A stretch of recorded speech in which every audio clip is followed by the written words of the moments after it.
Warriors are meant to rise and shine again. You're stepping down, I'm moving up, put on a show. Clackety-click, last minute countdown. You wanna survive, just stay alive. Rising up in the zone, champion is for the top.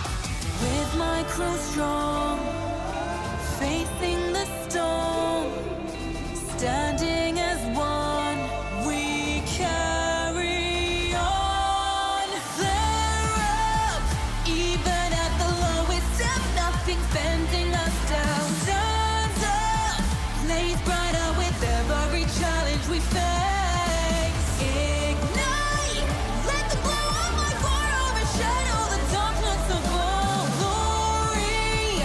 Never thought of giving up, it's never ending.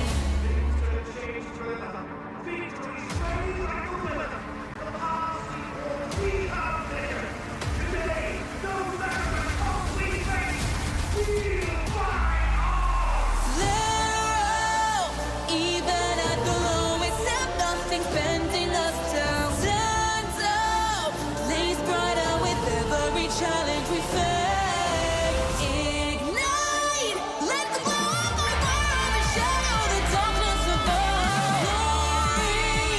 Never thought of giving up, it's never ending.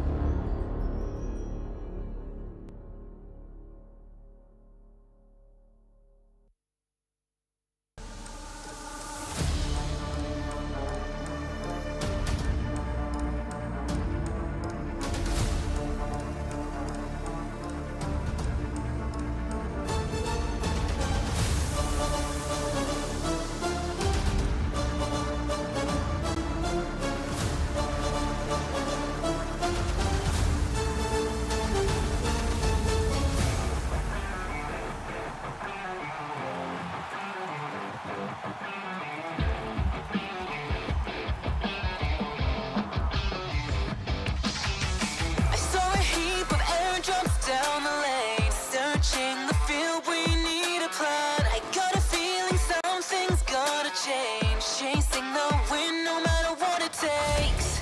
You be the one, I'll be the next. Where do we go? Clickety-clack, firing up like wind blown. You don't wanna lose, neither do I. Hearing the siren that has never changed. Out in the world, grow from the low. I got your back, you're not alone. Flare up, even at the lowest step, nothing's bending us down. Stand up, blaze brighter with every challenge we face. Ignite, let the glow of my roar overshadow the darkness of our glory. Never thought of giving up, it's never ending. Some of us got too lost to find the path. Some of us had way too much pain. I understand, but hopelessness goodbye. Warriors are meant to rise and shine again. You're stepping down, I'm moving up, put on a show. Clackety-click, last minute countdown. You wanna survive, just stay alive. Rising up in the zone, champion is for the top. With my crew strong, facing the storm, standing as one, we carry on. Flare up, even at the lowest step, nothing's bending us down. Stand up, blaze brighter with every challenge we face. Ignite, let the glow of my fire overshadow the darkness of all glory.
firing up like wind blown. You don't wanna lose, neither do I. Hearing the siren that has never changed. Out in the world, grow from the low. I got your back, you're not alone. Flare up, even at the lowest step, nothing's bending us down. Stand up, blaze brighter with every challenge we face. Ignite, let the glow of my roar overshadow the darkness of our glory. Never thought of giving up, it's never ending. Some of us got too lost to find the path. Some of us had way too much pain. I understand, but hopelessness goodbye. Warriors are meant to rise and shine again. You're stepping down, I'm moving up, put on a show. Clackety click, last minute countdown. You wanna survive, just stay alive. Rising up in the zone, champion is for the top. With my crew strong, facing the storm, standing as one, we carry on. Flare up, even at the lowest step, nothing's bending us down. Stand up, blaze brighter with every challenge we face. Ignite, let the glow of my roar overshadow the darkness of our glory.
PUBG Mobile Venom. The last dance is here. In this collaboration, you'll get to enjoy a bunch of fun gameplay, including Black Symbiote Clusters, the Black Symbiote Arm, and a Black Symbiote Warhorse. Let's check them out. From October 18th to November 10th, you'll encounter Black Symbiote Clusters in Erangel, Sanhok, Livik, and Miramar. Near them, you have a chance of picking up a Black Symbiote Arm or coming across a Black Symbiote Warhorse. They offer great advantages, giving you more options in matches. Let's start with the Black Symbiote Arm. With it, you can aim at buildings, the ground, trees, or other fixed landmarks to get around faster and reach your destination. If you aim at a moving target instead, such as an airdrop crate or even another player, it will pull the target towards you, so you can always be on the offense. To travel long distances swiftly, use the Black Symbiote Arm to anchor to the ground and hurtle yourself forward. You'll be covering ground in no time. Furthermore, the Black Symbiote Arm can transform any regular horse or Bloodfire Warhorse you come across into a Black Symbiote Warhorse. Mount the Black Symbiote Warhorse, and you'll find yourself wielding a Black Symbiote Lance, which can be used to deal close-range attacks from atop the horse. At the same time, you can toss the Black Symbiote Lance to ensnare targets within a reasonable distance. While it doesn't do much damage, it's effective for restricting enemy movement, which provides a great battle advantage. Oh, and during the collaboration, Venom himself will appear in-game by showing up prior to jumping. On top of that, follow the in-game collaboration themed event for a chance to get a Venom The Last Dance avatar, avatar frame, parachute, and home items. Join us in PUBG Mobile and check out the Venom The Last Dance collaboration with your teammates. Become the ultimate duo.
Eu sei que muitos times querem nos desafiar, mas não é fácil. Grupo amarelo, tenha cuidado. Alpha 7? I know they think they will dominate this group, but we are here to prove them wrong. We are going to give them a hard time. DRS ले एकचोटि alpha 7 लाई हराइ पनि सकेको हो र नेपालको लागि global स्टेजमा second पनि ल्याएर आएको तर यो चोटि नेपालको लागि फोर स्पोर्ट्स ल्याउनेछ trophy. Kali ini aku akan menjadi juara di PMGC tahun ini. Karena I had questions. Na verdade, não achamos que outras equipes podem nos desafiar. Acho que nossos maiores rivais é a gente mesmo, porque a gente sabe que se a gente perder é só pra gente mesmo, mas a gente trabalhou muito e se Deus quiser vai sair campeão desse grupo. Os torneios que entramos, nós vencemos. E só falta o troféu da PMGC, e esse é indispensável. I think Alpha 7 is our biggest rivals. Don't be overconfident because we're playing in this group. 2 times I missed qualifying to the Grand Finals, but this year I will not. सबैलाई लागिरहेछ कि हामी group of डेथमा पर्यौं भनेर. तिनीहरूलाई के थाहा छैन भन्दाखेरि हामी परेर यो ग्रुपलाई ग्रुप अफ डेथ भनिएको हो. हाम्रो योपालि एउटा मात्र लक्ष्य हो जुन चाहिँ DRS र अल्फा 7 लाई बिट गर्न हो र नेपालको लागि जित ल्याउन हो. aku bakal bilang itu Alpha 7. Pesan aku untuk mereka ya good luck have fun aja sih. Aku udah sering lewatin namanya kegagalan, kekalahan. Dan dari kekalahan itu akan ngebuat diri aku menjadi semakin lebih kuat. Kali ini aku akan menjadi juara di PMGC tahun ini. Karena the biggest opponent is Alpha 7. May the best win. I come, I see and I conquer. Nepal's warriors show no fear. Alpha 7, bring the battle.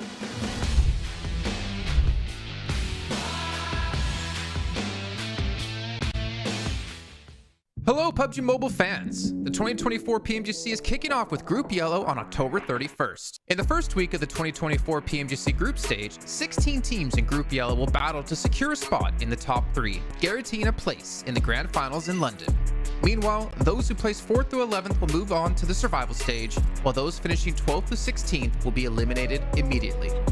Dubbed the Group of Death by casters and fans, this lineup includes fierce competitors.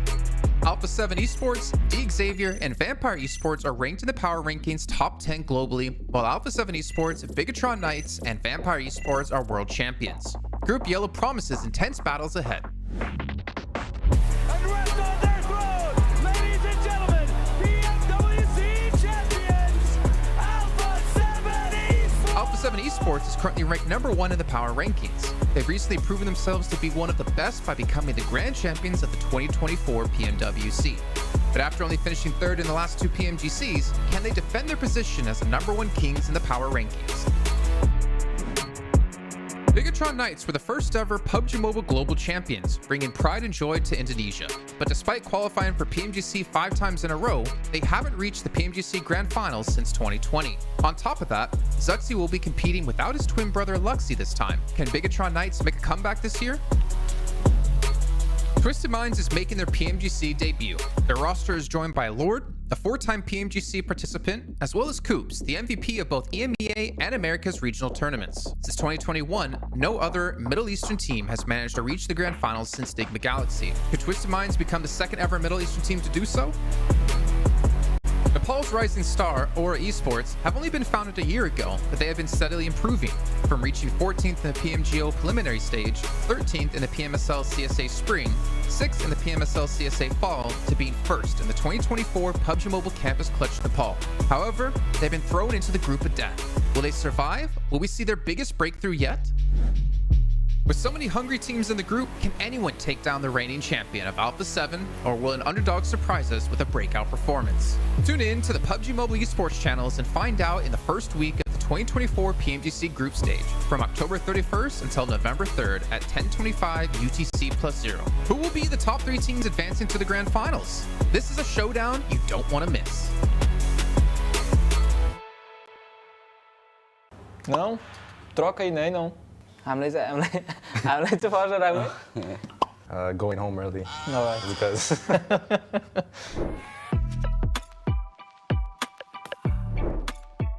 Halo guys, nama aku Satar dari tim Bigetron Night. Nama aku Zuxi dari tim Bigetron Knights. Hello, I'm Lord. I'm Coops from Twisted Minds. Salve galera, eu sou o Revo. E aí, rapaziada, eu sou o Mafioso. नमस्ते सबैजनालाई मेरो नाम मल्लिक कार्की हो म चाहिँ आकाश राई हो र म टिम और स्पोर्ट्सको प्लेयर हो र आज हामी ग्रुप येल्लोको 2024 PMGC प्रेडिक्सन गर्न जाँदैछौँ Dimulai dari Oh, dari saya. Bigetron. Gimana? Lewat. Nomor 1. Di sini. Udah nggak ada ininya lagi ya? Apa bintang lagi ya? Ya udah mau di atas. Udah jelas saya Bigetron, kenapa Bigetron? Like we still have better teams in our group. Você concorda, parceiro? Concordo com você. 6 मा I have respect for them, that's why in 6th. D Xavier, they're underrated, but I don't think they're good enough to be top 3. So I'll put them as 4. Yeah. Top 4. No, quinto. Eles brigam também pelo top 3. Então beleza. DX लाई 4 मा राख्दिने राम्रै खेल्छ यिनीहरू Vampire Esports. They're one of the best teams on the world, so I think I'll go for first. Iya, kayak lumayan. Vampire. Segundo, porque eles é bom. 2 times WI champion. Okay, and now Twisted Minds. I would go for third. Why? Better teams in our group, but I think we can manage to qualify to Grand Finals. Sixth? É, sexta é uma posição justa. Mas acho que briga também pelo top 3. Twisted Mind, region MENA. Ya pokoknya tapi dia jago. Tapi nggak konsisten, selalu nggak konsisten di PMGC. 10? 9 kayaknya. Oke, kita taruh di 9. Oh, यसलाई कहाँ राख्ने यिनीहरू पनि champion होइन माथि राख्नु है Top 3. Top 3. Nah ini nih yang dulu segrup sama kita, tapi lu belum main. Major Pride. Ya, cuman rosternya udah beda nih. Iya, rosternya beda. Menurut gua sih di 10 sih. 10 ya. नाइन्थलाई Oh, किनभने हामीलाई चाहिँ first राख्नु हामी first हुने हो जितेर हुने योपालि फर्स्ट हुने हो त्यही भएर I think they'll be going home early. Alright. Because Não? Troca aí, né? Não. é verdade. Que tem lugar reservado, gente. É. 14º. Loops. Ah, acho que eles têm chance de brigar pelo top 5 também. É, sobrou só o 8º, hein? Não, acho que eu tiro a DX. Não, eu tiro Tira MP. tiro MP, coloco MP em 11º. Vou colocar em 11º. Colocar Loops. Ai! Acho que esse time aqui tudo vai brigar pelo top coisa. E o campeão do grupo amarelo? Não, for sure. A gente. Taruh. Udah pasti lah ini. Nah, nggak bisa diragukan lagi. Apa 7? Tim yang paling konsisten lah sih. Iya, gila. Alpha 7. Oh, World champions, bro. Of course they're gonna course. qualify. yep. Alpha 7 second Esse daqui é lá embaixo. Mais pra Voltando pro Brasil. Inco. Okay. Yeah.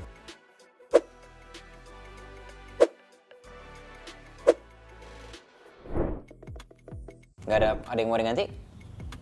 Enggak, kurang lebih gini lah. Ya kurang lebih gini lah. Dah, deal? Deal? Deal. Bom, galera, agora a gente vai falar um pouco sobre os times que a gente colocou aqui. Bom, a gente colocou a gente mesmo primeiro, porque a gente sabe que a gente é o time mais preparado. É o time que mais... Tenho certeza que é o time que mais merece estar aqui. E fala um pouquinho sobre a Vampire aí, meu Deus. A Vampire é um time muito consistente, eles estão em todos os campeonatos mundiais. Então ele só fica atrás da gente mesmo. यो चाहिँ हाम्रो final prediction रहेको छ र हामीले किन हामीलाई फर्स्टमा राखेको भन्दा किनभने म आफूभन्दा माथि कुनै टिमलाई पनि देख्दिनँ We put Vampire, DX, and BTR all in the top 5 because Southeast Asia, they're all strong teams. And I think they're the strongest region right now in the world.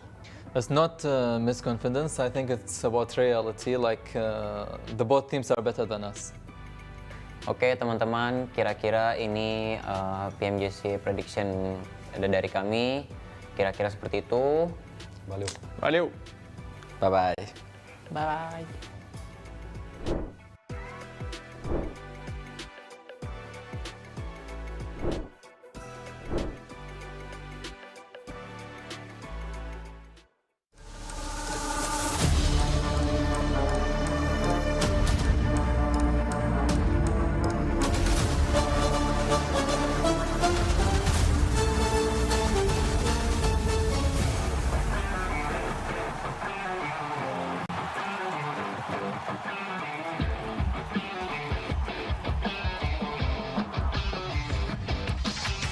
I saw a heap of airdrops down the lane, searching the field. We need a plan. I got a feeling something's gotta change. Chasing the wind, no matter what it takes.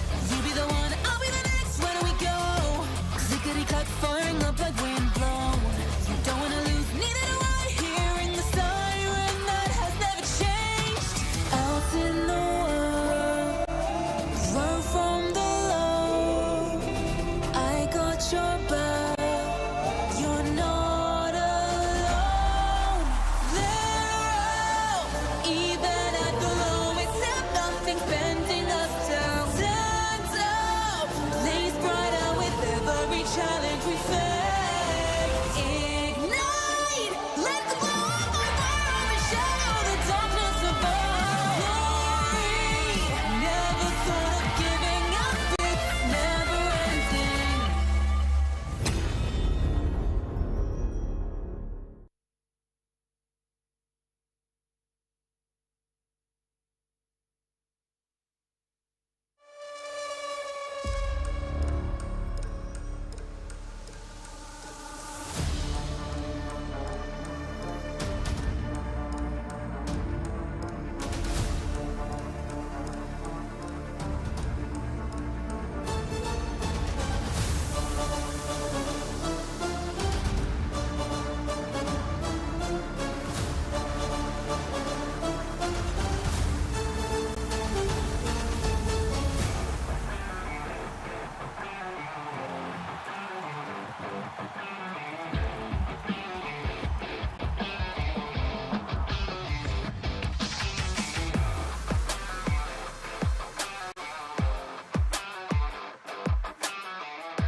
Guys, don't fight. Let's save it for the last 6 matches of Group Yellow. Once you guys fist bump and just start getting ready, because this is the final day of Group Yellow. We'll be finding out which top 3 teams will be going to the Grand Finals in London, which 8 teams will be going to survival stage, and which 5 teams will be getting sent home.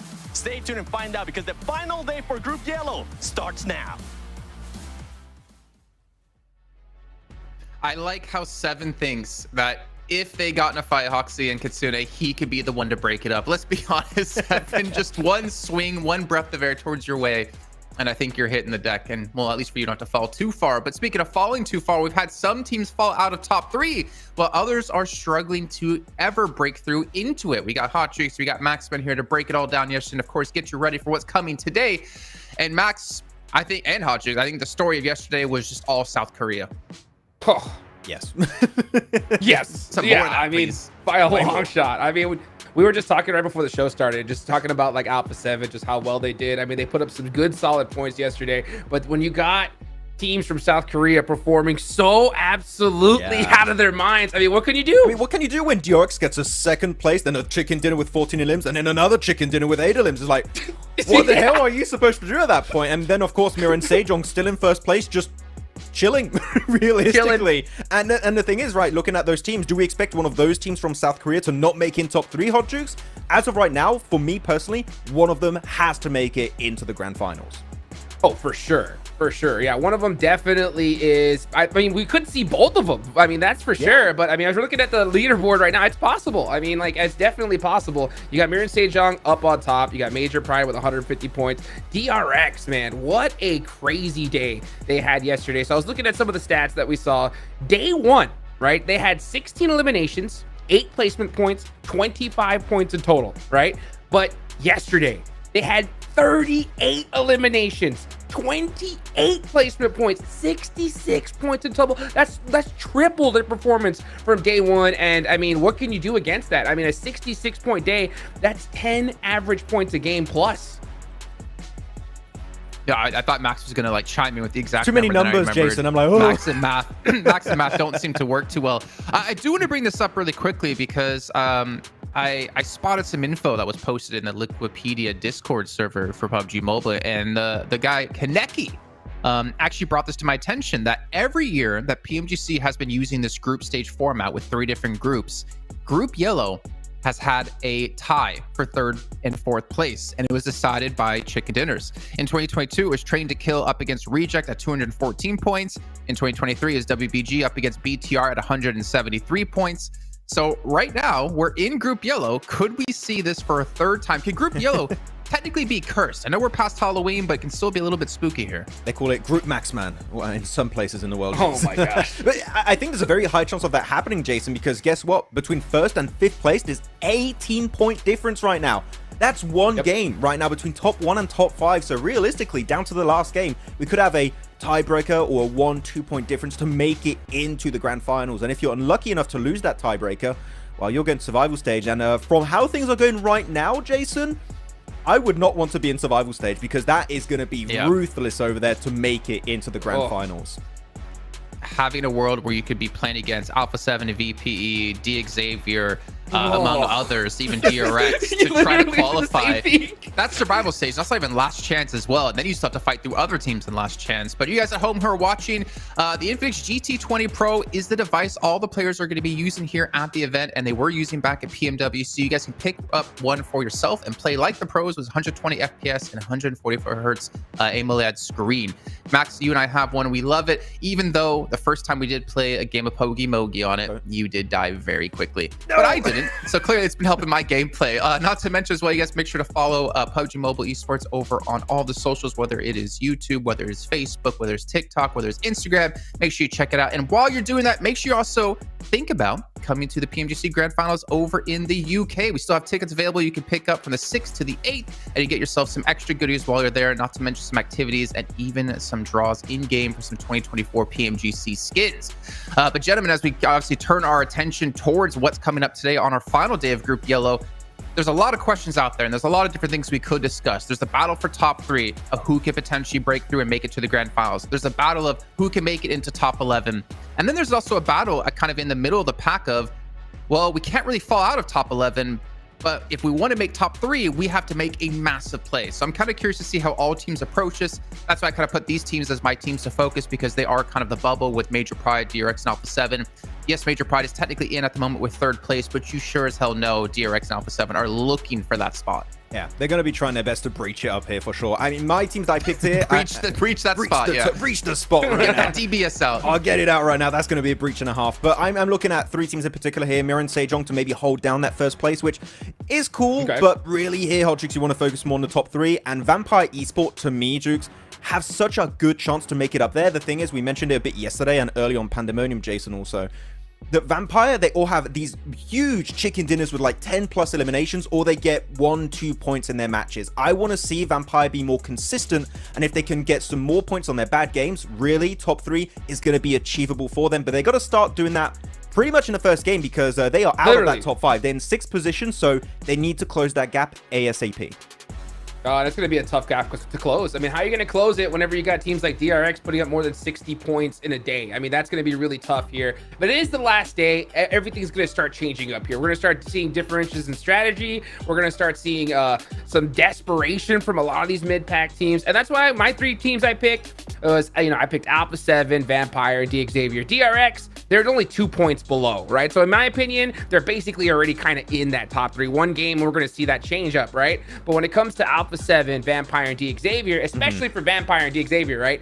They need, like you mentioned, Max, a crazy pop-off game right off the rip, and Sanhok. And, when it comes to Sanhok, Jason, Major pride, right? Major pride. They've won 2 of them already. They didn't win the 3rd, but they went for it, right? Yeah, I mean, they went for it. I think if you're talking about Vampire, we also have to think about yesterday where Vampire was the team to actually win out when it came to Sanhok. And they did it with just 2 players left alive, if I'm not mistaken. And they were able to defend the push out of Mir and Sejong, and then able to just stay alive long enough towards the very end to close things out. So if they want to have a strong start, the changes that we saw out of Bigatron Knights yesterday with Suxy and Genfos sitting out. Today, for the final day of Group Yellow, they're going to be having them back playing. So Suxy and Genfos are back in the squad.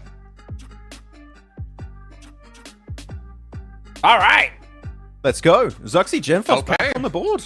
I like that, to be honest. We need the day one strat coming in, Jukes, again, because they made a big adaptation, and we had that interview with Kitsune yesterday, right? Talking about making changes really in a tournament like this is going to hurt you long term.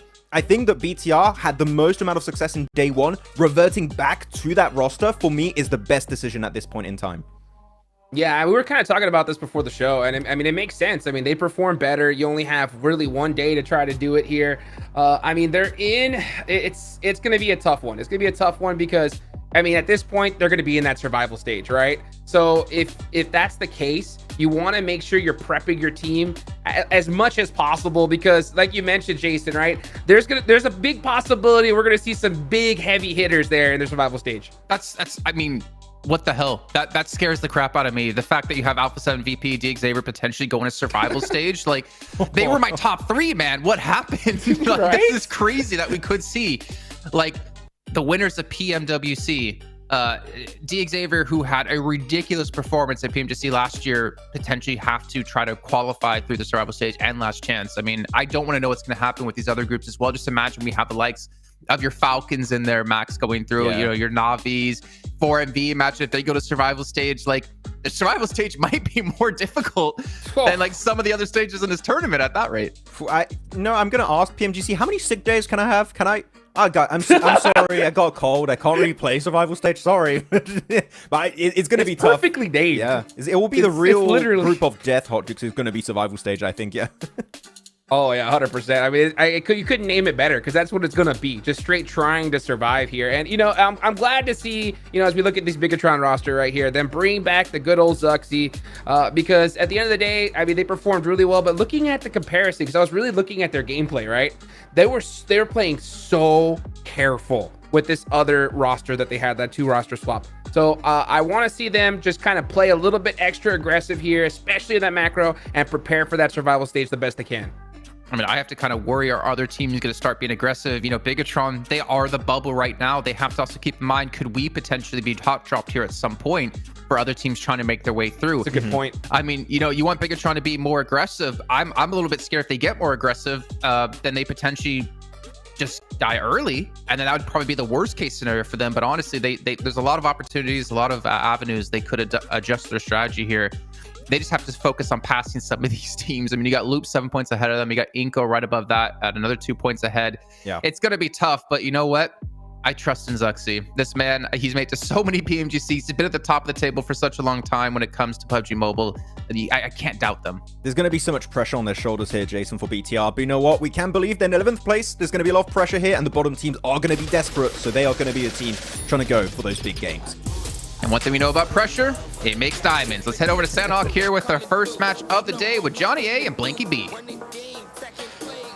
I don't know whether... Okay, Blanky B. He gives up with a different name for us every single time, Blank. I'm beginning to think I'm going to get, you know, a little bit too confused. I'm not going to know who I am, because it seems like we're trying to carve out identities for our teams here into the top 3 as we kick off our final day of Group Yellow. Yeah, not sure about Blanky B. I certainly can't sing. Okay, so let's not give me that name. I don't think I deserve that name. But yeah, we're heading down towards the south side of the map here on Sanhok. But it is the final day today, guys, of Group Yellow. 5 teams will be going home. 4 through 11 will be heading through to that survival stage. And the top 3 will secure themselves a chance to perform in those grand finals. That is what it is all about. The top 5 so hotly contested as we're jumping on through. Everybody finding ground now. No one getting too close. Maybe McGrellin over on the east side for Alpha 7, but no, he's just going to divert. 3 teams on the northwest side there, Blank. BTR Zeus as well, up on that northwest mountain. Vampire up towards Hartin. RSG again south of Team Spirit. The circle will dictate how the center of the map falls, because when the circle goes northwest, when it goes west, RSG, they get out of there fast. But if not, then Team Spirit has a problem. And this might be the case here. If they can get out of boot camp, they might have a better chance of transitioning away, but DXavier like to make that hard. We had 4 very different circles here overall on Sanhok, and it has been very much a case that we've had some crazy circles that, if you remember, even just recently over towards that western side of the map, heading over towards the north, where vampires were the only one on that northwest island because everyone assumed it was heading down towards ruins. But here we're heading over towards that eastern side. Muerte starting off with a good position, currently in 14th place. They desperately need themselves a good game here to get in towards 11th position and upwards, just so they can get it over towards that survival stage. Right now, Muerte is at risk of falling out. Now, Twisted Minds technically have placed themselves in a spot with a couple of their games where there's a chance for them, but it's a long run to catch up to BTR with 82 points. Although if BTR do stagnate and have a similar performance to yesterday, obviously the roster changes coming back in, going with their first original starting roster, then maybe if they can break that stagnancy, they can accelerate away. But if they stay still, then that is a much easier target for Twisted Minds. But you're right, it's still a very, very long shot for them. Harame, bro, they are also in a similarly not great scenario towards the bottom of the tables, but it seems like we're always seeing them in these late games. They're just not getting big points out of it. They're always just that annoying pest on the sidelines who's making it tough for the teams at the top. Yeah, I mean, the way they play is very survival based, and it's not how you win a tournament. I've said multiple times now during these group stages that you have to be on top in terms of placements and elims, and if you're not getting those placements, you need at least 5 elims in a match. And this is no offense to Harame, but the way that they've played is not to get in towards the survival stage, it's not to get in towards the top 3. It has literally been just to exist here in this tournament, which is unfortunate, because I think that's why so many teams get caught off guard by them, because a lot of them assume, why would there be a team here? It's why they do find those pickoffs onto some of our most prominent teams inside this lobby, like Mirin Sejong, Team Spirit, the Rex get caught out by them a fair few times, because why would they assume that one guy would be out in the grass or 2 guys would be playing that position for so long? They are so out of the loop in these games and don't have that much influence, the teams forget they exist. Harame Bro moving in from Painan now. Teams looking to shunt in towards Quarry. RSG, they left that south side of boot camp. They pushed in, and Muerte, with their backs to the Quarry, are now penned in. DXavier didn't take a southward rotate towards Team Spirit, and in fact, Nomi was positioned out towards them. They were waiting for it. A little change that they brought into the mix, but Kitsune now potentially in danger here. A big scout, but he hasn't got the backup just yet. He's there alone, but DXavier, they're not crashing just yet. However, that could change. Taking shots, I mean, could potentially be a misslip there, but also could just be a statement to try and back DXavier off. It absolutely is a statement. That is a case of trying to make DXavier think that there is a team inside this location. And Kitsune has to do this now, especially with a team rocking up like that. He knows the team scouting this position. DXavier, they might have cottoned on a little bit that team is going to be rotating across, but this was a smart move from Kitsune. It was a risky move, but I think for Team Spirit, I don't mind it all that much. They can certainly make the points up later in the day, but this is still a risk. But it's a case of if they can get a big game here on Sanhok, with the rest of the team coming across to what is a fairly strong compound centralized inside this circle, it really sees them with this buffer at the start of the day that they desperately would like to have to keep them in the runnings throughout it. Because if you can set a buffer in game 1, the rest of the day is going to be so much easier. That would be ideal situation moving on through. But if there's one thing that we've seen time and time again, it's that day 4 choke in group stages for Team Spirit. And here's a very dangerous scenario to have it in. Like when Alpha 7, current champions of the world from PMWC, are biting at your heels, you cannot afford to have that misstep. it's a real tough time. Major Pride, the biggest, well, actually, you know what? They're definitely not the biggest surprise coming into this one. MSJ and DRX, as well as Major Pride, all of them definitely would not have been in the conversation for top 3 predictions coming into Group Yellow. You've got teams like Vampire in there that definitely would have taken up that mantle. But it is really great to see these sort of change-ups coming. And I mean, Hot Duke said it right at the start. He said, well, we're either going to see Alpha 7 completely dumpster this lobby, or it's going to be someone completely unexpected. And I mean, he was right on that one count right there, as long as plenty of other things. But on that specific note, he was brutal. He was bang on the money. Alpha 7 are also in the contention for it, but they're definitely not dumpstering right now. No, 136 points is not bad. And I think if you look at the way Alpha 7's been playing, I think anyone who's a fan of that team would be really happy, honestly, because their playstyle has been very consistent. And I don't think that they've been trying to make too many gambles. They've not taken too many risks like some of our other teams have. Marin Sejong has consistently taken some gambles with this 2-2 split. They've just been very smartly set up, so it doesn't look as bad in the eyes of us viewers. But yeah, they've certainly taken risks to get towards the top side of this lobby with some aggressive 2-2 splits. For Alpha 7, they've been able to put up 136 points fairly effortlessly. I mean, that first day wasn't all that hot for Alpha 7, and I think if that maybe that had changed, you know, we'd see Alpha 7 even further up, because they did switch out their playstyle very quickly. I think that they would be disappointed if they don't get towards that top 3 and get the direct invite to Grand Finals. But we were discussing just before this game that if Alpha 7 do go to survival stage, I do not see them not making out of it. It would definitely be a head and shoulders favorite right into the survival stage. I kind of at this stage, no matter which of these top 5 don't make it, but Marin Sejong, oh dear, our top spot contenders crash into RSG, and they are losing by the second. Final, the last to stand for them. Can he get any retribution? How on earth do you not connect on either of those 2 players? They go topsy-turvy, 1 in, 1 out. There's a quota on the inside, but Final wins that trade. That was madness, but in comes a third party, potentially? No, that's the rest of RSG across the way down to the southwest. Or is that another team? It's Harame, bro. No. Encroaching onto this territory. Finals panicking. You can see it in that nade as well. It goes just on the doorway, bounces back, and I think he's got 1 nade left in the back pocket. Needs to make it count here as well. 2 E-limbs is not bad, but man, he needs more than that to salvage this game, especially as a first place with Team Spirit chasing, who have found themselves 2 eliminations actually. I'm not exactly sure one to which team they were able to pick those up on. Maybe stealing some of these RSG picks. As well as Marin Sejong. I think they had...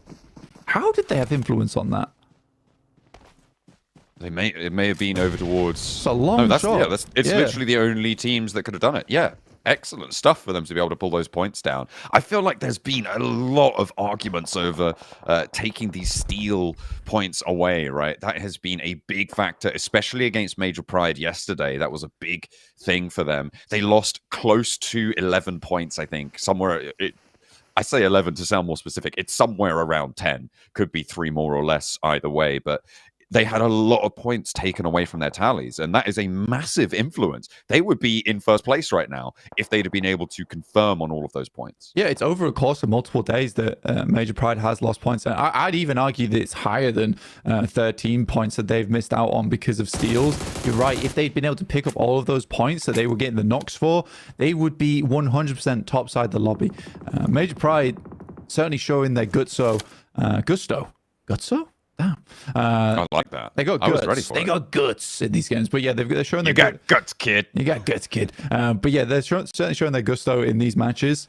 In terms of just performance, even in that last match yesterday, that was such a fantastic ending for Becca, somewhat overshadowing Team Spirit's victory in that moment, who they were very happy with. Again, Team Spirit super happy with picking up a win there on the final game of the day. That gives them a lot of confidence coming into today as well, where things maybe hadn't gone so much how they would have liked yesterday. But yeah, second place, 2 elims so far, just behind Marin Sejong, trying to break that gap between them and Major Pride. BTR couldn't get past DRX, so they rotate up towards the north side. Circle shrinks, keeps Painan in, and this is the compounds to the south of boot camp, right? The Zeus compound right now is in dead center. The hilltop that Harame Bro have as well is incredibly powerful here. Two teams from the south are going to look to push that in. Major Pride, DRX, or BTR, depending on who wins Painan. Inko could also have a say there, but I'm looking at that hilltop as a prime location. Whoever's able to keep that under control going into the next circle, I think has a great chance of winning this one. From the north side, you've also got potential to rotate into that walled compound on the west. Is slightly downhill. I think a lot of teams aren't really going for it. Also, because this circle was so central, I think a lot of teams actually chose not to rotate in Veer, because I know Team Spirit definitely didn't have any. So their rotation is going to be a bit weird going forward. I think they have to play on this edge side now, over towards that northeast. They've got Vampires, Xavier, Twisted Minds, Loops as well, are knocking around in that position. Vampires could certainly push down towards the south side, though their fights have been up and down. Right, either Vampire looks like the king of the world, they decimate their opponents, or they fall fairly flat in the process.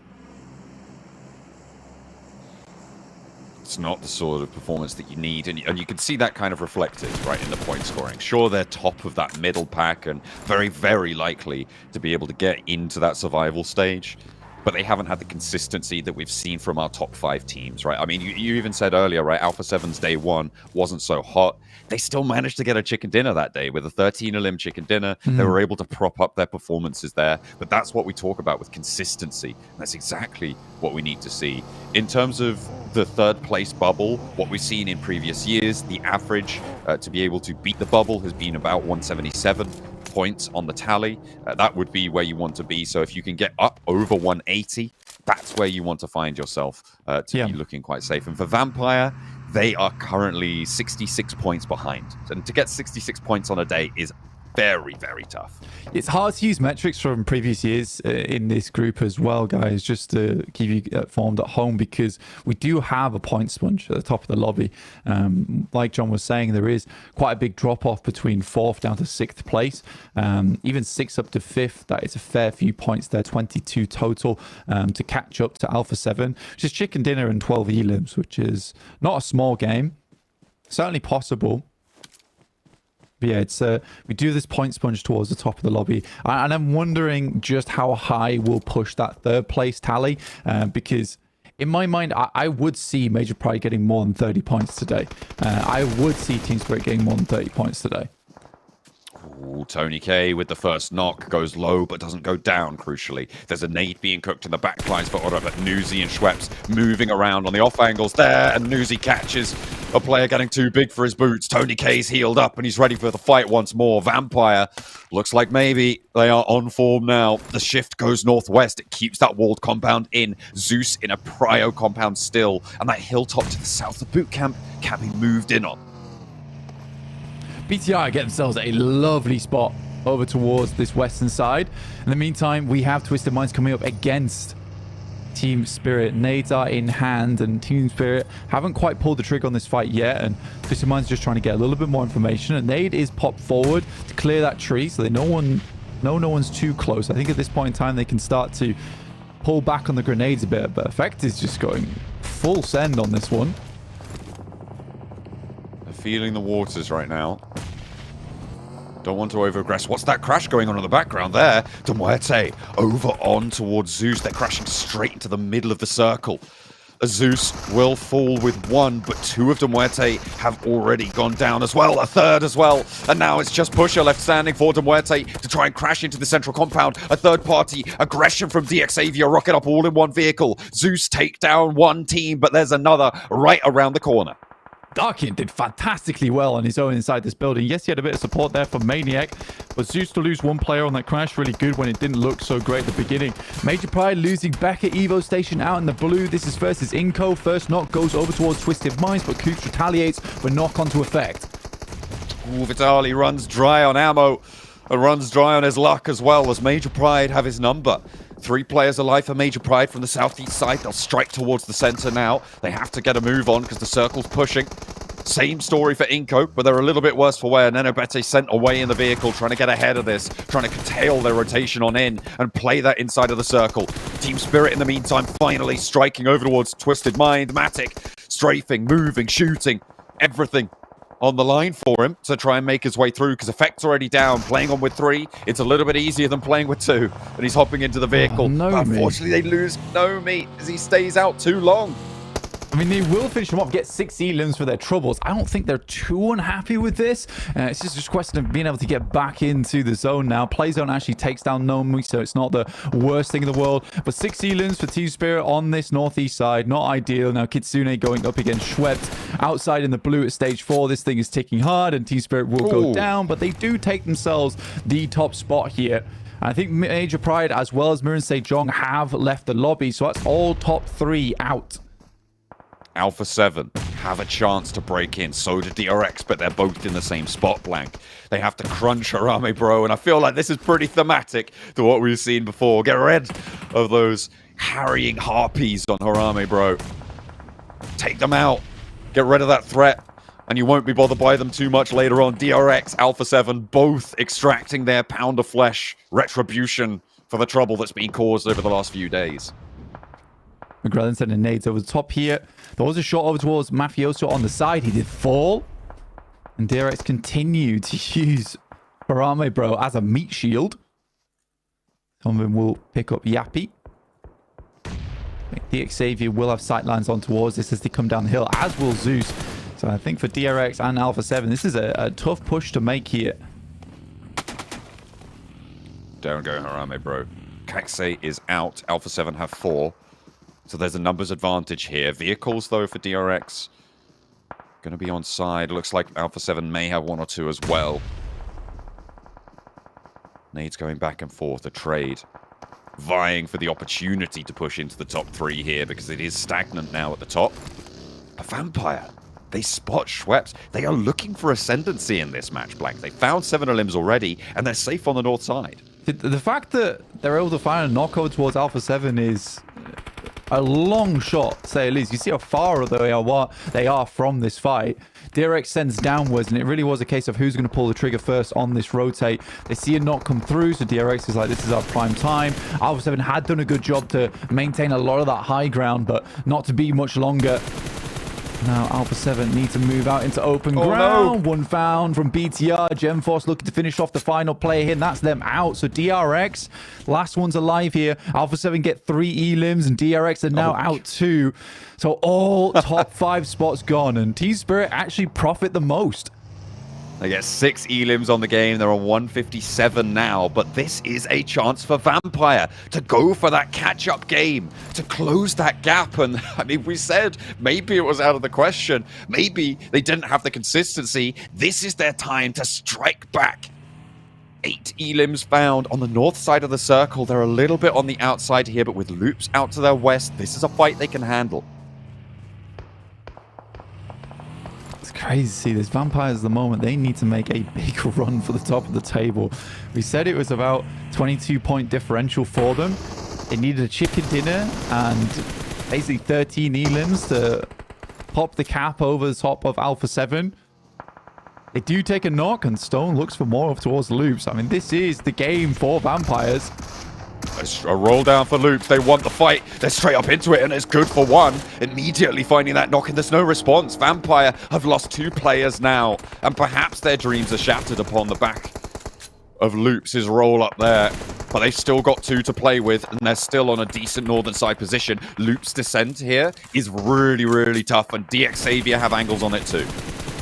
It's a terrific push there coming through from Loops. They see the nade pin been pulled. They know players are further down the hill. Likely it's just a front Vanguard player, so they just rock up on them. But DX Xavier's had a lot of control over this lobby so far. They've been getting knocks. Not too many limbs, but again, this is where they can start to pick up more of their points. BTR got very lucky on the circle shift where they were still on the western side. Were able to play down towards the southwest side of the lobby. This really doesn't favor anyone, this circle. Very tough time to try and leave from any of these positions. I mean, BTR right now, I feel like they have a very, very strong chance of taking this one home. Leaving this compound, either of these two teams going to have to make that move first, and neither of them going to be happy to do it. BTR can start to spread out, extend influence from that southwest side. Vampire have to push in from their position as well. It's very tricky. If I had to throw a prediction, it's almost always BTR in this spot. And with this circle, though, it does keep both Zeus as well as DXavier in, which means that BTR's approach is pretty tough, to say the least. They could play over towards that north side, and Zeus and DXavier are forced to fight. It really depends whether this is a clean fight from one of these two teams. An initial knock like that is wonderful. Getting the instant cleanup onto it as well does put Zeus in a much stronger scenario. Lamborghini on the inside, a hop forwards. Darkin able to evade the nade, get some damage in, the burn to pen them in. Another Molotov to keep Zeus at bay, rather. Vampire did get taken down in the meantime on that western side, and that gives BTR so much room to move here. All 4 of their players alive. The burn in the shack there leaves Lamborghini last standing. For DXavier, a bounce on the nade. Should be good to make its way in, not quite. Lamborghini evades. They're just keeping BTR at bay with these Molotovs. How many more have they got? Because now Zeus at bay, rather. They aren't allowed to step foot inside this building, and Zeus still have a thorn in their side. Yeah, next circle now makes life very difficult for both these teams. Zeus just looking to conclude their fight here with DXavier, and they finally do. There is a rock they can move up to, but BTR's position is fairly cemented right now, and this should absolutely be a BTR win. They're looking for the first aid. Yeah, they're not going to be able to take this one down. Forwards they go, and BTR looking to defend their position in the survival stage as the roster swap is going to work out wonders for them. Yeah, straight back to basics as well for BTR. Again, they had so much space on that western side to play. I think if that circle comes back down towards that south side, it's maybe a different story. And the fact that Zeus wasn't able to clean up their fight quick enough meant they couldn't move out to the hard cover in the front lines. But for BTR, very, very well done to them. A pleasing game. I mean, they did fight off against some tough teams. They helped take down vampires. And this is just a great match for BTR.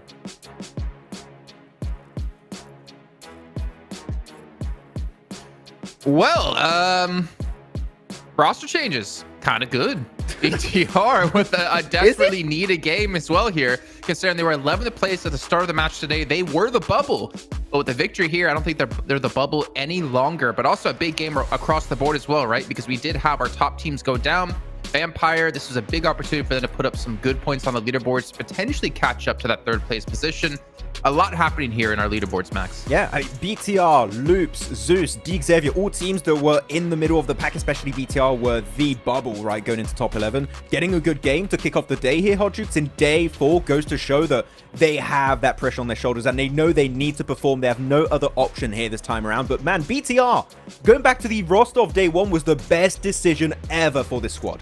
Exactly. When Jason said roster swap's good, I was like, is Hell it? Yeah. Though? I was like, is it? Because, I mean, they just went back to their day 1 team and, dude, they clutched it up so great here. And this was, I mean, so BTR, they land on that northwestern island, right? They hope for that circle. If it goes their way, they usually are going to be able to put up some big points. It doesn't. It goes to mainland and it goes to that quarry area. They're able to push their way on in and get that chicken dinner, man. Beautifully done for this team. And right at the right time, right? You were just saying it, Max, right? Like, we need to see some good games from these squads right off the rip, and BTR did it. And looking at BTR even more, compared to day 1, I remember how they were playing their Sanhok. They were delaying their rotations so much that teams like Vampire Esport would leapfrog their spot and hold them off, keep their position against the blue zone. Now, they were so quick to rotate. They were so damn fast, like to cross the northwestern island, as you mentioned, Jukes, that's where they drop. And then crossing over the Pineland area, they were also so quick to respond to that circle shift on phase 3. So BTR, I don't think it's just the roster change that worked out. It feels like they know they need to go for these quick rotations. It's been working great for the top teams, especially like Miran Sejong's. Like, let me do a bit of that. And it worked great. So they're just going to keep doing this, I think, for the rest of the day, hopefully. That's interesting. Yeah, because in my view, I thought that they came in a little bit late. You know, I thought BTR was kind of like hugging that blue zone, just coming in ever so slowly right there towards the end. They got a good hard shift and they capitalized on it. But when you're talking about Marie Sejong, that's why they went down, but that's also why they've won so many games, right? Because I was looking back at their play yesterday after the games we saw. and it's so crazy to see their speed. Most majority of top teams, when they try to get a good central position, they'll leapfrog their way in. They'll still take a little hesitation to scout things out. MSJ, they don't scout. They just full send it to the center, to the best compound to try and win the game. And it has worked for them in the past, right? And let's be real. If they won that fight with RSG, they could have won the game, right? But they didn't. So it's a coin flip risk. What do you think about them taking that right now, Max? What is scouting? That's really the question. Yeah. What even is a scouting? What is it? The thing is do or die right now for MSJ in terms of games. Or you go with a big game, you get the win, or unfortunately you just don't get much. And in this case, they didn't quite get much. But here's 17 points on the board, exactly what BTR needed. But Zeus here, man, we keep talking about this squad being an underdog team in this group, and they are currently solidifying their spot to go into the survival stage. So, man, Zeus, I'm actually really impressed. Them and Mira and Sejong have been the two biggest surprises for me this tournament. I mean, Maniac, he was like basically 1v3 in D Xavier there, right? We saw him like cross the road by himself with a nade in hand. He gets a knock onto Lambo, gets a follow-up knock onto someone else, closes the elimination onto that, and it allowed Zeus to potentially clear off D Xavier. But it is unfortunate for some other teams out there. I mean, one thing that's unfortunate is Mir and Sejong only 2 points. Team Spirit got themselves 6. So even in a not so good game for them, getting those 6 points on the bad game allows Team Spirit to take first place away from them. A little bit of a shame, though, as Demorte. We did see that crash onto the compound that Zeus had, but they lost the fight. And then D Xavier, if I'm not mistaken, was like, okay, you know, we'll kind of crash into here, but we'll just crash onto the west side of the buildings, and we're just going to chill here for a while and play for placements. It's so crazy. I mean, different strategies, just pulling it out the victory right there. I love to see that, especially from...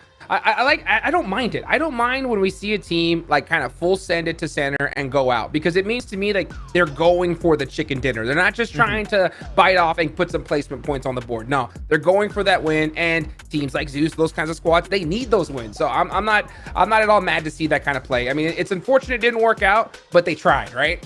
Yeah, we're in the reality right now where that breach did not work out. But what if it did work out for Demuerte? Maybe That's they right. would be the one, you know, taking the chicken dinner home this time around. So that breach was going to be quintessential. But we got a new first place team here on the leaderboards. It is going to be Team Spirit, 1 point ahead of Miran Sejong.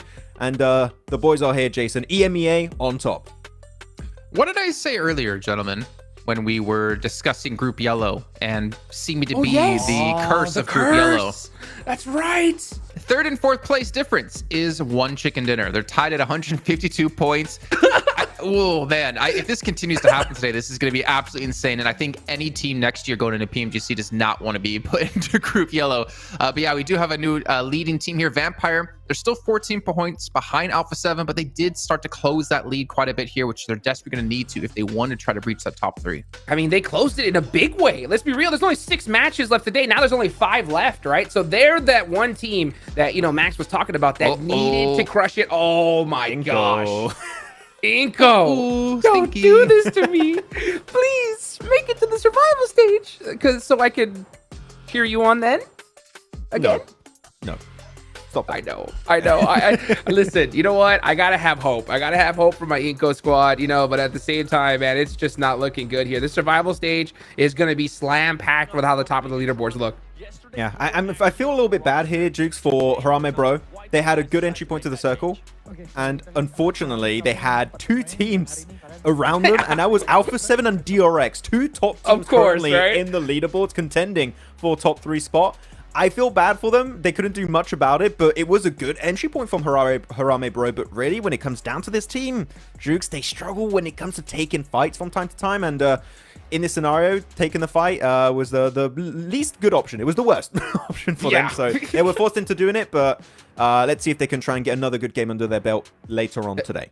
Man, dude, it's going to come down to like one little like micro play that's going to be the difference from winning and losing this game. So like looking back at that game, yeah, we saw Alpha 7 and DRX go at it on the south side, but BTR was there to gatekeep both of them and was able to take them out. Another thing that I want to point out though was with Vampire, right? They were rocking a 2-2 split. And I got to give it to Loops, right? Because Loops had a little bit of an idea that maybe the squad was a little bit split up. They full sent that 2 players that were on top of the hill. They flushed them out, and that kind of forced Vampire to be in a bad spot. If Vampire would have been a little bit more grouped up, I think we could have possibly seen them win this game. What do you think about that? I think Schweppes was going on these wide angles a little bit too often, Jukes, and he was lucky enough against Team Spirit to not go out. I think that if he got knocked, then they're down to 3 instantly, and their chances of winning the game are pretty much done at that point. But then they send it up to Loops, and actually good on Loops. Instead of saying that Vampire did a little bit of a misstep here, I really want to highlight that Loops saw that mistake coming out of Vampire and instantly sent it down to claim control of those rocks, which were going to be so important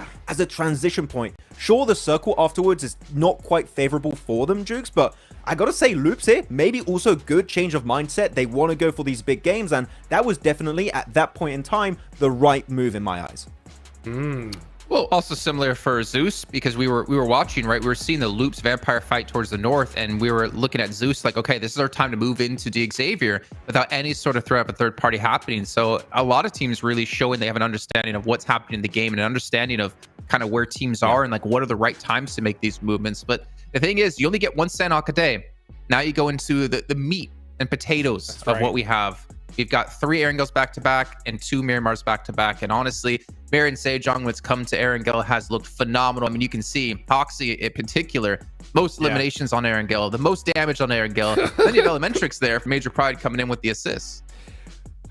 The thing is, South Korea in general is good on Erangel, not just Miran Sejong. Of course, they are going to be currently the leaders on this map, but DRX yesterday, Hodrix, they got 2nd place on a chicken dinner on that map, and it was so good because it was against Alpha 7s. It's not just a small win. They are big wins typically, so they're currently in 2nd and 3rd place.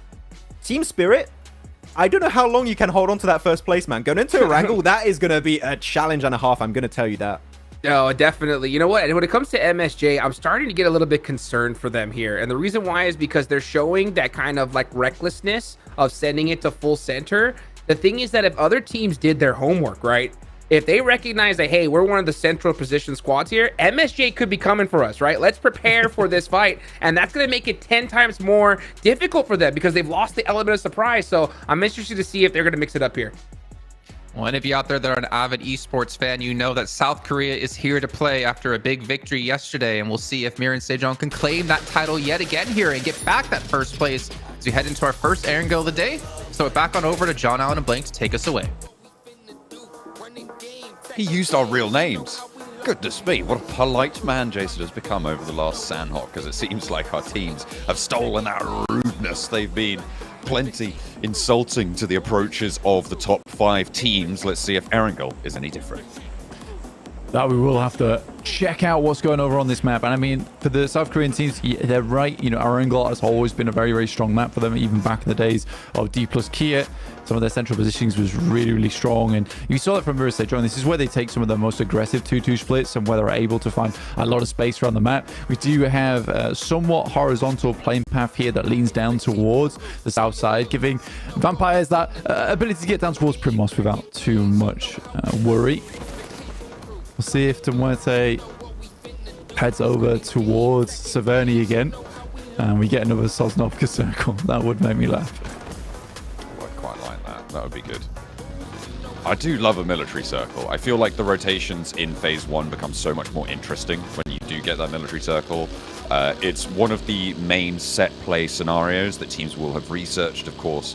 They'll know exactly what they're doing. And obviously with the introduction of the hovercraft, that has really kind of changed the dynamics of it all as well. So it's quite an interesting turn of events. But you generally only see 1, maybe 2 in a group this size. We do go quite far south, though. We do keep a lot of that military base in. However, it's probably about a 15% chance that we're going to see ourselves end up there. Not impossible, though, but very unlikely. I think you need 2 circle shifts. You need one that's a hard shift down towards the south and then another southern shift after that. So I do think that it is going to be difficult to head down towards Sosnovka, but teams got to keep it in the back of their minds, which is somewhat frustrating, I would say. So stage 2, likely where we'll see a bit more of that panic set in with this kind of circle. It is really difficult because at this point in time with where this has been placed up, you're not entirely sure where to move because Do you want to be sitting down towards the south side of the map and trying to get yourself around there? Or do you try and sit a little bit further up and take some of these compounds in this area? Because technically the center of the circle is farm, where Team Spirit are currently playing, so they have plenty of time to loot up. It's not always the greatest of loot down there, but there is plenty of positions around it, which is why Team Spirit are fairly split at the beginning. DXAV get a ton of loot just playing over towards Pachinki, and they'll be pleased with themselves in that position, because that does give some very nice rotates over towards that eastern side, particularly with the scouting they're able to do on Potato Hill. BTR, after winning that previous match, well, we just had to catch up with them. We went in, talked to Leon. 7, take us away. I'm here with Leon from Bigatron. Yesterday, you were actually on the roster. Today, you're not. Why did you guys decide to make that change? Oke, kalau kita lihat semalam kamu sempat bermain dan hari ini kalian mengganti lagi sekali lagi roster dan kamu tidak main. Apa permasalahannya dan kenapa kalian mengganti roster? Mungkin karena dari segi mentalitas mungkin ya, mentalitas sama kesiapan untuk bermain sama risetnya player yang kemarin di bench gitu. So basically, the reason why we change for today is because of, from last day, we try to reset the mentality for the players, and then today the coach staff maybe think that they are ready, and that's why we changed the roster. Well, so far it has worked. The first game, they got their first win. Let's see what BTR can do for the rest of the day. I mean, what's most interesting to me there is that they spent 6 matches, a quarter of their entire tournament here in Group Yellow, going for a mental reset strat. That feels like a very big investment here. It's a bit of a gamble, but as Seven said, that gamble has paid off so far today, but they've still got 5 more to go. Somewhat calculated, because where they are in the tables, and particularly some of our teams in that risky position of being in the bottom 5 that are going to be going out, they were still a little bit far behind BTR. So you have a chance to take those 6 games, so you can get something different done, and then return the players that you subbed out back into the fold if they've had a little bit of a rest. Seen as, it can be quite tough coming towards a PMGC, because you basically get into the venue, you have one night to yourself, and then that's it. You're straight into the games. So maybe giving some of your best players a little bit of chance to that rest. Like you say, it is a risky maneuver, particularly where they were on the tables. But yeah, getting those players back in with a fresh mindset and feeling fresh as well, that can sometimes be the important decision to make, and might be one of the most important decisions BTR has made during this group stage. In general, the bubble last year, and we talk about how it's difficult to talk about averages, but the best indicator we have of where the bubble will sit is what it was on average last year. And to beat the bubble on average last year, you needed 120 points to get on up there. Now BTR sit 20 points behind that with 5 matches to play. 9th place and teams behind them as well. And in general, it's looking like maybe we're starting to solidify our bottom 5. The gap between 12th and 11th is 25 points right now, Blank. That is a big gap to close. And Hot Jukes definitely wants Inko to defend that spot in 11th so that he can talk about them more. He can yap on about them even more, how great they are, how incredibly good they are at just about not losing by the skin of their teeth. Yeah, because if we look at it that way, with 120 points being the bubble, for Horror, they would have to profit 50 points over the next 5 games, right? Not to mention if Inko gets a little bit further into these matches as well, where they're able to pick up some nice points for themselves and push that bubble maybe a little bit higher than 120. You have a situation where Horror, they are so far out of the picture right now, it would require what we would call a PMGC winning type of day. 50 points over 5 games, that's 10-point average. It's hard. It's real tough. We would call that a PMGC winning type of day. You're right. We would absolutely call it that. And it would be a miracle, right, to turn things around in that sort of fashion for them. And at this point, I'm counting Twisted Minds out. They're playing for fun at this stage. I do not expect them to be able to make it any further into this tournament, which is unfortunate. I'm sure we'll see these players play again. I'm wondering if Twisted Minds swap one of these players out, right? Bring like a seasoned IGL on board, depending on who's available for pickup into the next season. Because in EMEA, they did very well, right? But it was a case of they sometimes lacked that little bit of leadership here in PMGC. So perhaps you want to try and fold that into the mix, keep the air that you've been able to gain and try and mature it just that little bit more. It's very interesting as a roster. Makes them a bit of a wild card as well towards the end of the day, which some teams will be certainly worried about them and Muerte, just because they don't really have much left to lose at this point playing out their games. They can go for risky maneuvers. They know that, you know, there might be a world in which they can get 20 points on a match, but I think for Twisted Minds, typically this would have to be a 20-pointer in terms of the game, like match 2. That's where you do set yourself up for a chance towards the end of the day, but it has to come now. I think if you come into match 3 and you're still looking for that 20-pointer, then it's game over. And I think at that point, Twisted Minds then might start doing some weird stuff in this group stage, making some strange rotations that catches teams off guard. And that is always the scary thing. We are seeing a few teams start to break over that 120 barrier, and I mean, we expected Vampire to be fairly secure. Obviously, they are the team lowest down on the tables that is over 120 points, on 126 right now. DXAV just around the corner, Zeus as well, very close to that mark. All of these teams looking fairly good for it. Next shift comes through. It's not going to be a massive, dramatic shift to Sosnovka. Instead, we're going to head around that southeast side of Pachinki. So fielded area on this position, you've got the chopsticks as well involved. Storm drains over towards Pachinki. This isn't always the most comfortable position, but there is going to be a quick rotate from a lot of teams who are already fairly central. This is technically quite a kind shift on the circle. It's not horribly over towards that western side, and most teams were set up and ready for it. I think Kitsune from Team Spirit, who is the most central team right now, they already have an outpost set up for them they could return to. MSJ made a very fast rotate over towards a position. I think that's just on the south side of Pachinki. Yeah, going to be trying to take up residency there. And again, a very central position. Maneuvers being created, ideated, disseminated and enacted here for teams on the Potato Hill position.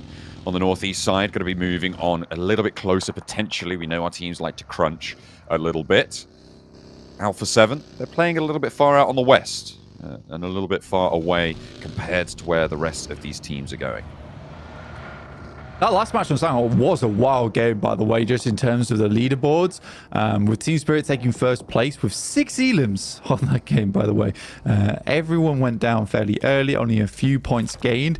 So for Team Spirit, that was possibly the best scenario that could have happened. Similarly for Mirin Sejong, I can't imagine they were too unhappy with how that game actually played out. So no one really gets too far ahead of one another. And it's somewhat of just a let's go again here on Erangel. I mean, they talked about it on the desk, right? How historically Group Yellow has just always been this group of tiebreakers for the third place position. What I would love so much, it's probably my greatest desire today, is for all 3 of the top 3 teams to be tied and that 4th place team to be tied with them as well. That's what I want. It'd be tough, but let's go even further. I mean, the point is, it's not out of the question. 157 to 152, 5 points between 1st and 4th. It's wild. It's wild at the moment. Major Pride once again ducked out from that top 3 just by a tiebreaker that came through. Alpha 7 very close by to Vampires. I think, you know, I think that game on Erangel versus DRX for Alpha 7 kind of ducked their confidence. I think they're one of the few teams that is really, really good at playing a 4-man lineup where you have split off angles. And for them to get so brutally destroyed by DRX, it does knock the confidence, thinking we're the best in the world at this type of maneuver. Really, no one's been able to defeat us doing this type of thing in the past, and for it suddenly just to go all wrong as DRX pulls the trigger on them, yeah, it's not great. I think that is Major Pride getting a ton of elims from somewhere. I think it's Inco, yeah, damn. Getting 2 on side, so Major Pride go up by 2 points and will get rid of that tiebreaker scenario and head over the top of DRX. Right. By 2 points, though, it's still very shaky and very early days into the lobby. Major Pride currently very central on this shift. It goes hard northeast on the circle, but in general, our teams are okay with this. It goes out to the east side of Pachinki again, back over towards Potato Hill. Just a little bit closer to it. DX Xavier, very split right now and just about going for that regroup. They have managed to recoalesce. They had a lot of their team over on that south side, and they move around RSG, who are currently south of that now regrouped position. Twisted Minds, they are out on this west side. Where do they appear there? Goodness me. Vampire and Alpha 7 will be their main neighbors, but Vampire have taken a knock, and Stoned does get rezzed, but Twisted Minds look to descend. I mean, head on over. I think this will be our Major Pride replay. Yep. Versus Inco. They get a little bit too close for comfort, and it is a lovely spray down with the help of the rest of the team. Oh, Stoned caught again. Doran moved up with the rest of Twisted Minds and able to get that angle. The nades, the barrage to keep their teammates safe, but he's already gone. He's being dusted there. And now Vampire send away Alpha 7. They're moving up. They're trying to catapult themselves into this rotation, try and sideswipe on the broadside, but it's not working out. Vampire too quick for him. They're out of there like a shot. In the meantime, Twisted Minds, they're going to send over the top. They see a nade in hand. We'll back it off just a little bit with Mafioso up on high. So this is Twisted Minds versus Alpha 7. Our 5th place team currently going up against the 16th. Nades hitting off the back of the tree. That's an unfortunate bounce for Mafioso. One sent through, and they are downhill, and Twisted Minds control this high ground, and I think Alpha 7 were hoping for a bit more of an extended fight between Vampires and Twisted Minds. They can make it through. Instead, they take the opportunity of Alpha 7 being like, we're going to give up some of our angles here, and instead try and push on this third party, and Vampires are like, well, we will just get out of here. It was the angles that you were holding that was preventing us from moving all that much. Vampire desperately don't want to go down, and least of all to Alpha 7, the team that they are chasing on these tables right now. 126 points. They had a very strong point-scoring game in that last match, gave themselves another lifeline into the top 3 potential ascendancy. Carrillo now going to be battling off against Twisted Minds. And the southwest side, very dangerous. Alpha 7 in general have been slipping behind the pack, and this is a very important game for them to keep up and into this fight. A hard south shift goes slap bang on top of Team Spirit. They are so happy with this one. Again, 2 chances in a row here for Team Spirit. Sanhok was not a bad innings from them in terms of positioning. But this has to be the game where they get 10 to 15 points. This is a match where it's definitely doable. It's certainly possible. And it would keep them so safe on the tables. It's a strong spot on the map to play. Twisted Minds currently getting pulled apart by Alpha 7. Doran plays a front line, but he's got no backup at all. You might stand behind the smoke, but the bullets go straight on through. A little clap back there, maybe a bit of danger. Revel going down. DRX looking for shots. Twisted Minds, yeah, they will fall entirely, but losing Revel is really not the greatest. And it is Harame, bro, to put pressure on. DRX from the north as well. Everybody looking out their way. Team Spirit, in the meantime, on tower defense. They need to keep hold of this central scenario. Yeah, Demuerte tried to push them. They get 2 initial knocks, which is awesome. And Demuerte down to 2 players. BTR did get knocked themselves. Effects finds another. 1 player does go down for Team Spirit, but really good clap back there. And I think that Effect realizes there's an angle through that window. This is very safe gameplay from Team Spirit. It was a good initial knock onto BTR as well, because that stopped them from trying to third party onto this one. DRX getting torn to pieces by Alpha 7 too, as Kaise tries to move through, but here they are again. It's Bro Harame. Oh no. Oh dear me. It's always them. One player. Yeah, every time. Crash. All right, into the middle. BTR looking to hold off. Good for 1. 2 players playing split right now. The flush comes through. Is that stolen away? I think it was. Zeus are chiming in. Genfos still holding the wall, though. They don't really care at this point about taking these knocks. But BTR, where do they just go? They evaporate. It's going to be Team Spirit. It's Zeus as well chiming in. Aura going to be successful on their crash, but not so successful at staying alive and healthy. Look at the damage that's been done. Team Spirit, 4 eliminations. They are on a tear this match. What a south shift for them. It's going to play out well. This compound is treacherous sometimes, Blank, but right now they have an accord. That's an unreal nade from Nomi, because it looks like it just goes through the door there, and that's an easy pickoff, but he does it through the door and then into the room on the side to get the full-on knock and flush. That was really well placed. And again, you don't have the full sightline on that. It's not easy to get nades in, and that really does diminish the power of Horror in that position. They could have maybe got up to 3 players, and now Team Spirit have this team to play guard dog for them on the eastern side, because they are not going to want to fight them in the near future. Mirin Sejong down to 3. Possibility to maybe pick up the player. Sky gets knocked again by another nade from Team Spirit. They are feeling themselves this game. Loops over the top near Mirin Sejong, losing Jae-suk. 3 players on the northwest side. Can they get back up into the conversation, stay alive in the top 3? It would be big for them.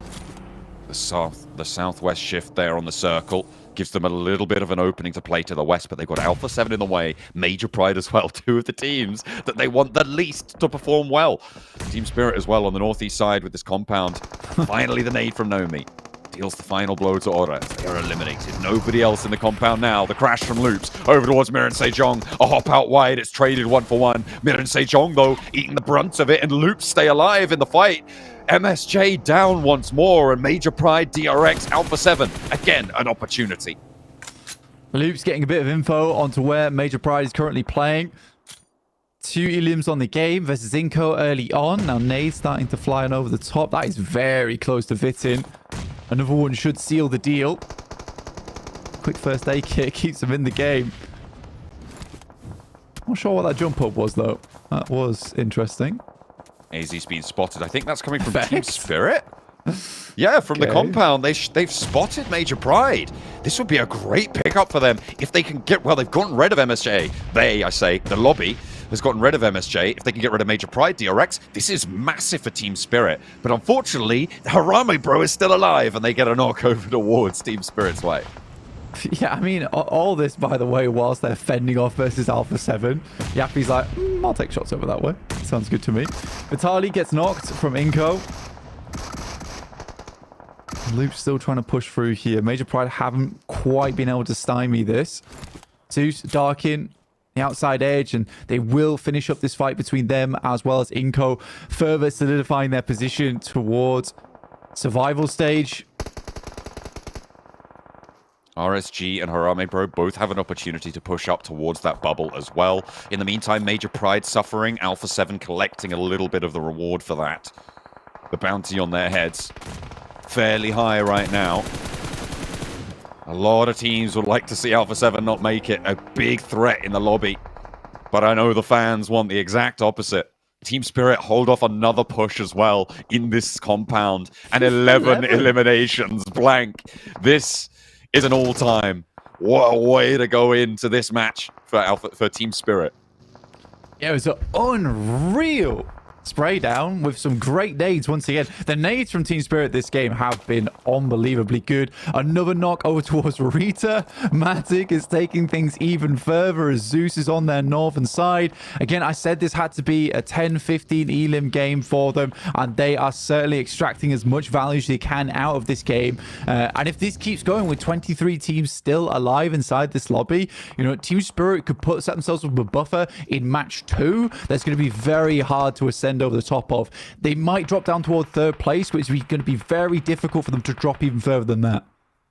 Team Spirit on the momentum now. Nades in towards Zeus, and they go over towards Major Pride. Oh, they were going to go one way, but instead they went the other. It's 1 apiece, as Team Spirit do get 1 from the knock that they got. Major Pride get that other elimination, so 1 point either way. On the north side, Major Pride playing with 3. They're going to have to shift through, but Team Spirit still have a slice of this. Do not ignore Vampire here either, Blank. Schweppes and Tony K, 2 incredible players. They have a building on that south side. They have a little bit of cover to play around. Teams will look to crash in, but a lot of teams are going to look to do the same maneuvers here, and it's going to be tough to make it unscathed. For Alpha 7 on this western side, again, we said this team is looking to catch up. They're looking to chase. 7 elims on the match so far. DRX going down to 1 player early is a big deal. And Mirin Sejong drop into 3rd place, John. Both our South Korean teams at risk of not making it into that top 3. It's so volatile right at the top, but Team Spirit finally found a little foothold. They are surging forwards here. The diesel engine starting to billow smoke now for Team Spirit. And it's a threat. It's a call out to the rest of the lobby. Show us what you've got. Team Spirit are here to play today. This is what I wanted to see from Team Spirit, is this rotate over towards the western side. They hear the fighting, they hear the gunshots. They would love to clear out this western side. It's no good staying inside this compound for too long. If they can find a little bit of action over towards this edge, pick up more eliminations, clear out the western teams, their life becomes so much easier on the northern side. They're not quite finding anything just yet, though. Instead of being greedy, they return back to the fold. Discipline is the name of the game for Team Spirit here. It's what they need. It's what they've delivered on so far this match. 23 minutes in, they've got 12 eliminations, and they're looking to rack up more. Major Pride want to cut away at Alpha 7, whittle them down once more, and McGrellan's the next to go. Carved out of the roster, and now it's just the one player left standing. Alpha 7 in danger. All right, my bro. Try and make their way over towards Vampires. Like you said, this ditch is very nice to play in.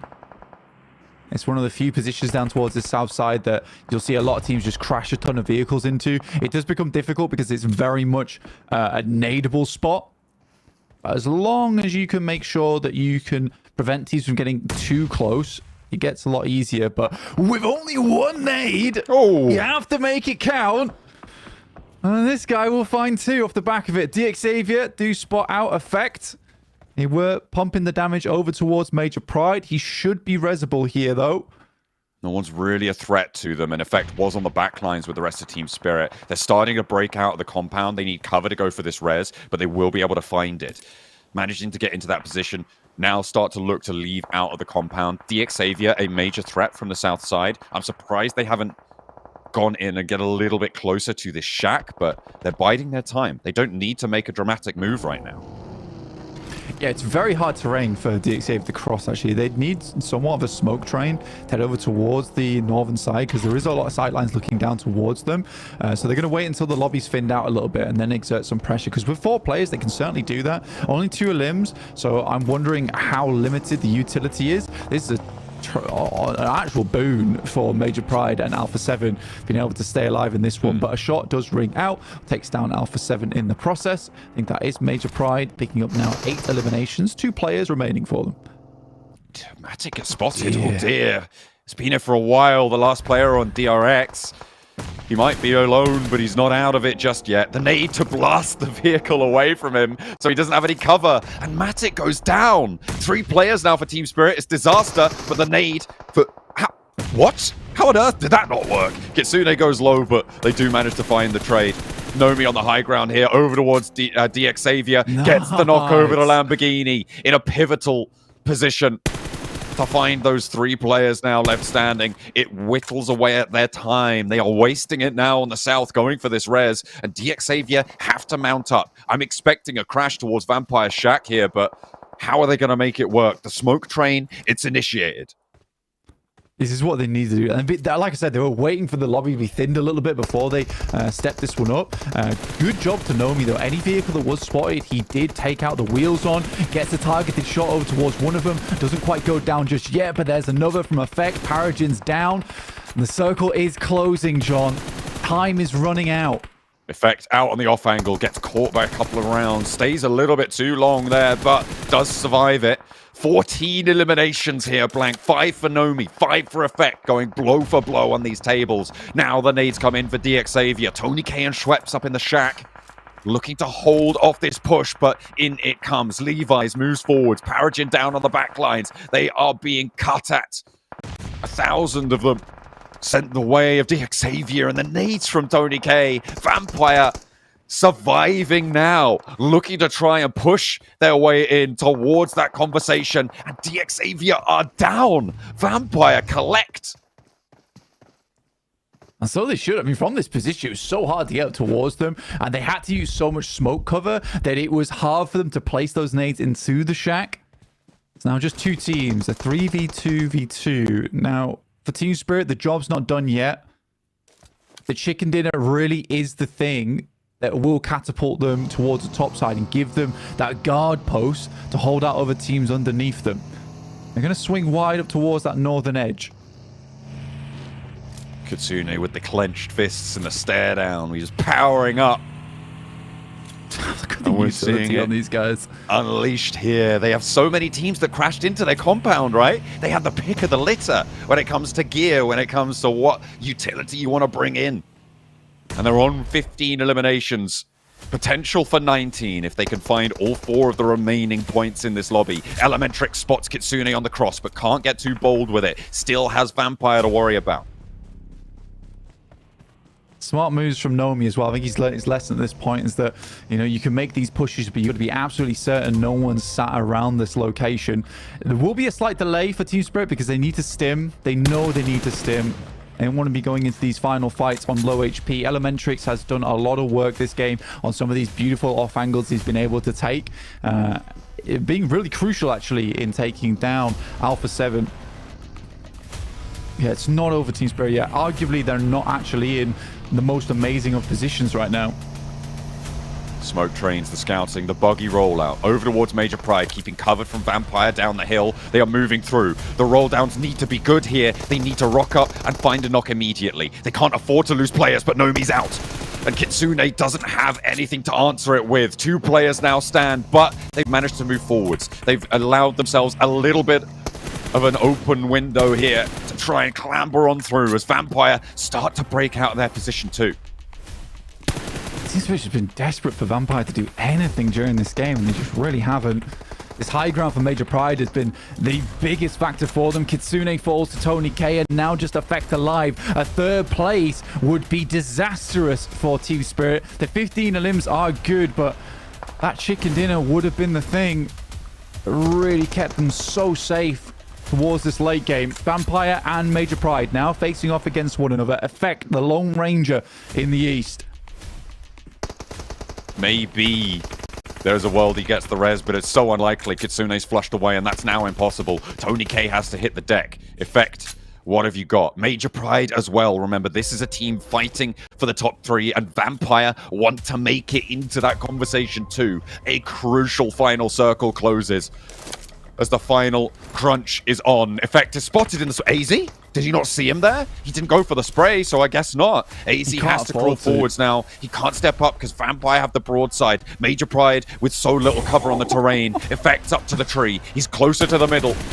And it's all on his shoulders. Team Spirit's chances here. And an excellent knock to AZ. Vampire is still on 2. Elementrix if he sweeps, if he gets that shot. But Tony K here behind the tree. He steps out. Effect has to hit the deck. And there it is. Team Spirit go down. 3rd place. Another elimination, sure. But in they go. And it is Vampire from underneath. The 2 players survived and put themselves back in once more. And it's a team chasing for top 3 technically, and 10 points off the back of that and a good hold. It's 2 players towards that ditch, managed to survive the entire game. Arguably one of the most impressive matches for Vampire so far. I think for Team Spirit it is great news they get the amount of eliminations that they do, but a botched endgame. I feel like that rollout from those players, including Nomi, was maybe unnecessary there. They could have just dropped a smoke trade. They had so much utility. They had everything to work with, but the vampiric Ica slowed down the lobby, stopped the crossings, and in the end, consumed all. Vampire with a chicken dinner. This is making me think a little bit about Bigatron way back in the day when the Twins were the only 2 left alive for BTR, and they came back on the Miramar and won the map. A big win for Vampire considering where they are on the leaderboards. Not to mention, just like BTR then, they only had 2 players for at least 15 minutes of time that they had to hold out on. And Hot Jukes and Max, I don't know how they did it. A little bit of, we have to say luck, especially with Team Spirit there, losing a couple players in maybe situations they shouldn't have.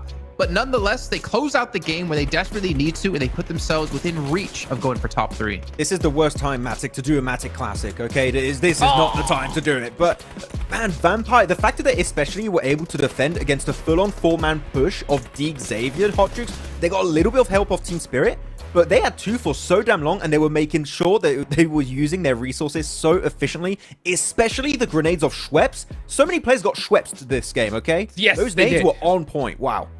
Dude, Schweppes was no joke. He was landing them. I think he got that beautiful double knock, you know, and that was just, yeah, gorgeous. You know, and when it comes to Vampire, they use that bottom of the hill so perfect. Their end game is so strong, right? They just pre-fire that grass. They don't have to see where the player is, right? You just got to know, like, all right, you know, he's got to be in the edge somewhere right here. Take the shot, and that's what they do. So Vampire clutching up a win. There's honestly so much to talk about. I can't wait to see the leaderboards because things are shaking up. Alpha 7 got some good points on the board. Vampire with this win, they got to get closer to that top 3 situation. All I know is that when we saw Vampire walk past MSJ just a few seconds ago, MSJ was not looking happy. They were looking nervous, dude, big time.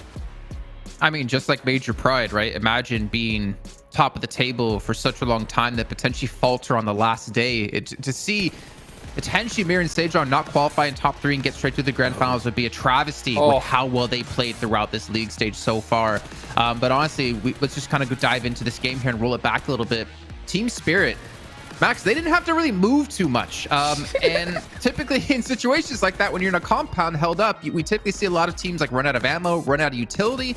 Except it didn't go that way for Team Spirit this time. Yeah, we have to also say for Team Spirit, they dropped farm. So that was, what, 500 meters to the east of where the circle was going to end up finishing. So very, very small rotation from them. But you can see in the replays, so many bloody teams crashed at compounds. I think it was 4 teams total right now, Jukes. We had BTR, you had Horror, you had Demuerte, you had RSG. And that means, of course, that all the loot was just picked up by this squad, by Team Spirit. And at the end, it had, what, 12 nades or 16 smokes or something? Insane amount of utility to use in an open terrain finish that really could have given them the win if they didn't lose the solo players earlier on in the match. Oh my gosh, dude. Team Spirit reminds me of like when I used this game, right? Reminded me like back when I would go to my mama's house. You know what I'm saying? The food would just keep coming and coming and coming this way, you know? And that's what they did. They just ate. And it was so crazy because I was like, man, yeah. I was like, wow, what a great job from Team Spirit to be able to hold all their utility towards the end. Very strong. And then you pointed out, you're like, dude, they just looted like 4 teams. And I was like, oh yeah, you're right. You're right. It's so crazy to see just them do that. But you're right. At the same time, it kills me to see those little tiny mistakes from Team Spirit. You know, Matic getting caught out definitely hurt them. And then it just kind of all fell apart from there. But still a massive game from them.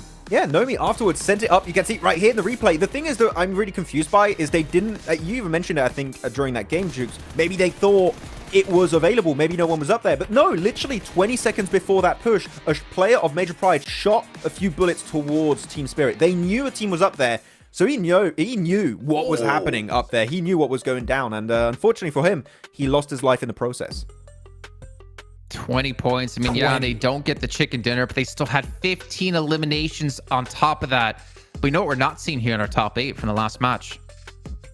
Mir and Sejong. You guys didn't say it, so I feel like I had to say it. Here on the top. There's a lot of was teams, the team at the top of the table at the start of the day. Yes, Team Spirit passed them in the last match, but that lead that Team Spirit's now building against them is almost solidifying them in a first place position. I don't like this timeline. I want Mir and Sejong back up there, but unfortunately for Mir and Sejong, this was quite a rough circle for them, but center control was already overtaken by so many teams that they all tried to crash Team Spirit. I think that even if Mir and Sejong tried to do the typical center send early on, Hot Jukes, into Team Spirit, seeing how they were playing, I think it would not have been successful. So maybe Edge was the best approach this match this time around. Yeah, for sure. I mean, that compound is really tough. I mean, sometimes you could do is have the whole squad just send the main compound, go to the bottom floor, smoke the stairs, and just be like, hey guys, we're gonna be neighbors for a bit, you know? Yeah. But Team Spirit, we're not having none of that. They were taking out every single team nearby them, and they did a great job of doing it. And a good game for Tony K as well. I mean, Vampire being able to pull up the chicken dinner with as a duo, especially in the championship rounds, is just so clutch. Yeah, and honestly, it's kind of in true Vampire nature for me. I feel like we've seen this so many times out of them. And like you're saying, for Tony K to step up when they needed it, him and Newsy as well, trying to get them ever so close. So the problem is, look at this. They haven't even moved up in the leaderboards, even with their 2 fantastic games of the day, but they have closed that lead. 5 points behind Alpha 7. Mir and Sejong have fallen to 3rd place now. And just like that, Max, they're 20 points behind first place. Like, that is ridiculous. I did not think they were going to be overtaken this quickly, and the lead would be created also so quickly by Team Spirit. That is quite a step up from the EMEA squad. And Major Pride, man, they just go down, they go back up in top 3. They've done this like many times throughout this tournament, I feel like, in the last day or two. So Major Pride back in second place, but looking a little bit lower here. Vampire, still, we do see them get into the late game. Usually before we had, I think, 3 wins and 40 placement points. Even when they don't get wins here, especially I'm looking at the Sanhok, they're getting points on board and they're still getting those chicken dinners. So Vampire, they're closing that gap here, and I think we are going to see them make it to top 3 eventually. Vampires seem to be playing so much more aggressive, and I'm loving what I'm seeing from the squad. Yeah, you know what? And the reason why I hesitated, Jason, too, when you said, like, which team do we not see? Because you know what? MSJ, yeah, we didn't see on that first page. But we also didn't see DRX, right? DRX, I think they only had, like, what, 3 points that last game? And they're in the same position that MSJ is in at this point. They got to start clutching it up. Because let's be real. When it comes to, like, Alpha 7 and Vampire, if you were to just say what would need to happen in order for them to get into top 3, this is the absolute perfect storyline, right? You got the top teams, you know, throwing some early matches, and they're clutching it up right off the rip. It's going to get dangerous here in these last few matches. Yeah, and I mean, that's perfect, right? The fact is, Mirin Sejong and DRX, the 2 South Korean teams, are not having a good performance today, which does leave that third place, that one position, susceptible to being sniped by any of these teams down below them. So we have to keep our eye on Alpha 7, Vampire, and DRX to see if they want to take it. Well, they need to make some big plays happen, and we're already seeing Vampire do just that. We can see a quick little head-to-head here between our 2 teams. And Mirin Sejong, we did talk about as, I think, overtaking Major Pride at some point when it came to eliminations. But honestly, it's all been Team Spirit now, as they are the elimination leader here in this lobby at 120. And I feel like on the second half of this group stage, Team Spirit are reaching the late game way more than they used to. They are rotating so much more efficiently. I feel like so many teams here, Hot Jukes, have taken a note from the book of South Korea, which is quick rotations are actually really good. Just quick rotate in the center, hold down the fort, and you'll get to the late game. Will you get the win? Maybe not all the time, but you'll get a bunch of eliminations in the process because that position is so damn good. Team Spirit have really adapted so well to this lobby, and currently in first place. We're already 2 games down. If they do this once or 2 more times, maybe they're not only going to lock down their top 3 position, maybe they're just going to lock down the first place too. Yeah, I mean, they could win this thing absolutely, especially with a game like we just saw. I mean, top of the leaderboards, what was it, 25 points without even winning a chicken dinner is pretty insane. So when you, oh, it was just 20. Yeah, it's so crazy to see these kind of performances. And I mean, can you imagine, Max, that it is now a possibility that we don't even see a South Korea team go to the finals right off the rip? Can you believe that? I don't want to believe that, so no, I don't believe you. Right? It's so wild, but like the door is opened. Like the door has opened in just these 2 games. There's 4 more left to go. You can see the look on these players' faces. The nails are getting bitten off, except for Team Spirit. Right now, they're big chilling. I mean, I want to say, honestly, if Team Spirit have one more good game, I would probably say they're through into Grand Finals. Yeah. I know John, our stat man behind the screen, was kind of, I'm trying to like understand it. It's taking me about 15 minutes to figure it out. The TLDR though is that the points that they've been averaging, or that they've been hitting, does match the average bubble from top 3 last year, which was around 177. So if everything still plays out at an average of what we come to expect, they should be qualified. And I know I just murdered the entire description of how that works, but basically TLDR, Team Spirit, if everything plays out like it did last year, they're through to Grand Finals. But who knows what can happen? Yeah, one of the biggest comebacks of the PMWC. Again, we had such high expectations for PMWC. The team really, unfortunately, disappointed us back there. I think it's fair to say that was not the performance we expected from Team Spirit back at that tournament. But here they are, here to just reclaim the spot of one of the top EMEA teams. Explain why though. There is something slightly different about Team Spirit from PMWC till now. True. They got Matic. They got Matic in the team. Not saying that Naomi was a detriment to the roster, but obviously the switch up they've had has allowed Team Spirit to not only be first place right now in PMGC, they won PMSL Fall. So this is definitely a big turnaround in this team. We're seeing Naomi play extremely better. As you said, Max, definitely one of the strongest, if not the strongest EMEA players. Team Spirit are starting to look like the complete package. I'm just a little bit scared that I'm getting my hopes built up, Hot Jukes, just to be let down later on in the tournament. I mean, I think we all are at this point because we're seeing these leaderboards just go back and forth between so many squads. And now you got Vampire on the hunt. You see Tony K smiling right there. He's ready to go. Alpha 7 are starting to charge their way up there too. So, I mean, things are starting to get really, really intense here. These are those championship rounds, and it's so relieving to see Team Spirit perform the way they did just so quickly here. I mean, so quickly. I mean, they were just taking squads out left and right, no mercy. They're looking like the Team Spirit of old for sure. I think that especially because we get further and further in this final day of Group Yellow, I think we are slowly going to be looking at teams that we are going to be taken out of the equation for not only top 3, but also top 11 to some extent. And I don't know if you would agree right now, Jukes, but I would have to say DX, I don't think the way they're currently playing is going to allow them to reach top 3 anytime soon because they're going for these big, desperate... Damn it. What was that? He always does this. That smile. That bloody smile. But every time. Yeah, DX really are struggling in these games to find good positions and are... right now, the way they're playing, Jukes, I don't know if you agree again, but top 3, I don't see DX being able to contest one of those top 3 positions. It's over. All right, I'm putting the nail in the coffin. I don't see it happening and it's just purely just because of how well these other teams are performing. I mean, it's still absolutely mathematically possible, but for D Xavier, it's taking a chicken dinner this game. Like, honestly, if they don't win this game, it's over for sure. You know what? Well, it's already over. They're not making it. Oh, wow. I'm saying. Oh, wow. I mean, you did say Inco would be top 3, and that ain't happening. So I don't know, Jukes. I don't know. You know what? They just got unlucky. Obviously. They just got unlucky. That's what we do, obviously, if we're talking so much about the top, and we obviously have about 1:30 until we head into our next match, but we have to also focus on the bottom, right? Because we do have Rami brought that last match able to push through into 13th place. They are about 23 points short of surpassing Inco and taking that 11th place position away from them. Even BTR, who did have a good match 1, they fallen back down to 10th place and only 3 points ahead of the bubble. So it's a lot to keep an eye out on, and it's going to be extremely tough for any of these teams. I mean, I would say even down to maybe not to Marte, maybe Reagan's game would almost count out as well at 69. But we need to see, Hora, Harami Bro, Inco, BTR, there's still that battle at the bottom. I'm looking at Reagan's gaming here, Jason. I always want to see them reach the late game, but they just struggle in doing so because they take so many early engagements and they just lose. They still get eliminations. Actually, in terms of eliminations, they're on par with teams around them like Harami Bro, Hora. They are decent on that front, but only 16 placement points over all of the matches they've played so far in Group Yellow, Jukes. That is insanely low. We need to see them try and make it towards at least one late game scenario. And right now, I think that's happened in one game where they got a 2nd place. And outside of that, pretty much nothing happened for RSG. So something needs to change, but with only now 4 matches remaining, I don't know if they have enough time to do a change like that. They don't, and not to mention everything's going against them. I mean, Sanhok, MSJ headed your way. When you have the most dominant spot, what are you gonna do, man? But you know what? Oh, we're about to get into this one. Jason, I'm so pumped. Well, I hope you can keep that pump, man. Don't get too tired because we still have the 4 matches left to go, and it's time for our casters to take things away. They're also known as John Allen and Blank, but I like to call them Jake.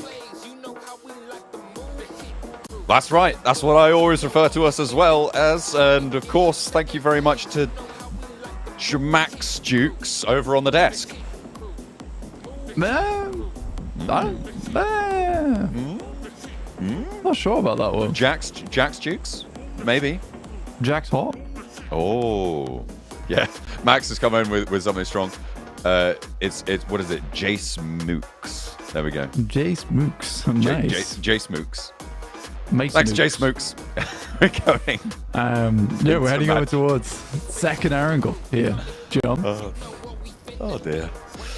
Plane path from the northeast side down to the southwest. Again, fairly lenient as we seem to have evaded the quarry once more for the plane path, not necessarily for the circle this time around. So we'll see where that one ends up going. A magnificent performance from Team Spirit in that last lobby. What a way to open up their day. It's going to give them a lot of confidence for sure. Yeah, I think with Team Spirit, that was a very crucial game for them. Sure, they come 3rd place, but they definitely overreach towards the end of the game there. I think despite that, 20 points on a game sits them pretty far ahead. Major Pride, though, still in the runnings. It's not too much of a big deal, though. because Major Pride getting all those points on board means that Team Spirit and Major Pride can just be happy with this lead they've set between them and other teams underneath them. Almost 11 points between them and Miran Sejong, 20 points between Miran Sejong and Team Spirit. That is a whole chicken dinner and 10 eliminations differential between these squads. Team Spirit now basically just needs to hit a 7 to 8 point average to see themselves fairly safe towards that top 3. We're going back over towards Quarry flank with this circle. Why not? I said we'd evaded it with a plane path, and I might have cursed it a little bit there. Alpha 7, they're close on the roll up to MSJ. Why not put a crossbow bolt over towards Everest? You might hit something. Creo trying to tag on as well. If nothing else, just going on over and damaging those vehicles for MSJ, which rightly you need to do. They are currently our 3rd place bubble team. Even if they got a knock or popped a tire for Alpha 7, that's really important in terms of slowing that rotation down for Miran Sejong over towards Crates, keeping them out of the conversation, because they have a very easy rotational path right now with a east to west plane path to head down towards that western side. Inco already taking a knock and a flush coming through from Major Pride. Nevo Station just barely gets back inside. I think he is a solo here for Major Pride, though, which is a bit awkward. He hasn't got the backup just yet. The rest of them over towards Sunken, over towards Ruins, so they need to move fast. Doesn't look like he has too many meds to play with. Vitali moves up the staircase, and that is going to be the end of him. Major Pride, they go 1 for 1. They get a point, but they lose a player. And in their position, as tentative, as trepidatious as they may need to be here to keep a hold of that 2nd place spot, it's not great news.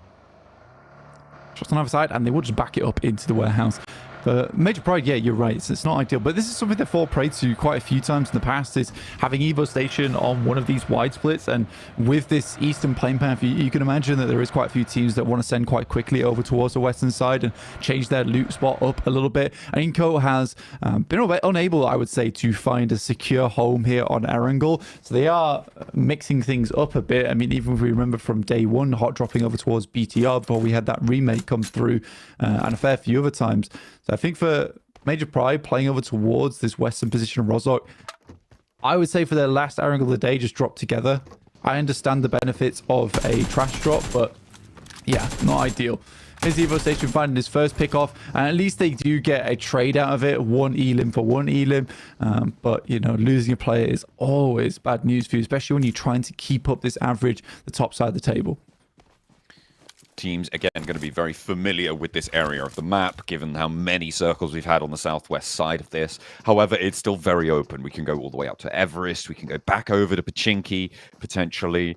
There's still a lot of options, so not completely confirmed over to Quarry. Vampire going to leave Primorsk. This is the team that I'm excited to watch for the next 4 maps, right? They have had 2 back-to-back strong performances. They are now almost neck and neck with Alpha 7. They are close enough to be a threat, especially to that 3rd place. They currently sit 14 points behind MSJ, and that is very, very doable. When you're looking at the top of the tables, the gaps that exist, sure, they might look larger, but in terms of the performances that these teams can put up, the volatility that they can sometimes show, it is so closable, as opposed to when you look towards the bottom of the tables, when that gap between Ore and Inco sitting at 23 points, that's basically an impossible crossing for these teams down towards the bottom, because they have not shown that they have that capability yet.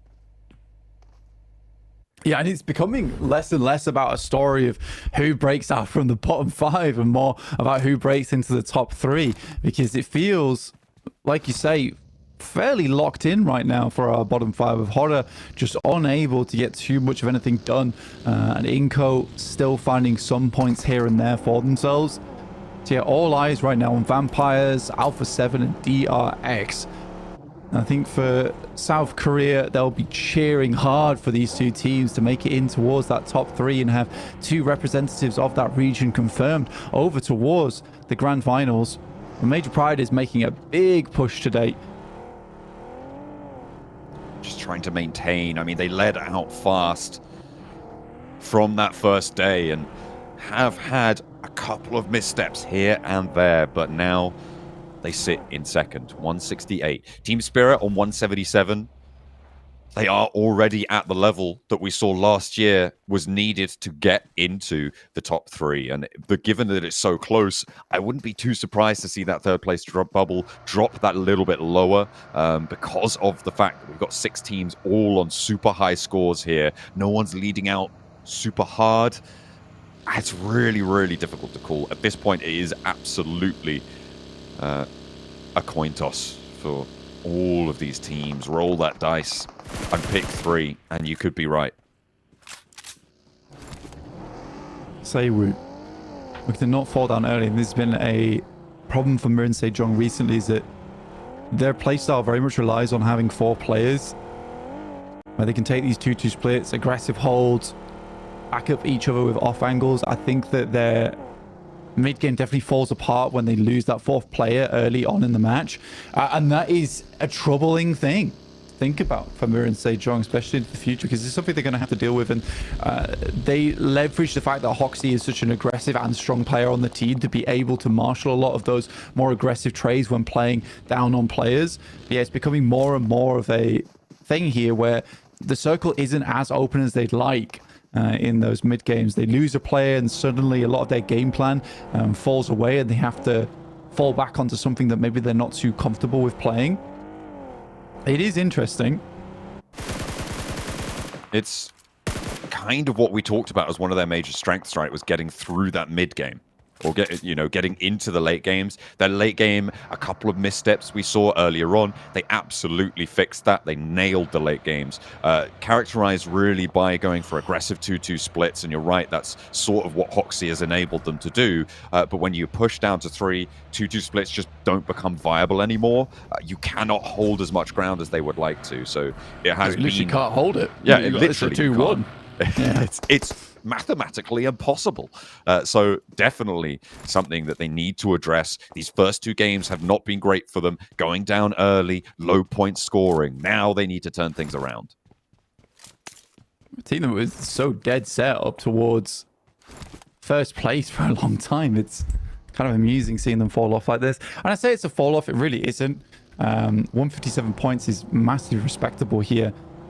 Is the current group stage data for Alpha 7. It's gone in the blink of an eye, but 4.4 eliminations is definitely a thing to keep your eyes on, because that just shows where a lot of these points from Alpha 7 have come from. Yes, they've had some strong games, some good chicken dinners, but it is just consistently putting 4 to 5 elims up per match that has kept them up towards this top side of the table and in the running. But Vampires slowly creeping up on them. With the way the Vampires have played in the past, if we look at previous data from other tournaments, last day Vampires is a terrifying thing. It almost seems that they realize what situation they're in, and not until the final moment when they wake up on that final day, like, we should probably go to work. I mean, it's time. You need to wake up and smell the coffee. You need to get on the road to success. That's what it is all about. Team Spirit certainly have powered up today. Nomi been doing a lot of work for his team, but has been punished for it a few too many times. Certainly for your liking, you've criticized him for it. I mean, those aggressive holds, they have definitely given them some good positioning, and I think it's somewhat of that gamble you take with a player where, yes, they might cause mistakes in your games that could lead to losing a chicken dinner, but they could also lead to games that give you a huge amount of eliminations. And if it wasn't for him, some of those holds on that northern side just wouldn't have been possible, because his nades and his shots getting those knocks were critical to them holding that compound. And I think that's the thing, it's just a trade-off you take with Nomi.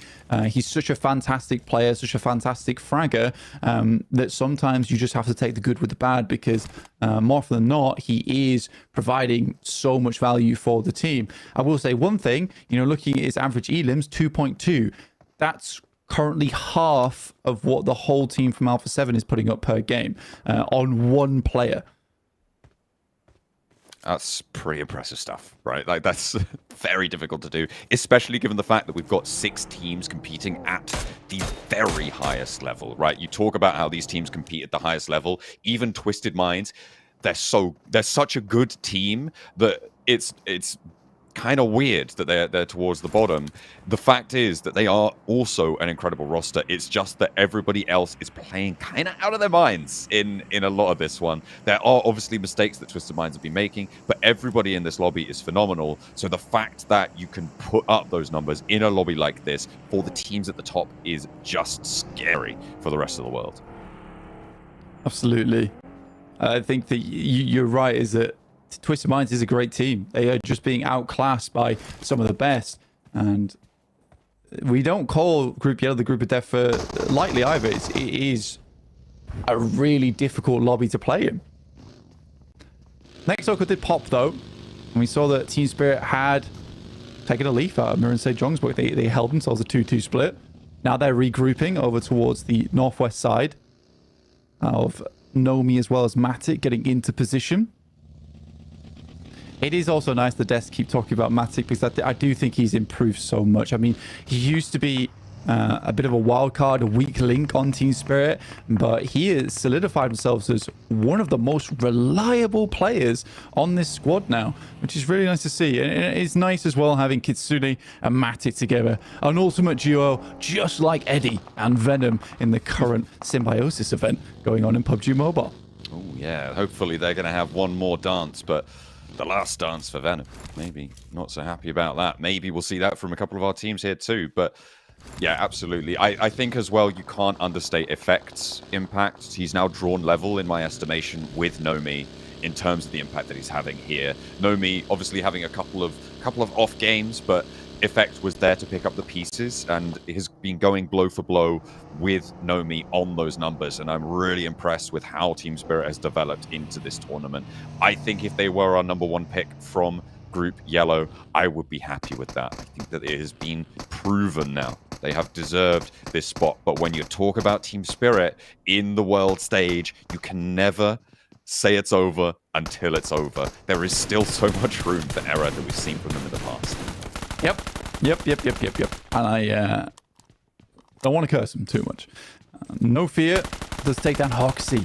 Horrible player to be losing there for Mirror and Sejong. And again, down to 3 early on. That is to our 12th place team. So Mirror and Sejong just suffering at the hands of some of these teams that we didn't expect them to go down to.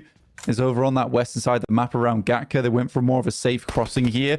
And I think some of that confidence has been shaken on Mirror and Sejong's side to take some of these aggressive holes, some of these aggressive splits. And I think a lot of it was enabled by some circles in the past where a ton of teams were sending very central down towards the middle of the map, but then we get a northern shift and Mirror and Sejong's the only one playing on the north on the edge, and they're able to take a lot of space because of that. But we'll have to wait and see. RSG finding Elementrix. This is Major Pride going down to 2 players, by the way. Ooh, does he spot him? I don't think he does. AZ just hidden. Look at that shift, and AZ, well, he's going to be known now. The hard shift up to the northeast. We're going northwest to Pachinki here. We have Zeus on the north side. BTR making a fast maneuver up towards this direction, but the teams on the southwest going to suffer for this. MSJ, DRX, Alpha 7, Vampire, all going to have to push in from this west side. Yeah, crossing over this field is really awful news for them. Team Spirit likely to be quite happy with their position, though. It has full sight lines out towards the west and likely could pick up a couple of elims and knocks as teams trying to crash on in. Here's BTR down to 1 player. Adeti seems to be the one who did majority of that work, apparently. The Mirror and Sejong, they take this opportunity, they take this chance, as does Major Pride. Great nade will find 2, and that's them over. DX Xavier topple BTR inside the warehouse. But BTR have already put up some numbers so far today, and the fact is that 12th place is still so far behind. They'll be okay for a moment longer. Major Pride fall. Blank, they're out. 1 elimination found. They are on 169, which gives MSJ, DRX, Alpha 7, Vampire, goodness me, that list is long, a chance to jump up on over now. And Mirror and Sejong getting over towards this compound is great news. This was an aggressive push from them. They went directly past Team Spirit in towards one of the more central compounds. Now Vampires are getting involved too, and Seiwu takes some shots down the stairs, but it's not enough. Vampires have fully breached the building. Vampire on the ground floor with just Stoned left. MSJ looking to fend off their 3rd place position, and Stoned will fall next. Schweppes on the outside. Can he do it again? The man is insane, and he goes for one. MSJ, oh no, this is so unfortunate. The crash was looking good. MSJ looking to confirm these points, and every point matters here. Schwepp steps out, but there's danger in the fields. As Team Spirit take the third-party angle. Newsy, Tony K, all there, and DX Xavier here to play. MSJ are down, and the third party takes both of them out. Yeah, easy cleanup for DX Xavier. That could have gone very differently for Vampires. Their initial push was strong. They got onto the lower side, but very good defense from Miran Sejong. Almost went terribly for the Vampires, but cleaned up by DX Xavier shortly afterwards. Rame Bro spraying down. Aura out of it once more. It is so strange that Harame Bro have such an impact on so many important fights, but they're in 13th place, Blank. It's odd, but here we are. That's the world we live in. Aura, with one player down in front of him. I think Sky may be able to get this one back up, but Alpha 7 looking to sweep up towards this northern side, and a big pickup with that nade. Able to get a knock, able to get a flush as well. Harame Bro getting taken low by an Alpha 7 striking out. Yeah, it's a good crash from Alpha 7. They had a little position to go to, but the fact they hear this fighting happening over towards that north side means that they could make a quick rotate up. They knew they were in for a fight when they headed this way, but they were certain they could win it. Considering that it had been going on for quite a while, they saw the knocks coming through. Very, very well played to Alpha 7. They picked themselves up a lot of eliminations off the back of this one, up to 3 already, and likely a 4th coming shortly. Southwest side, DRX are suffering. They've got 2 players down, and they need to pick them back up or get something out of this, because Loops are looking to pick up the points from it as well. Nox coming on in, and DRX, they may not have enough left in the tank as Alpha 7 clean up on the northwest side. DRX just with Kaikse left, and Team Spirit looking to push them down. Our 2nd place and 3rd place teams are out, and make that a 4th place team too. Alpha 7 now with the chance to move up. Yeah, this is their time to shine. But Team Spirit even have here. I mean, that is a interesting play down towards the south side, but they can control the south side of the map. It's perfect. Again, very similar situations to both Alpha 7 and Team Spirit. They hear engagements happening on the side of the map. They take control of them. They know there's limited space within this circle, so they need to maintain some space on the map to ensure they can play very far out on the edge here. 7 trying to sweep down the hillsides. Team Spirit regrouping up closer towards the north, but the building's not quite in. They'll have to move a little bit further up, and you can see Kitsune wants to break that barrier first, moving to the roadside, but has to fold back. Actually, the buildings may just be in on this south side. Certainly not safely, but might be what they have to settle for. Alpha 7 further to their north. They don't want to give these points over this way. I think Team Spirit is forced to fight. They have to. They're going to want to try and take control of this high ground that sits over towards the north side versus Alpha 7. They can't stay in that building. It was more just a regroup point where they could get reset and think about what was next in the scenario, because they know it was clear. And it was a good thing they did have that knowledge as well, because if it wasn't for that case, Alpha 7 might have been able to pump more bullets in. I mean, they're a very accurate squad. You can see the damage ringing through towards them. My question is, do Alpha 7 want this fight? I mean, I feel like probably they do, but there is always that option for them to just try and move in on that north, continue their sweep, but they can get rid of Team Spirit. I mean, that's huge for them. They can get rid of everybody ahead of them in the tables. I mean, neither team wants this fight particularly, but historically over towards this side of the map on the west, these 2 teams on either side of the road always end up fighting in the future, right?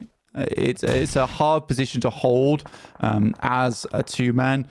You're likely to get shut down later on, and they know that that squad on the other side, vice versa, is going to be a problem towards that end game. So if they can pressure them now, try and take shots, especially because Team Spirit is just coming into the circle. They're not fully regrouped. They don't know what's over towards their north side. Alpha 7, however, has more control further into the circle. Yeah, they can put a little bit of pain in. So utility wasted on either end of things, but Alpha 7 has had way more death crates to be looted on. Bold flex out from Kitsune. He has to turn around and get away from it. Potentially looking for that crash. Twisted Minds from the east side, RSG as well. Now coming into contact on the route out to Pachinki. A nade over for Doran is good for one, and Bay now trying to launch a counter-offensive. Not doing so quite successfully just yet, but the nades continue to go through. Lighting looking to launch two, but they're gonna have to move with that shift. It goes west. It's onto the compound that DX Xavier hold. Inco on the south of it. Demuerte with their players going to struggle to keep Alpha 7 and Zeus at bay. Yeah, for Alpha 7, they certainly want to rotate over towards this side. First, they need to clear out Zeus. Demuerte is going to be sitting pretty for a while, but Zeus is making that roll up right now. In the meantime, we're still getting this fight between Twisted Minds as well as RSG, who are stuck in one hell of an awkward position. Unlikely to get out of this one, I'd say. Caged in.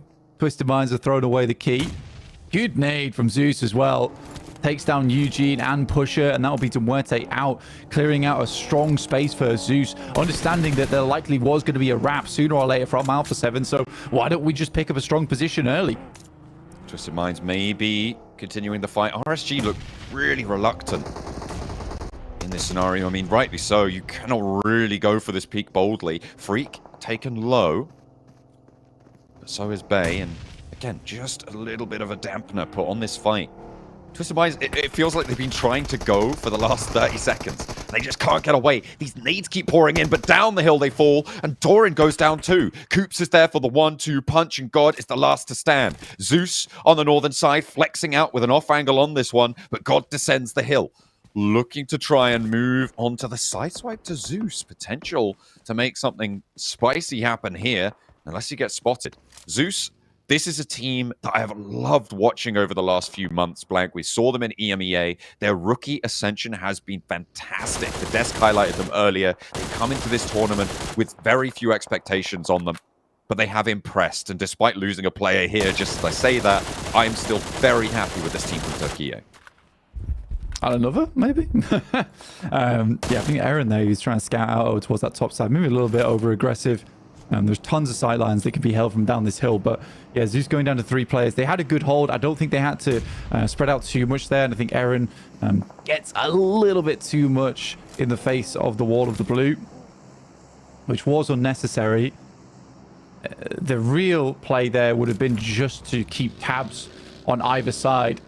Who pushes in first, which is the bigger threat, and I think that right now Maniac is calling to the team that there is a full 4-man squad here on the western side that we need to take care of. We have good angles, we've got good hard cover in the front. Maniac just trying to provide information of where these players are playing using the buggy for a little bit of that high ground perspective. Alpha 7 stalling the fight on the south with Team Spirit for a long time. RSG find a shot, and God is just doing so much damage. Unfortunately, not able to get the flush onto Maniac, but Twisted Minds might be able to do so. The pressure from the east side, look at that roll up. They are starting to swing around and try and flank in. A perfectly timed push from Twisted Minds as they get the roll down onto Maniac. Rita next to the fall to the bumpers. Oh my God, he's getting taken for a ride. Twisted Minds send them back to the lobby. Goodness me, they'll take them there personally. A chauffeur-driven escort. I rocked up with a white van and kidnapped him. That's so unfortunate. That's not acceptable in these games. Zeus does go down in the process. Alpha 7, though, I knew as soon as this fight started breaking out that we would see smokes coming through from Alpha 7. Moving up forward. That's exactly what they do, but they are somewhat pressured, and Team Spirit's not allowing them to get too much off of this for free. They've wanted to sandwich them here. They understand that Alpha 7 hasn't pushed too far forward because of this problem in the front line. Unfortunately, Twisted Minds isn't fully reset just yet, so Team Spirit do need to wait a little bit, but the blue waits for no one, John. Kitsune has been scouting down on the south side for a long time. Potential that they crash there. A big nade to open things up for McGrellan, and Alpha 7's push can now start to come on through. Doran, he's not going to survive this bombardment. Surely he doesn't get back. There it goes. McGrellan gets the flush. Freak almost goes down too. Lord is super low on the backlines, and Alpha 7 have everything they need. Coops, though, he's still alive. That's going to be handled by Revo. Freak and Lord now trying to keep things under control as things are starting to crumble. Alpha 7 put more pressure on Carrillo. Just loads plate after plate onto the barbell, and they cannot keep things going. Lord will crumble, and they rep to failure. Twisted Minds are out. Technically, Team Spirit has made the right play here, which is to wait for a fight to break out where they can move through. Unfortunately for them, Alpha 7 is so damn good that there has never been a fight where they've looked even somewhat phased during that entire thing. It was so well played from Alpha 7 that there simply just wasn't that opportunity for Team Spirit, and they desperately needed that opportunity to make through. Kitsune's been scouting in the meantime down towards that south side to see if he can get an opening, and it's so sad that he moves back up towards that northwest now, because this would have been the ultimate time for him to move through. Matic goes down to Alpha 7, now leaving Team Spirit as a 3. They could still potentially go for a swing. Alpha 7 haven't committed to the push to try and capitalize on the knock and flash that they found, but they have so much room to maneuver that that rotation out is not going to be possible for them. DX Xavier on 2, Inko trying to keep things going as well on this south side, and Ora, by the way, still alive. Effect spotted next and flushed immediately. Alpha 7 are slowly extracting value. They're up to 10 eliminations now, Blank. They are on a tear. Their ascension is here as well, as Kitsune's the next to fall. It's all up to Nomi on that north side to get value from this game, but Team Spirit may have already done enough to secure a top 3 position, but there is always that worry with so many teams around the corner. Nomi in the ditch. They know exactly where he is. Revo gets taken down on a DBS play from Nomi. Steps up, looks for another, but won't find it. Alpha 7, 12 elims on this game. 3 elims for Team Spirit down in 4th place. But yeah, this could have gone so differently for Team Spirit. If Kitsune had just kept tabs a tiny bit longer down towards that south side, that would have been such a good wrap from them to really get involved in that fight on the south. But this should be an Alpha 7 win. Very, very well played. They made it look so easy, this game. That northern side just fell under Alpha 7's thumb. I feel like Ora's position is completely unknown to everybody in this lobby right now. He is very, very hunkered down. Carrillo might spot it. He's the only player that could really do anything about it. I think he's going to get vision on this. He might just step up and go for the spray. Yes, he's seen it. Finally, the snake has been removed. The grass clears. And now it's DX Xavier with 2. 13 elims, put up 15. You get a 25-point match. And for Alpha 7, this is a great result. With so many of the teams ahead of them going down early, they will be in the top 3 after this. The question is, where will they fall in that top 3? Grillant, up close and personal. DX Xavier, 2 players remaining with Levi's as well. It's a 3v2. Levi's currently in that Molotov, does take damage from it finally. So unfortunate, he steps out the way, and Alpha 7 should now be looking for Levi's. He finds the first knock, but will not find anything else off the back of it. Tons of elims here for Alpha 7. Revo does go down, but the rest of the boys take it home for them. And for Alpha 7, that is a mighty jump. The champs don't choke here, Blank. They will be able to find a chicken dinner at a pivotal juncture, but the job is not done. And you can see that in the sentiments that they're displaying there. For Alpha 7, they know that it's the first step. 1 of 3 more they have to make to secure themselves a spot in the London finals, to book that ticket and head on out that way. It is down to the wire here. We are going for 3 more. We have to play them all out, and it's still all up for grabs. No, Alpha 7's trying to grab anything they possibly can right now to breach that top 3 and to secure that spot into the Grand Finals in the UK. And honestly, they're becoming extremely close, if not already doing it in this last match alone here. But that also means we have the likes of them and Team Spirit potentially setting themselves up to be locked in for the finals. Top Dukes and Maxman.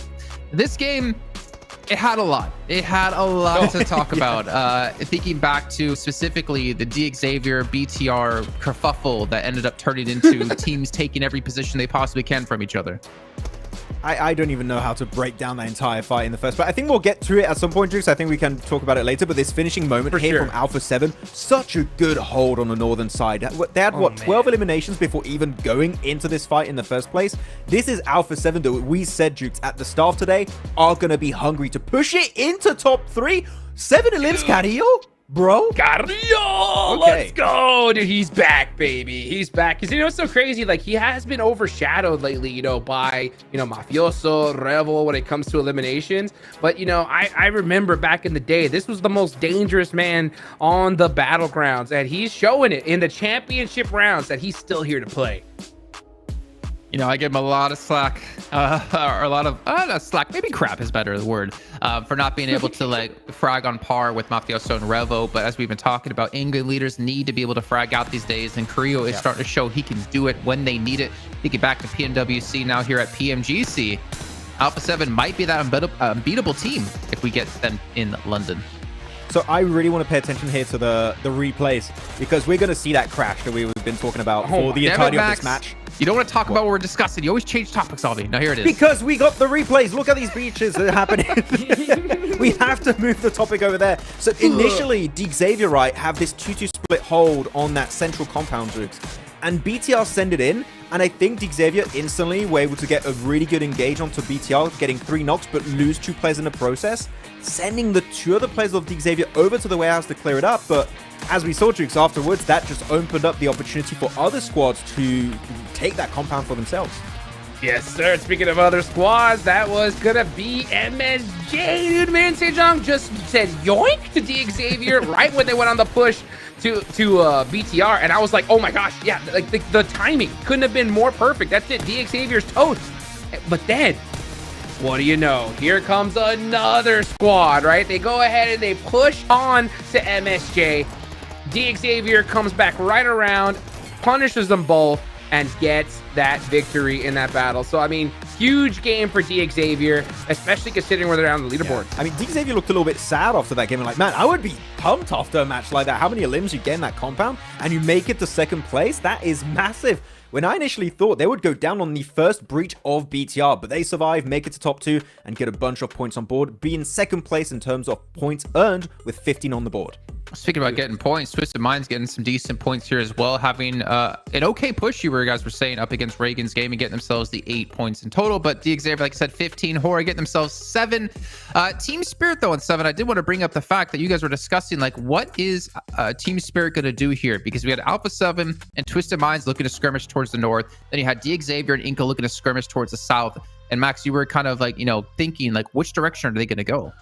I think that was the big question for them, and they had Kitsune scouting the compound of Inca and Xavier, while the 3 of the players were north looking at Alpha 7 fighting Twisted Minds, and they needed to make one decision. They needed to make one decision as to which fight do we take and commit to, and we need to full send into that fight. But unfortunately, Jukes, the main issue for them this game was indecision. They did not make one of those big calls, and because of that, got pushed by the blue zone and were so easy to take down. So next time, I hope we see Team Spirit just go for the send it, because if you don't do anything, teams will eliminate you very quickly. Yeah, absolutely. And that's the thing, is that, you know, it kind of puts a little question mark on for me, because, you know, when you look at Team Spirit, they're in first place, right? So I think a lot of that hesitation was just caused by where they're at on the leaderboards. Because at a certain time, you got to realize, like, hey, you know what? We got a good lead. We just need points on the board, you know? So instead of playing their normal game and actually going for that aggression, maybe they're like, hey, let's just hold back, survive. Because the teams... Do Brazil, baby! Don't die, please. Alpha 7! We're back, baby! 173 points. Oh my goodness. Hey, what was it? What were we saying earlier, Max? It was Brazil versus who? South Korea. It could still happen. It could still happen. But this is what we're going to see throughout the day, I think, Jason. We're going to see these teams just back and forth in the top 3. It's so close between all of these, like, top 5 squads still. That right now, DRX, MSJ, they feel like it. They could push back up to there. But looking at the consistency of Team Spirit reaching the late game, I think currently they're locked into top 3. I would say we still have 2 spots. Alpha 7 Major Pride need to hold down the fort because their spot is not yet secured. I mean, it's becoming really tough at the top of the leaderboards, right? If you just have one more bad game, if a team who's trying to be in the running for top 3, that could be what keeps you out of the whole shebang. But as we look down towards the bottom of the table, Inco, BTR, really no movement down towards the bottom, as we did see Twisted Minds come into 15th place, but 20-point difference between Inco and Hora. We need to see a big game here at the bottom of the table if one of these teams want to push one of them out. But the way it's been kind of going, it's not looking like it's going to be possible here. I mean, Hora, you had Sky surviving as long as he possibly could as a solo, trying to get any single point. But the fact is, those placement points aren't going to be enough to propel you into 11th place. You need to be able to pull off a win and be able to pick up quite a few eliminations. Yeah, how about 15? Getting desperate. Yeah. Sorry? I was about to say, how about 15, right? From Alpha 7. That's all it takes. And that's what's so crazy, is because, like, we're seeing teams put up decent games, decent eliminations, but we're seeing the squad that wins just blowing everybody out of the water with a crazy game, and that's what's shaking up this leaderboard so much. So like, I mean, still, if MSJ do it, DRX do it, even Vampire, if they go ahead and get that done here, which I think for Vampire it needs to be for this next game, because if not, right? Well, the conversation. Oh, okay. Well, see that right there? I thought 7 was not on the desk, but he's still here. See that right there? All right. It's going to be a problem, guys. It's going to be a problem, because you know what? I think that second place curse is over, baby. These guys are clutching it up. So on the leaderboards, just to look back at the bottom of the table really quickly. So Zeus is at 120 points in 8th place. Loops is in 9th at 103. And then it's 101, then it's 100. So right now, if Horror could have, or even Harambe Bro could have some big final games, we could see one of those three being potentially knocked out. But that lead is still continuing to, I think, lengthen in that spot on the bubble. But towards the top, you know, MSJ, they have struggled to easily, obviously their worst days so far. What do you think necessarily, Max, is kind of going wrong for them? Is it just teams kind of figuring out the style that they're running and being able to counter it, or be able to do it before them, or what is it? I feel like teams are able to get center a lot faster throughout, kind of yesterday, but especially today. Central positions are taken over by D. Xavier in this game. The game before that, it was Team Spirit. And the big gambles we saw them do, Hodgix, which is phase 1, phase 2, send it dead center. Teams have caught up to that. Yes. Teams know, oh, the good position. MSJ is going to send it in phase 1, phase 2. We need to take it quickly if we want to get that spot for ourselves to hopefully aim for the chicken dinner. And so far, these central positions have been the game-winning spot a lot of the time. So MSJ, unfortunately, the strat is just not quite working as much as it used to. All right, we're going to head over to a break here. We get things ready to go for the second half of the day, the final 3 matches of Group Yellow. We'll see you all soon.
Welcome back. I'm joined by the team that just won Alpha 7 Revo. Before this match, actually now after this match, you guys are actually 11 points away from that top. At the end of the day, do you guys think you can make it to that top? Falta 11 pontos aí para a primeira posição. Você acha que vai estar lá na primeira posição final do dia? Espero que sim. Se for da vontade de Deus, eu acho que a gente termina na primeira posição. Mas claro que a gente quer ir para a final, a gente está dando o nosso máximo. A gente não começou tão bem, mas a gente está buscando melhorar e, se Deus quiser, a gente termina na primeira posição e indo direto para a final. I hope so. God willing, we will make it there. We didn't start so good as we wish, but I think we're gonna make it to top 3 and we'll make it all the way to the Grand Finals. I mean, well, as I just said, after that performance, you guys are just 11 points away from being able to get to that first place. Now, coming into this group, coming into this PMGC, a lot of people thought that you guys were just gonna have it easy. Everybody had you projected to be in the top 3. Did that put any extra pressure on you guys' shoulders? O pessoal acreditava que vocês iam estar no top 3, né? Isso deu pressão para vocês? Acho que não.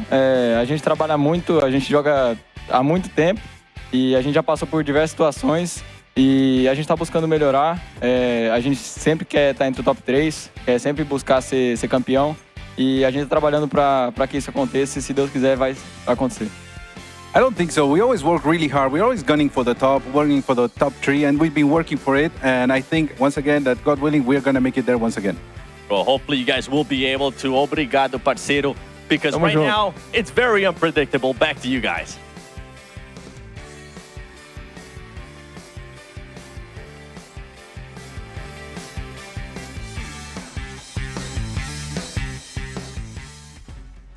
I mean, Alpha 7 just trying to keep it interesting, right? They're just trying to keep us all on our toes and keep our predictions in a rough spot, because my predictions are still not looking too great. I only had one of the teams at the moment in top 3 to make it through. But we still have 3 matches left to go. But more importantly, Max, we have our final Erangel to come up. And we know how Alpha 7 can play on Miramar here. So I'm getting a little bit worried for some of these teams if they want to catch up.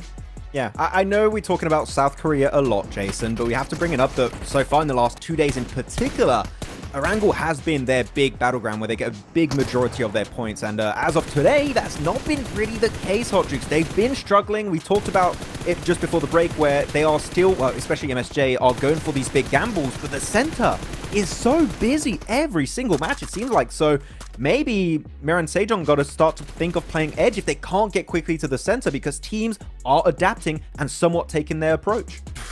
Or maybe scout?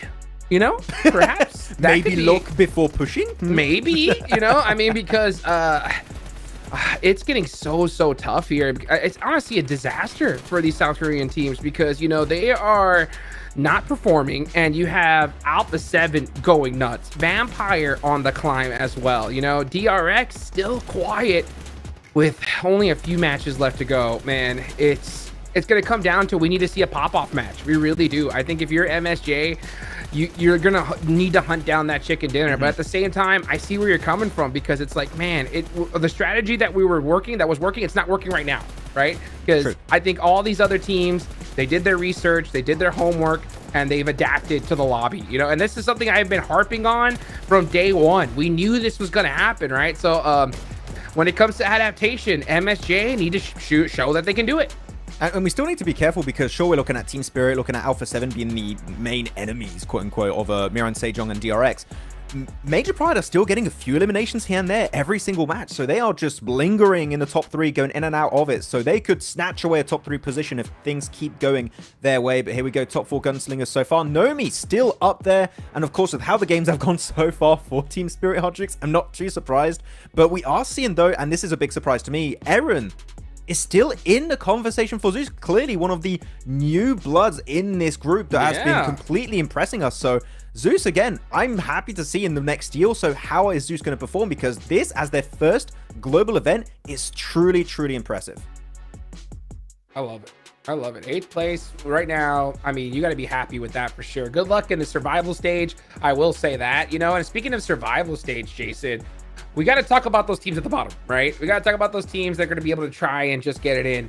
Honestly, when it comes to Aura, 20-point difference between them and Inko. Like, what do you think? Like, chicken dinner in this next game? If they don't get it, it's over? No, I don't think next game need a chicken dinner. I think you just need to have some consistent points coming in, enough to obviously catch up to Inco and surpass them. The problem is that goalpost is going to continue to move whenever Inco does well, or then of course you have to worry about BTR and then loops. It's gonna be it's tough no matter what, but I don't think they need to win a game necessarily. They just need to have some solid matches. Obviously, every time they have a bad match from there on, or from now on, means it's gonna be that much more difficult. Yeah. How many points do you think you want to see from Hora this next game in order to make it? I mean, there's 3 matches left, 20 points. I don't know. I want to see like anywhere between 7 to 10. 7 to 10. I was going to say 7-8 minimum. Minimum this game. And that's if Inco just does nothing, you know?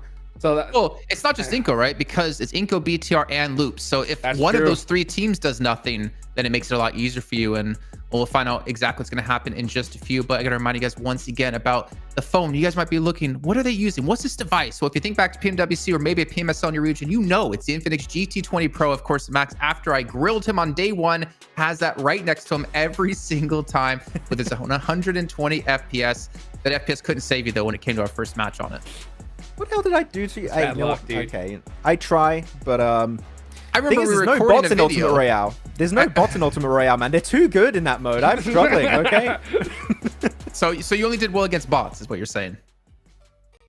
Yes. If it makes you feel any better, bots still destroy me. So I mean, you're still better than me either way, Max. And well, we got to play a 4-man squad, and was it Hot Jukes put up like 10, 12 eliminations? It was crazy. If not more than that.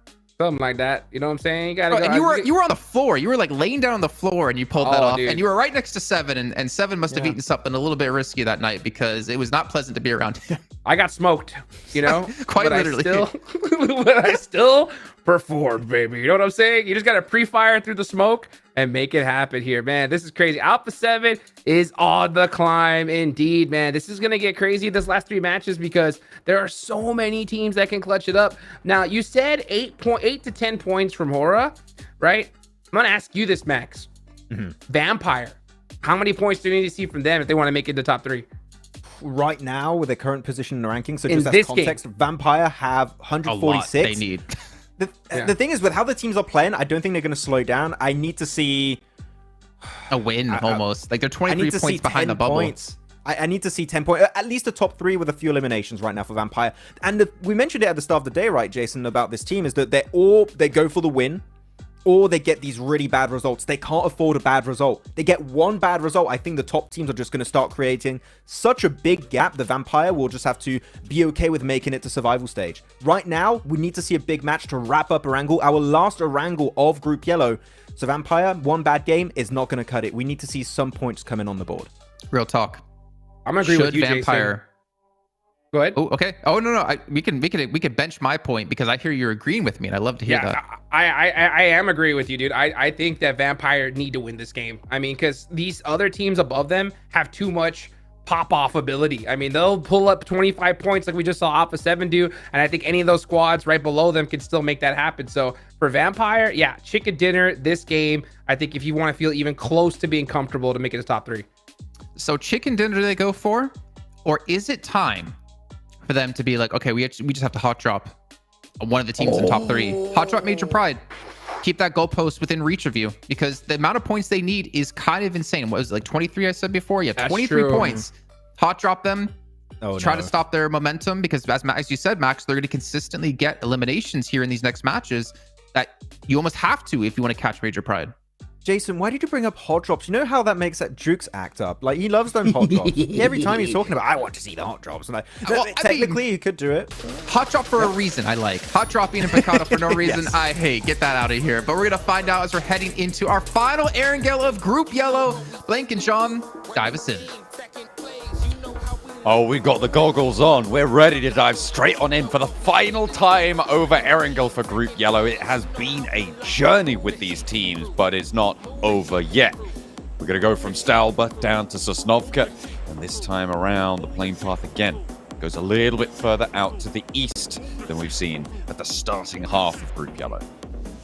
Major Pride is actually a big deal for them on this one because I certainly think this is a game where they need to regroup early on this drop.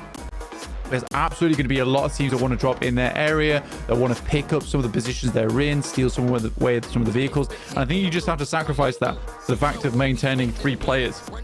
It's not going to be ideal otherwise. BTR heading over towards Rozok and Miran Sejong heading over towards Crates. It's a long journey for them with this kind of playing path. And Muerte again heading towards Severny, giving up on that Nova Rep Noya drop now. They are split in half. Okay. Could be a tricky one. See if they can pull back together in the end. MSJ, BTR close by. Very dangerous stuff. Genforce is already in a vehicle. You can see that. It might be another military circle. Oh, blank. This is a treat. We're going to be going all the way down south, so expect fast rotates. Major Pride already landing on that military base close to Harame Bro. Got Muerte there as well. Expect hovercrafts. Expect maybe another Sky Tape coming through from Alpha 7. Yeah, I mean, fair enough to him. This is quite far down towards Sosnovka. So, yeah, like you say, likely a Sosnovka position. For Muerte, they've got all the map covered. They've got north and south. But for Tressie as well as Pusher, yeah, getting down towards the points could be a necessity. At least there will be a place to call home when they do reach landfall on Sosnovka. Team Spirit making that crossing down towards that south side, likely going to be coming through. Again, this does have a little bit on the northern side of the circle in terms of that main island. Could head back up that way, but with so much water down towards that south side, you're thinking that this is going to be a south island. First blood for RSG. It's over maybe towards a trade. Harame Bro. Yeah, trade. This is in a really important part of the map, Blank. This is on that Sosnovka military base already, so these crossings starting to exact a toll already, very early on. You look for these fast maneuvers. Also, DX Xavier looking to flex out of Pachinki very, very quickly. We saw them on the drop earlier on. They've moved Nadeti to scout that bridge super early. I like this from DX Xavier. They're going to know a lot more about the lay of the land. They may have heard that fighting on the far side of the bridge as well. And coming into this one, they have way more information. Yeah, which is important. It's really important to have that information, especially cross-map, essentially, towards Sosnovka across that bridge. You need to know what's going on. If both these teams are diminished, it's unlikely that they're going to be going for a bridge hold. It's much harder to have that bridge hold come through when you are just 3 players. Twisted Minds on our screens. Over towards Milta. Yeah, 15th place. Not likely to change too much in the future, honestly. We are really just looking at horror right now between them and Inco. But even so, that 20-point gap feels like a mountain between horror and Inco. Not so much so at the top of the table. He was going fast as well. On the back of a bike, I mean, that's a difficult strafe to catch. Unfortunately, the players rolling in behind may have been a better angle to try and go for. You've got other teammates, you've done the damage to the bike rotate. Maybe you allow some teammates behind to then pick up the pieces on that and turn your attention to the buggy. Could potentially have been changed. No way. They're in. But they brought a car with them. Yeah. Is that... That's a new strategy. Oh my god. Not seen that before. That is incredible. Team Spirit have just imported a vehicle to Sosnovka. Portable garage, apparently. Is that allowed? I mean, it is, right? Like, you're just putting vehicles on top of other vehicles. Like, that's... How do you even... I don't know. You have to have got a jump to go into that one. Perfectly timed it. Known to bring a nade with you to explode it off the top side. It would have been much easier to just bring a hoverboat with you, but this is the next best thing. Oh my goodness.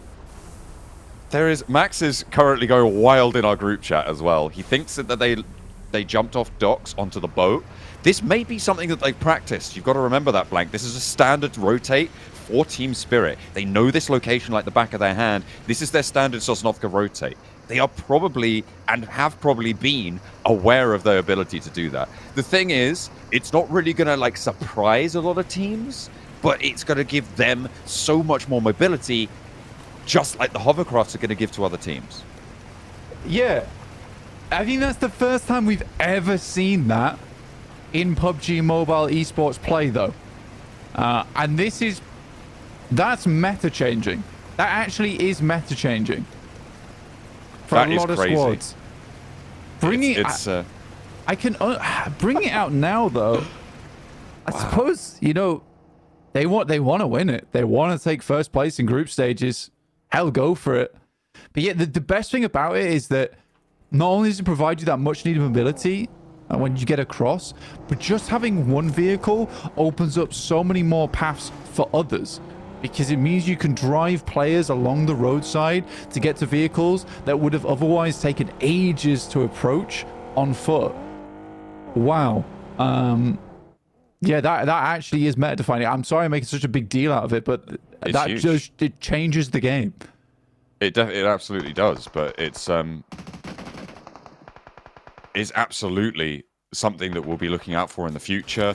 Our team's going to invest into that as a strategy, bringing vehicles with them. I mean, with the hovercraft in, it's a little bit less meta changing than it would have been a few months ago. But even with the hovercraft, yeah, you're right. I mean, the land speed that you can get, they'll be so much more familiar with these vehicles. Hovercraft is slow. Exactly, and whilst it's protected, it is, you're right, so slow. So it does not get up hillsides very well either. So the hovercraft is a really good approach to approach land and get towards a compound, but it's not good for rotating. It's not good for crashing. If anything, that play is actually so much nicer. I mean, the hovercraft does open up more possibilities, and it's really good for teams who want to get across the water without being impeded by a team fire that just leaves you out in the ocean to get soaked and then sprayed with bullets.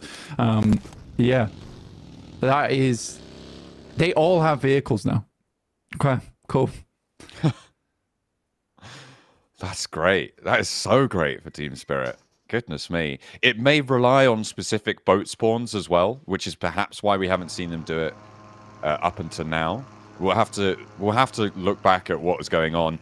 Maybe Seven, if you're listening, you might be able to grab Kitsune or one of the players from Team Spirit, because we have to know more about this. This is absolutely an incredible development that we're seeing here in Group Yellow. If it wasn't already enough incredible developments. A north shift on this circle. Alpha 7 have been adding points to their tally. In the meantime, Zeus will be the casualties here, losing 2 of their players, and Alpha 7 are going to pick up 3 elims.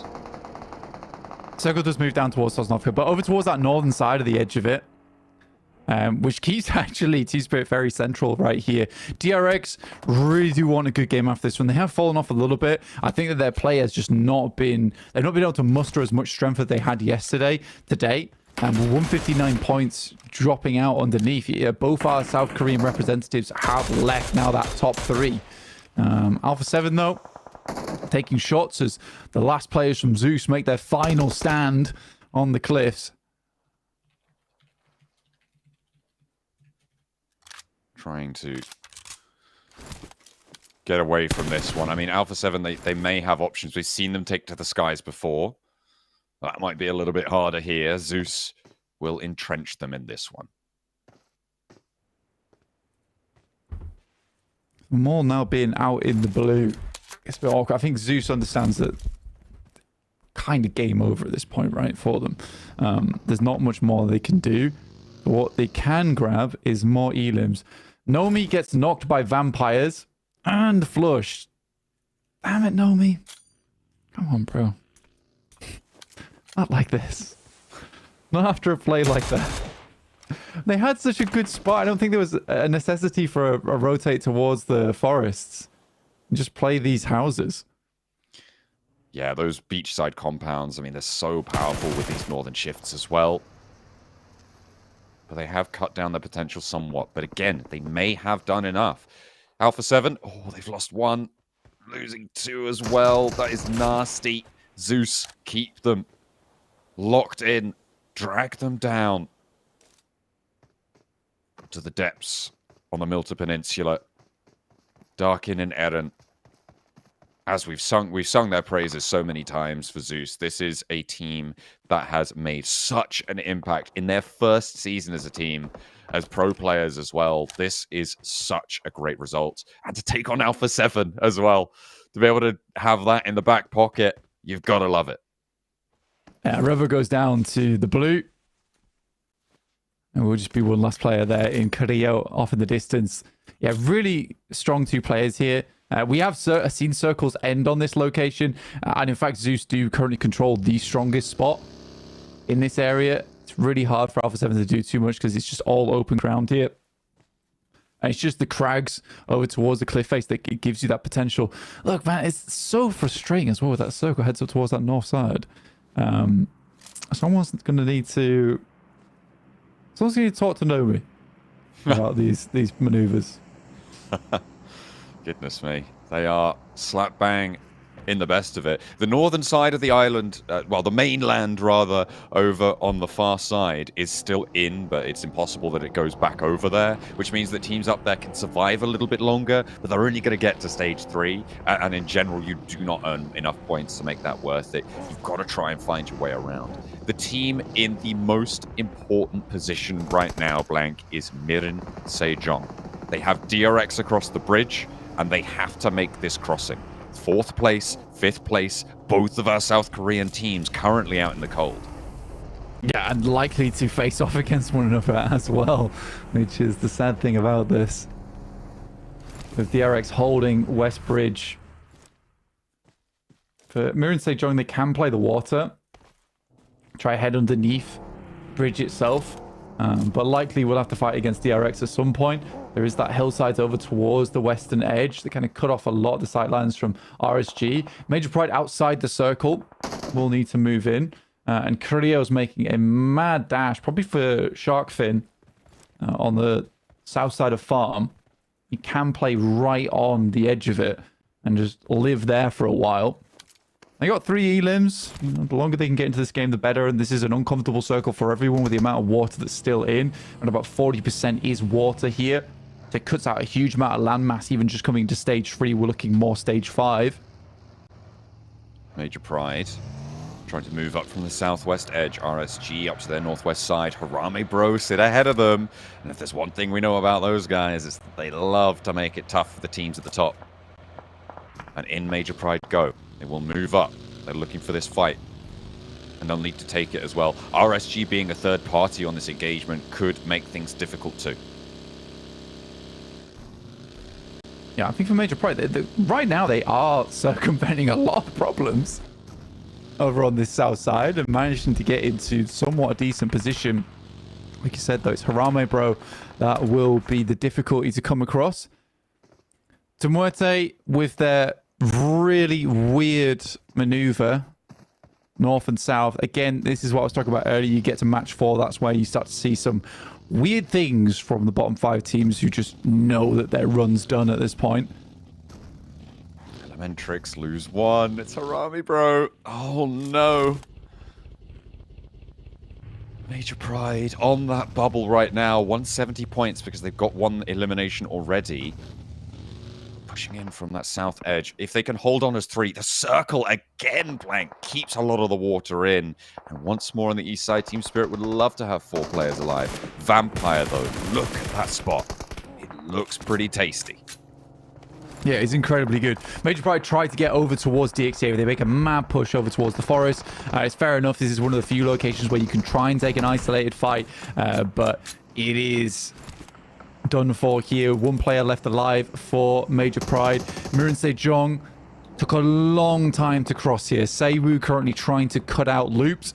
1 knock should do the trick, but in the meantime, his teammates are falling to RSG. You can understand why Mirin Sejong went for this play. They wanted to wait as long as possible. Yo! Seiwu is unreal. I mean, Seiwu's still doing some incredible work over towards loops. Nino has to send wide here. He's just they should get some points. He's just knocked 3 players of Loops. He's got the rundown. The other 2 are on the bridge. They bleed out. All they need to do is live. Jae-suk needs... I don't know where he's gone. He's somewhere else. But RSG going to pick up Say-woo. So if Jae-suk can live, can outlast... Oh, Jae-suk's on the far side. He's still on the other side of the bridge. He has not crossed yet. If he just stays alive and waits for those bleed outs, those points could be so important for them. He runs down Neil Zarda as he gets across. This is a game and a half. Korea in the water, trying to wait this one through. Swimming with Zeus, who took them down earlier. AZ out. That's Major Pride in 3rd place going down. This is a good opportunity for both Mirin Sejong and DRX to close that gap. For Mirin Sejong, a little less likely. DRX, on the other hand, have a great opportunity to sweep across that beachhead. I think the team with the biggest opportunity here, given their position, is Vampire. They are slap in the middle of this central area of teams. Given that the circle has a lot of water in, it's very likely to push back down south. If they can hold off the approach from the beach, which is very likely going to be assisted by DRX out on that west. To be fair, DRX probably equally in a position to make it work, and with Vampire on 3 players, maybe that's diminished, but still, Vampire so pivotal here.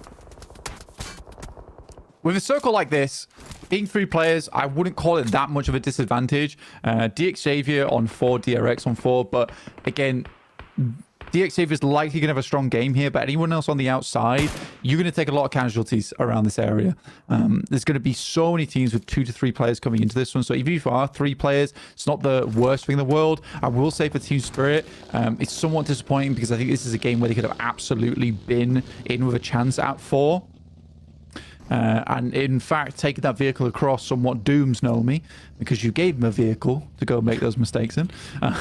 But like I'm going to keep saying it, is that Nomi is a trade-off player. You trade off the moments where he completely carries the team for the times where sometimes, you know, he makes a couple of mistakes. They do even trade out here. Robs goes very low and there's some help from the sidelines and DX Xavier. Kitsune does drop down. Another nade through the side will take down Robs. And that should be a safe res onto Kitsune. And the first team to try and fight off against Team Spirit is rebuffed.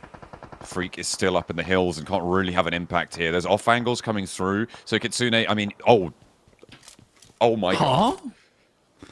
Get the hovercraft out, boys. Don't care about whatever I just said. Let's talk about this circle right now. Yeah, get the The hovercraft north out. side is still in this next circle, Blank. That means that Inko and Ora could still be in this one. Yeah, actually, you could hop in the hovercraft, just sit.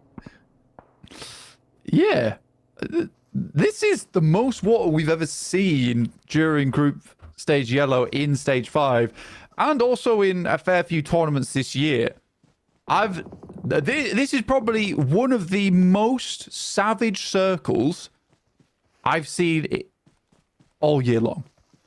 I'm confident saying that. The wildest thing, Blank, is that the northern shore is within render distance of this south shore, which means you are not safe taking a coastal position once this fight on the north side concludes. And let's go up top side. Surprised Malik survives that. Basically did a header on the nade. Knocked it away like Ronaldo. I think a lot of teams are just wondering what to do next. Push up, moves up, and Eugene will be down. Stumwete out. I mean, they made a wild play. I didn't expect them to get too far. They try and crash over towards DX Xavier. And DX Xavier's spot, although not supported by a compound, it is really strong. I think the most horrible thing about that position is you need to be so on the money, just like that grenade, in terms of scouting, in terms of listening for the opposition. These are some great nades from Inko, actually. I mean, they're just, bouncing them nicely around these crags, and Ora suffering in the midst of it all. 100 points on the cards for Inko, and they want to add plenty more. A drop down from Sky. He wants to change the tune here. Nenebeche goes down first. The off angle, the long range spot for an active there, might be able to spot this presence, but won't be able to deal with it just yet. His teammates actually not doing terribly, given the number of nades that Inko have put up to the top rope here. And the res might be able to come through. Jae-suk is currently just battling versus RSG. And winning, by the way. Yo. 4 elims for MSJ. I mean, they were stolen by DRX, but Yeah, RSG is out. Well played to Marin Sejong there. Fantastic stuff. Wow. Wow. You know what I would love to see, Blank? We've seen vehicle compounds on land. Have we ever seen hovercraft vehicle compounds in the sea where you put a boat behind it and use that to step up and shoot? No, I don't think so. Kitsune's down and out, so Team Spirit down to 2 players. Not a whole lot found in this game, and realistically for Team Spirit, they need to play this game out for placements now. In terms of top 5, only 1 elim, it's not looking great. Classic Federalis, last player alive here for Harame Bro. Very potent player indeed. That should tag onto effect, so they have an idea of where he's playing. Where does this go? Does it go to the beachhead? Go up, go north, come on. Keep Inco it, it's impossible. It does go to the beach, and 25% of this circle is land, 75 is water. It's time to get your swimming trunks out. Jason threw it to us. He knew at the start of this match. He said, Blank and John, let's dive in. Let's take it all the way to the end. We had to. It's a good thing we did have our goggles on, because we're going to need them to be able to see going forward. It's some nice nades been thrown by Team Spirit, but no knocks found is somewhat of a shocker here. I did enjoy that Zeus were looking to get onto the land. Don't run back into it. Good switch around there from Matic. They have his location though, so he has to move out from behind the tree upwards. Quick reposition. That's not on target, I don't think. They're too far. Federalis is behind them. Oh, come on, Harame, bro. This is all you're going to do is backstab all game. All tournament, seemingly. Federalis is such a troublemaker. Get him on the naughty step. They don't know he's here still. They think the nades are coming from DXavier in front of them. Oh, he's cooking. He's still cooking it. He's still cooking it. Oh, he doesn't know. Effect. No, please. Not like this. Another one, and he steps up, and down go Team Spirit. Goodness me, what a way to close out their match. The top 3 are all out. Goodness, and Vampire could still push on up. DRX are getting to the headland. Federalis fighting off against DXavier. Blank still. The northern shore is within render distance here. DRX can trade across to the north side to Inco, and you're seeing that happen now. They're on broadside. It is open season across the open water. Yeah, for DRX, this is a really important game for them. For Vampires, there is this good chance for them to get in towards the top 3. But for DRX, they are just hanging on for dear life right now. They want to get more points. That's a fantastic nade to open things up and also bottlenecks the team underneath them, trying to close the gap. In comes the hovercraft for the crash. I said it wasn't amazing at it. It is slow, but it gets the job done. In they go. They're going to send Schweppes out. Away and off into the distance. Try and play the beach. The northern shore has now not been a threat anymore, given the blue zone has enveloped it. Inco have taken to the water. DRX now moving up to the beach. They know this too. That's opened up so many rotational options. Vampire are down. They won't catch this time. But DRX now have the inside track, and it is all to play for a South Korean top 3 position. DRX should be aware of Inco. On that north side, they were taking shots over towards them earlier. Yeah, they are now spotting out the players in the water who keep popping back up for a little bit of air. Vitali extremely low, might even go down to just the oxygen running out on that side of things. Vitali gets stolen by DXavier.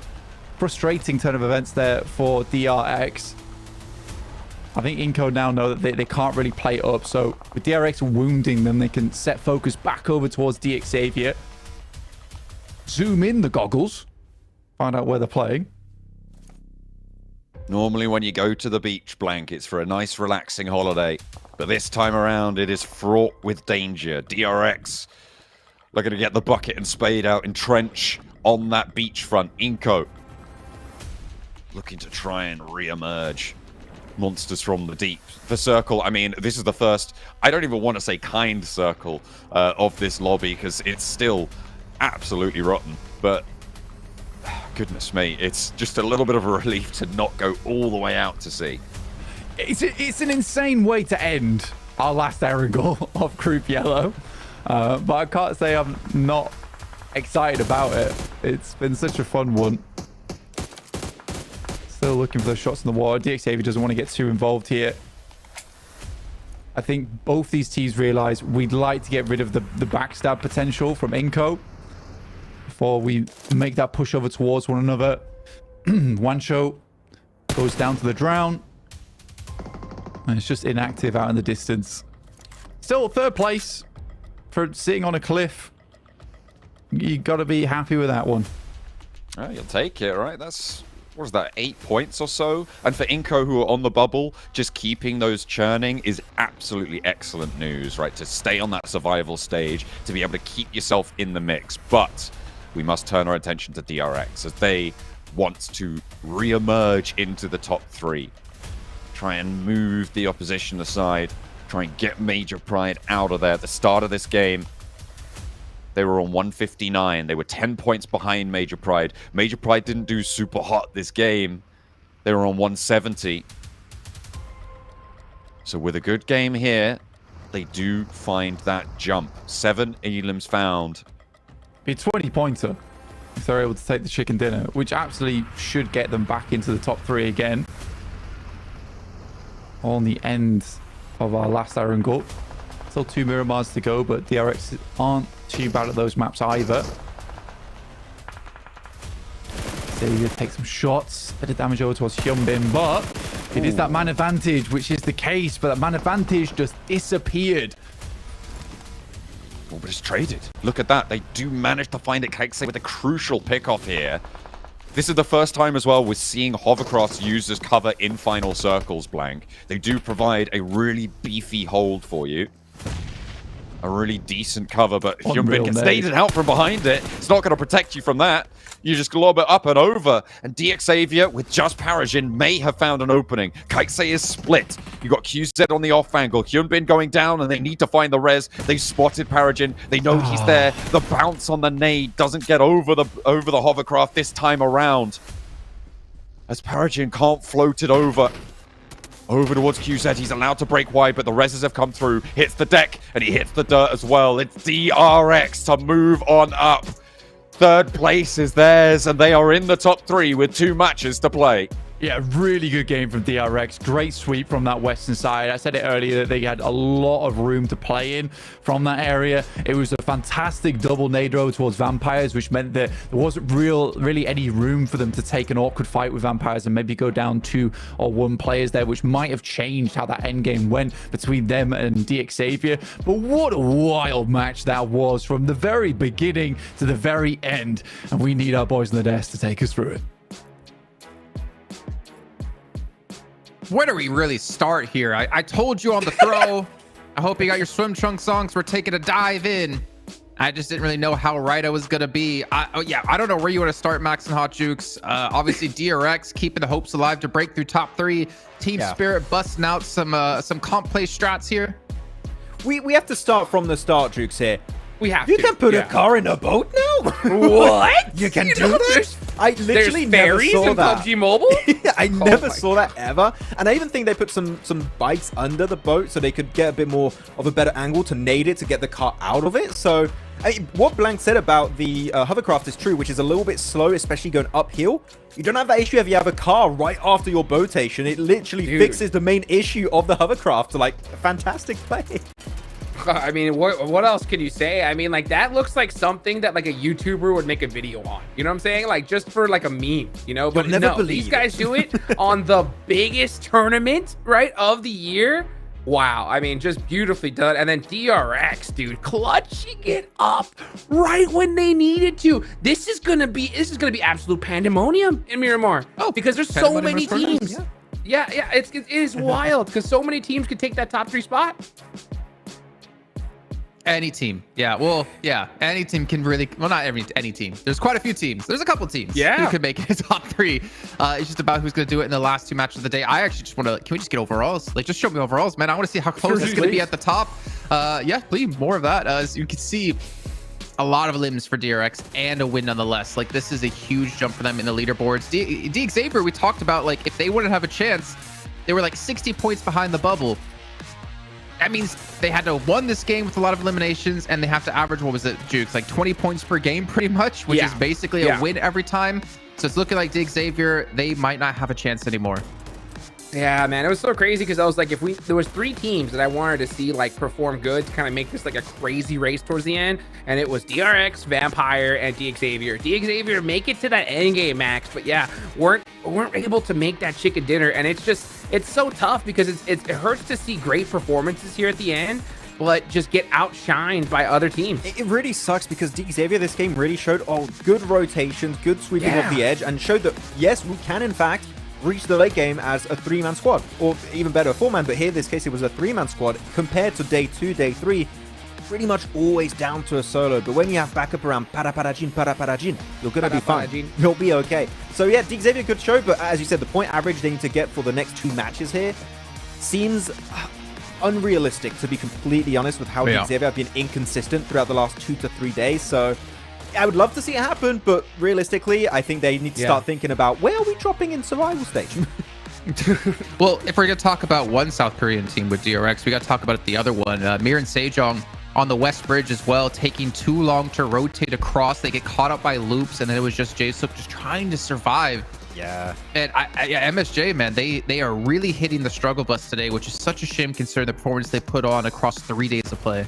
It really doesn't work out great for them, Hodrix, because this center rush is not working. The delayed edge is not working now. So what do you do if you're really Miran Sejong, except struggle in your next 2 matches on Miramar, which really have not been their standout map so far? It's been Erangel. The 3 Erangels are done for the day. So what next for Miran Sejong? To be honest, I'm not sure, but they must be feeling a bit stressed out after these next 2 matches. Xavier. All right, okay, 18 points is close to the 20-point average, you know?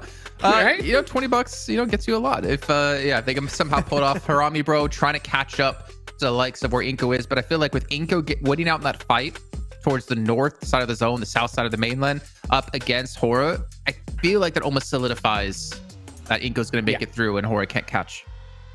It's over. It's over for Hora at this point. Yeah, there's just no shot. They would just need a ridiculous game. They need a big win. Actually, they didn't win both. They need to win the next 2 games, I think, in order to feel even slightly like they have a chance here. But yeah, what stands out to you, Max? Major pride here. Like, only the 1 point this game. We didn't see them do anything this match at all, except for that 1 elimination early game. That was literally in the first 2 to 3 minutes, if I'm not mistaken. So very, very quick engagement and very quick exit of this game when they were in top 3. So that's great for DRX. That opens up a spot for them to jump up in the top 3, possibly, as our MVP is going to be here with our 5 eliminations. So it's cool to see some individual players. We had Hoxie, and this time around we have 6A, which I'm sorry I butchered his name, but he's MVP. Good job.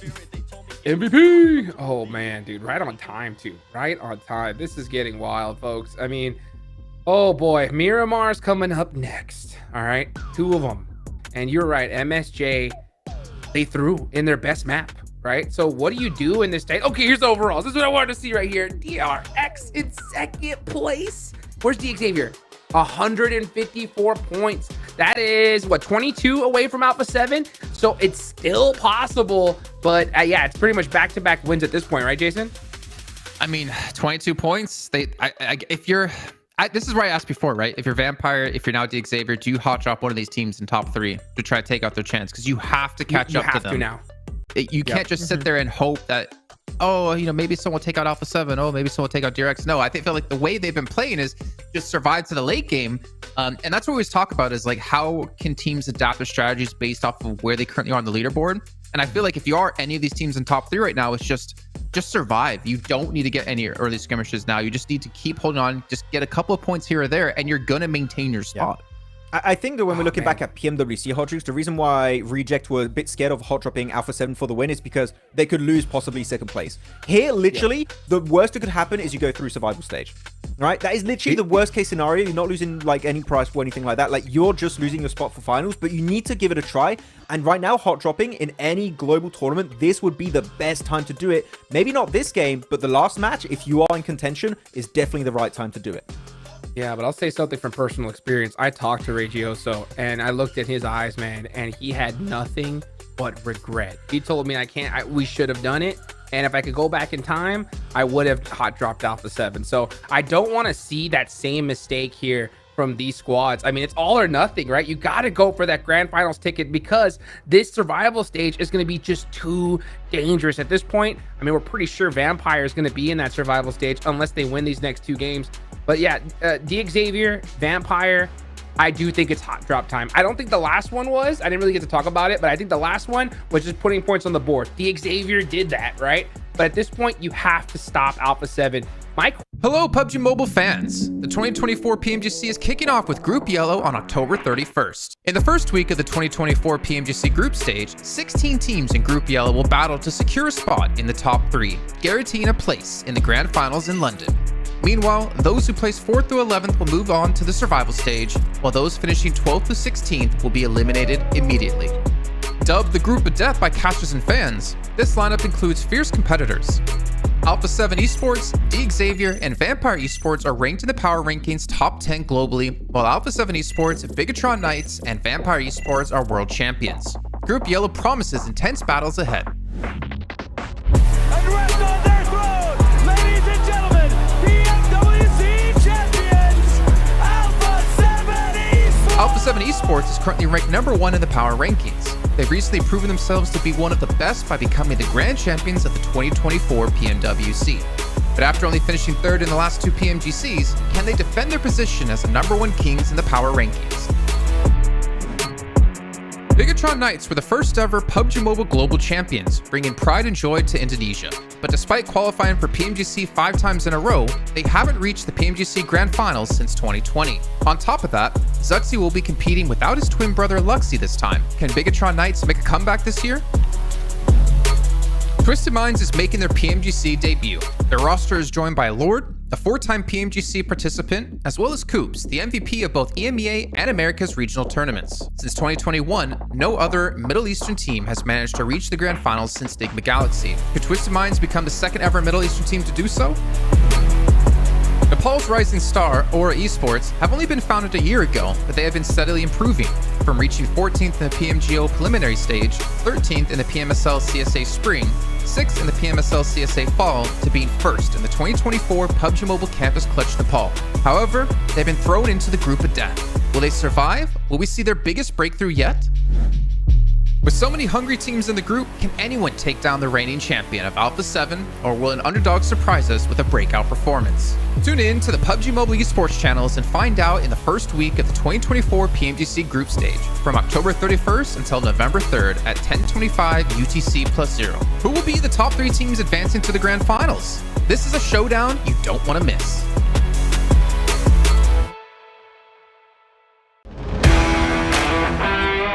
Welcome to PUBG Mobile Esports. There will be 8 teams representing the Americas region in the 2024 PMGC. The teams that qualify through PMGC points are Alpha 7 Esports, Team Kesso, and Inco Gaming. The teams that qualify through PMSL rankings are Influence Rage, Team Liquid, Loops Esports, Furia, and The Vicious. So today, let's take a closer look at 4 teams from the Americas region. First, let's talk about Alpha 7 Esports, the most star-studded and impactful team in Brazil, who claimed the top spot in the power rankings with 939.29 power points. Alpha 7 Esports won the 2024 PUBG Mobile World Cup and are the current PMSL Americas full champions. This was an important milestone not only for Alpha 7, but also for the Americas region as a whole. The team's performance truly stands out amongst their peers in PUBG Mobile Esports, and yet they still have untapped potential. They don't rely on one star player, but have arguably the best players in every single role. Revo and Mafioso are the most consistent players in the PUBG Mobile scene, always being in the conversation when it comes to becoming the MVP. While Carrillo is an exceptional IGL, who thanks to his rotations, sets up his team for success at every level. And on top of that, every player on the team was nominated for the Best Mobile Gaming Athlete in PEB, which is the best esports awards over in Brazil. We are sure that Alpha 7 Esports will continue to write new glorious chapters in their storied history. Now, let's move on to Team Kesso, 33rd in power rankings with 127.27 points. Let's focus on their star player, Colgoat, a Mexican entry fragger with a long career playing in Latin American teams such as GKS, Ventru, and Royals of War. Throughout his career, he has maintained his humble and passionate personality, and his father has been his most passionate supporter. He was the first America's MVP from LATAM in PUBG Mobile Esports history, and before he joined, Team Kesso got 17th place in the league stage, the closest they had been to the World Finals in 2023 PMGC. This year though, as Colgoat's first time in PMGC, the sky is the limit. Although he only joined a few months prior, the team showed a huge boost in confidence to allow them to create new strategies based on aggressive plays and by holding dominant positions. In this year's PMGC, we believe that Colgoat can lead his team to a new level. Inco Gaming, currently ranked 40th in the global power rankings with 111.82 points, has long been a formidable force in the Americas region. Their breakthrough came in 2022 when they clinched the championship title in the PMPL Brazil Fall, marking their place as a rising contender. But it wasn't an easy road to the top, especially for Nenebete, the team's standout leader. His early career was marked by quiet determination, steadily working his way towards the international stage. In 2022, Nenebete earned his first PMGC qualification, leading his team to an impressive 7th place finish. This moment ignited his journey to greater achievements, where he continued to shine in global events, guiding Inco Gaming to well-deserved recognition. Despite their regional success, Inco faced many challenges on the world stage, placing 28th in the 2024 PMWC and 19th in the 2023 PMGC. Yet, this team, under Nenebete's leadership, remains undeterred, hungry for redemption, and poised to make an even stronger mark in future competitions. The last team on our list is Team Liquid, 6th in power rankings with 560.72 points. And at the heart of this squad is Mythic, a standout player who joined Team Liquid earlier this year and has since reshaped their trajectory. Although they didn't qualify for the finals in the 2024 PMGO, Mythic quickly adjusted, leading the team to reach the 2024 PUBG Mobile Super League America Spring, and their recent form continues to improve. Mythic started his professional career back in 2021, and from there he improved year over year, until winning his first ever MVP title in 2023 PMPL Brazil Fall. It has been awesome to see the change Mythic has brought by joining Team Liquid, and we are excited to see what they can bring for this year's PMGC. We hope all the teams from the Americas region will showcase their skills and bring us some unforgettable moments in the 2024 PMGC. Welcome to PUBG Mobile Esports. At the 2024 PMGC, there are 9 teams representing the CSA region. Teams qualifying through PMGC points are 4 Miracle Vibes, DRS Gaming, ASI8 Esports, and Falcons Force. Teams qualifying through PMSL rankings are Stalwart Esports, Major Pride, Aura Esports, De Muerte, and Incilio. Today, let's take a deeper look at 5 of these teams from the CSA region. First, let's talk about 4 Miracle Vibes, who hold 4th place in the power rankings with 605.69 power points. They are a powerhouse in the CSA region for PUBG Mobile Esports, and today we spotlight Doc, the heart and soul of 4MV. Doc began his journey with Equinox 922 Esports, leading his squad to victory in the PMCO Wildcard 2022 South Asia. His exceptional skills as an in-game leader and fragger quickly caught the eye of the esports community. In 2023, Doc brought his squad to 4 Miracle Vibes, leading them to 2nd place in the PMGC group stage and 4th place in the Grand Finals. But this was just the beginning of their rise to glory. 2024 was a landmark year for Doc and 4 Miracle Vibes. They dominated the PMSL CSA, winning back-to-back trophies. Doc's outstanding performance earned him the MVP title for both seasons, solidifying his reputation as a top-tier player. You could say this is the golden era of 4 Miracle Vibes. Major Pride, 20th place in power rankings with 306.36 power points, isn't just playing the game, they reign in it. Follow us as we dive into the story of this remarkable squad and their standout player, Becca. Becca hails from a small town in western Kazakhstan. Despite a language barrier, he discovered PUBG Mobile during his school years and fell in love with the game. His dedication led him to spend countless hours honing his skills, driven by a dream to become the best. As the core player and fragger of Major Pride, Becca has been instrumental in shaping the team's aggressive playstyle. His skill and ability to pressure opponents have made Major Pride a formidable force, establishing him as one of Kazakhstan's top players. Major Pride faced their toughest times during PMSL Spring, where team chemistry issues led to their worst performance. But every setback is just a setup for a comeback. Now with a new roster, Becca leads the team into his 2nd PMGC with the same unwavering goals. Major Pride is ready for a new journey. Their slogan, "We don't play the game, we reign in it," reflects their dominance and ambition. Let's turn to Falcons Force. Ranked 28th in the power rankings with 146.5 power points, they have risen as a new dominant force in the CSA region of PUBG Mobile. Today, we trace the path of this powerful team and their quest for greatness. Despite their brief history, Falcons Force secured 2nd place in the PMSL CSA Fall 2024. They built a young team around Top earlier this year.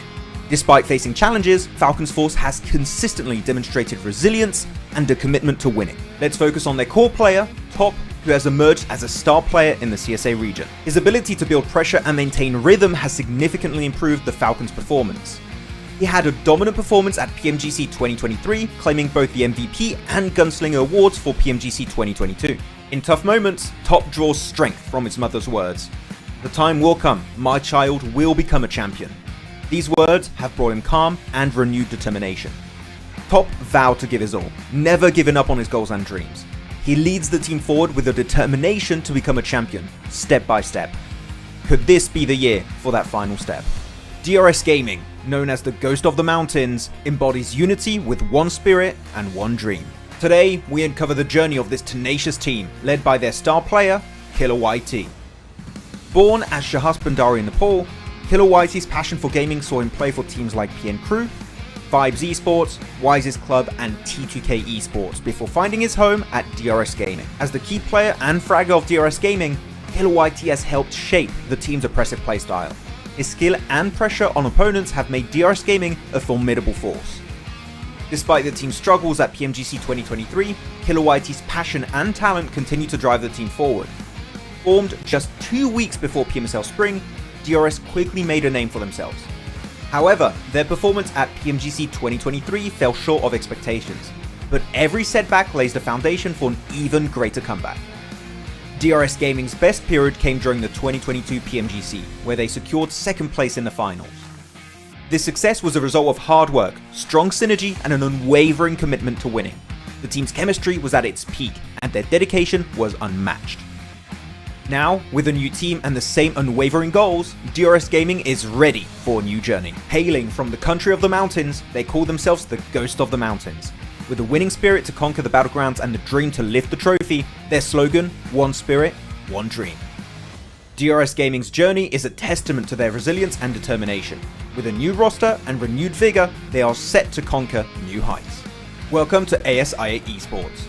Today, we explore the journey of this resilient team. A real struggle of an Erangel on our previous match that we watched, but Miramar coming up in just under a minute and a half. For Major Pride, still trying to get back into that top 3. They dominated towards those first 2 days, but fell out of favor with the game, and now need to really put things back on board because they are so close to getting back in. DRX, a really strong team, 20 points on that last match, sees them with an ability to get South Korea that representative. They had 2, now they're just down to 1. Mirin Sejong, I mean, it's not out of the question that they could jump back up. But is DRX really in the driving seat for the region now? We've still got some more chances as well in the other groups, but all eyes on Group Yellow right now. DRX, definitely the team currently in the lead for them. But DX Xavier, there's an outside chance for these guys, right? They are close enough to have big games, to come back into this one storming and take a spot from one of the 3 teams currently reigning at the top, sitting with Team Spirit, with Alpha 7, with DRX as well now. Some of the most amazing games I've ever witnessed from DX Xavier have been on Miramars, where they're able to control huge amount of space. I think every single player is confident in one another to be holding solo angles. This is it. 5th game of the day, while we head into our last and crown the victors of Group Yellow, send a bunch of teams through to survival stage, and say farewell to 5. It's time to go over Miramar, this time around match 23 of our 24 game set here for Group Yellow. And we are gonna hold up in this plane until we find our drop spots. Will we see hot drops changing things up, Blank? Are we going to see an adaptation into this one when it comes down to the final moments here? Playing path not too bad for a lot of teams, from the southeast up towards the northwest, fairly central on the map as well. Not denying a lot of teams that position to get over towards where they'd like to play on the map. Team Spirit out nice and early over towards Chumasera, most likely. With RSG, Mirin Sejong over towards Impala, Puerto Paraiso way. DRX is out early, playing alongside their brethren. in Puerto Paraíso. Major Pride on that south side, looking like they may be uncontested on their position. Team Spirit breaking out towards Chumacera. Doesn't look like anyone's heading out their way. MSJ as well. Currently alone. So all of our teams towards the top that we've seen drop out early, looking fairly separated and isolated. RSG may be causing trouble for Major Pride on their north side.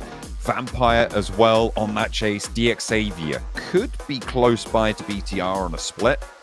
We'll see if they're going to make that one work. But it looks like at least Zuxi, he's on the moped. He's getting out of there. Yeah, back to position. Inco in Picado took control of that early. I think a lot of teams were like, this team has something of a death wish that we don't really want to be involved with. And it's one way to take control of a compound. I think in PMGC, you have to be a little bit bold to claim spots like that. Circle towards that northeast side around truck stop in Generales. Talk about this position having a lot of dead area, which does always make it a little bit more difficult to rotate in towards. And with the actual plane path splitting a lot of our teams off towards the western side of the map, it will be hard to find those little angles of approaches. Though we saw on the map earlier where a lot of our teams have spread out. This is still a large map, so there should still be gaps for teams to make it through. It will require some pretty dedicated scouting to make happen. Muerte escaping the shots from loops. Will hit the ground, hopefully running. Major Pride. This is a team that has had their ups and downs so far today. It has not been standout, but they have had enough of these late game appearances to keep things ticking over, to keep the meter running. They're still 6 points behind Alpha 7, though, and it is still so close at the top. The average bubble for third place you needed to beat was 167 points. So if you got 177 points. So if you're able to get over that mark, you're over the expected bubble. And right now, Alpha 7, 1 point shy of it. Everybody else hovering around it as well. There was a ton of mishaps at the start of the day for our top 5 squads as well, going out very early into the match. And there was a point sponge going on, but that has slowly slipped away a little bit now, with now 7th place being more of a contender for those top positions, and the drop down being from 7th to 9th at 152 to 109. So no real chance that anyone underneath 7th place realistically finding themselves that miracle run. For Vampires, it would basically have to be 2 insane games back to back. Similarly for DX Xavier. But Vampires are in a very central spot right now around Minas Generales, so this might be the start that they need. And we have seen the likes of 30-point games on Miramar. If you can set yourself up well, you can get a ton of eliminations on this map because you can isolate a lot of positions early on into the mid game where you're just fighting against one team. The third parties aren't as prevalent as they are over in Erangel, as well as Sanhok, where the fights are much tighter together. Currently, Vampire sit 24 points behind that bubble position in third place. So definitely, you're right. You need to have exemplary performance here to move on forwards. But Team Spirit is the only team that I would say is looking okay to maybe make it directly to the finals blank for the first time in a long time. Will Team Spirit be able to keep this pace up? Because as I said earlier today, when it comes to Team Spirit, never say it's over until it is over. We've still got 2 more maps to play out, and stranger things have happened. Gotta wait for that bell to ring, basically, for Team Spirit. 186 points is good, but with quite a few teams underneath him, you look at Major Pride 170, Mirin Sejong 164. There's an opportunity for them to definitely lose the first place position. Getting knocked out from the top 3 will be difficult, but there are times where, look, there is 2 games remaining, so potential at 2 teams to get big points. So if it to happen, you would essentially need Major Pride and Mirin Sejong to fly up the leaderboard, or DRX and Alpha 7 just can keep on doing well, which definitely could happen. But it does also mean that these 2 games need to have split points, right? So it's a case where DRX needs to do well and Major Pride needs to do well at the same time. Mirin Sejong need to get 10 points. Alpha 7 need to get 10 points. It can't be... For Team Spirit, it's going to be very difficult to knock them out of the top 3 if it's just 2 teams that get the majority of the points out of these 2 matches.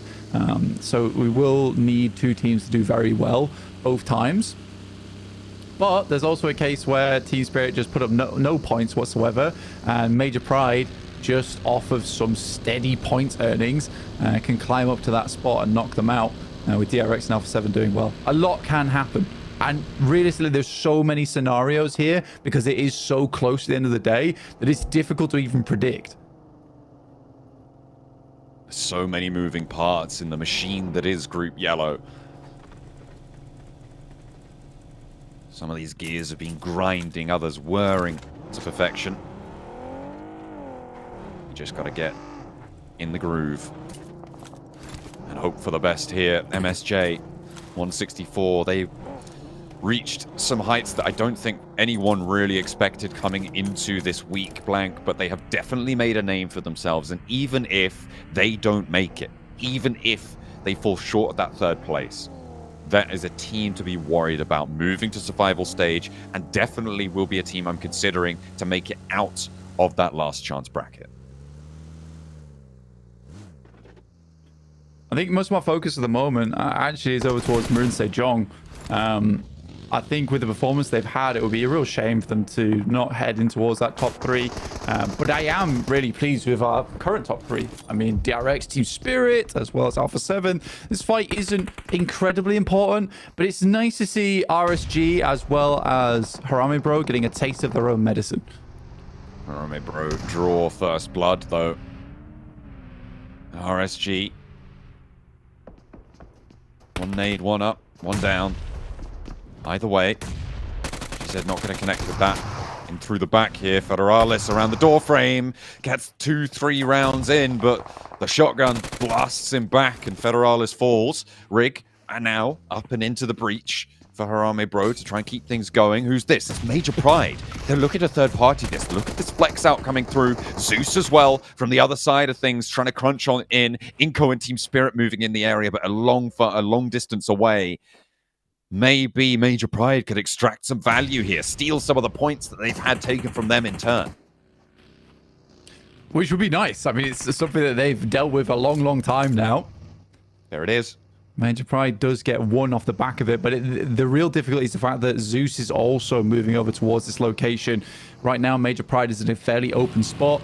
They realize that now is the time to bounce. Let's get out of here. We found 1 point. We've caused that team a bit of damage. They're going to struggle to get in towards that late game. So let's just head up towards the circle, because they did move quite far away. It headed up towards that northern side. Round about Minas del Valle, as well as Al Azahar, which has this awkward crossing on the south side, whereas the high ground on the north that's cut up by the road. Alpha 7, though, versus Dumuerte, losing McGrellin.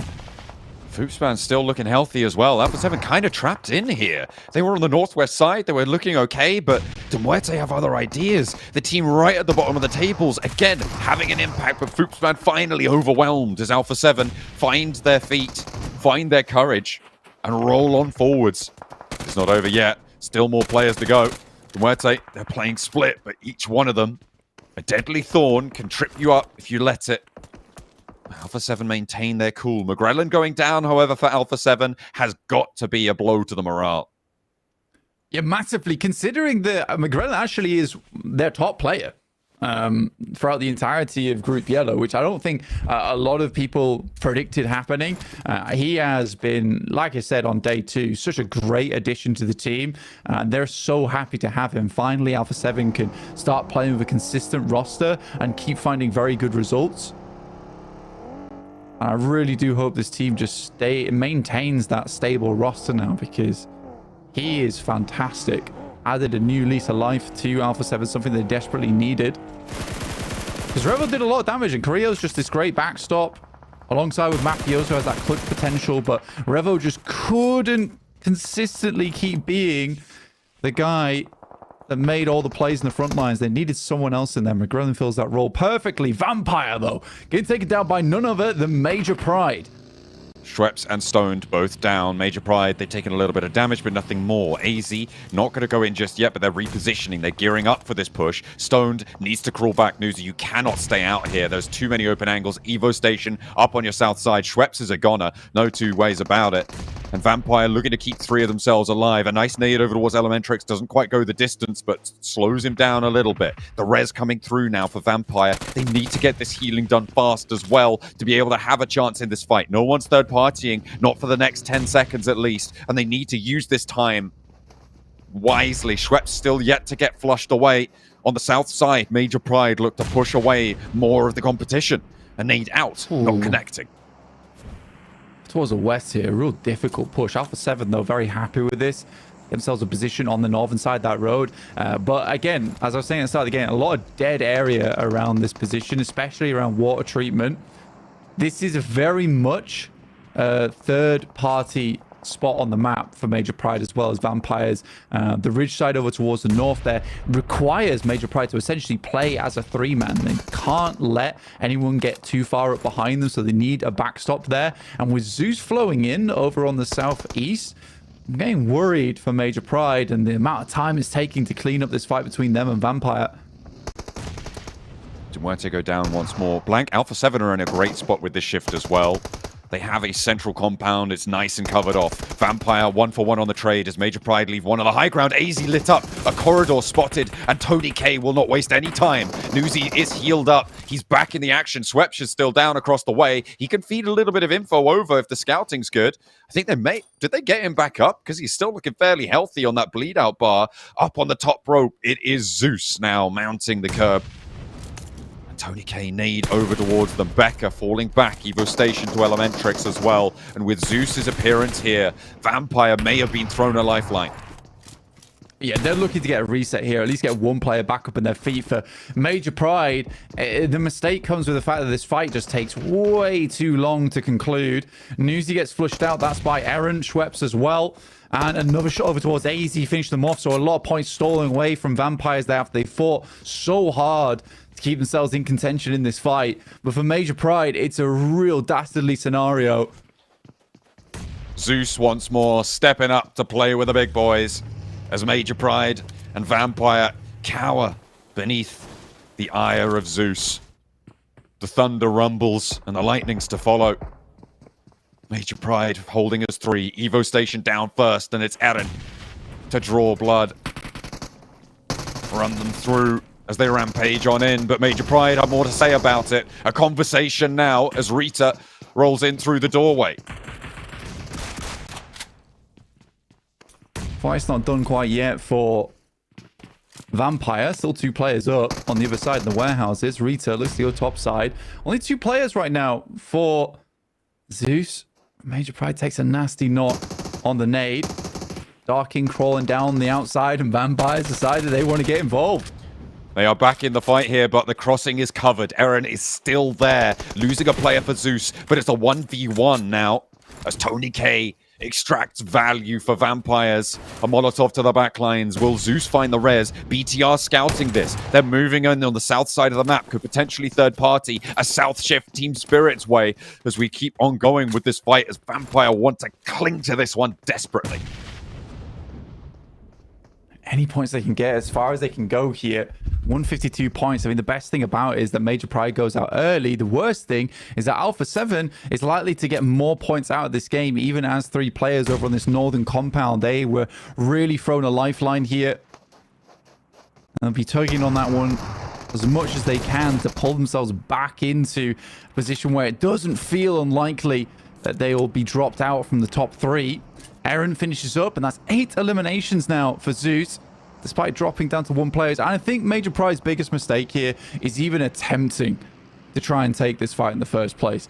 I think it's a really awkward area when a lot of things can go wrong. There's so many angles to deal with. Unless you can clear it up quickly, the fact of the matter was with the circle hadn't really confirmed over towards this location. I think you're better off sending off towards that western side, because this is one of the worst positions when it comes to third parties. As soon as the fight starts to go wrong, the call shouldn't have been to drop the 4th player off the ridge and come join him in the fight. It should have been to drop back to the anchor of the 4th player on the ridge and leave. It was a bad maneuver from Major Pride. It's simple as that.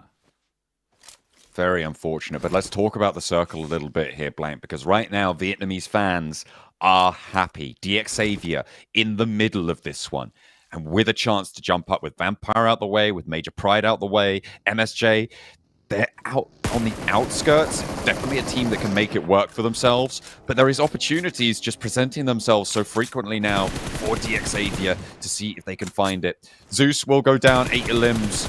That is a good result yet again, and once more, I will sing their praises. This is an impressive first showing for them. BTR find the last player on RSG as well. And that will be the death of them. BTR getting some healing on, and will get on their way on the south side.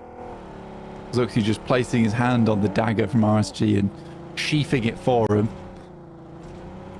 I think that the days of backstabs will shortly come to an end. Both Harame Bro and RSG likely to fall out in that bottom 5 and not progress further into PMGC, which honestly I think some of the top teams will be quite happy with, considering the amount of games that they've been able to ruin. Absolutely. They'll continue to have a go over towards Inco as well on the northwest side for Harame Bro anyway.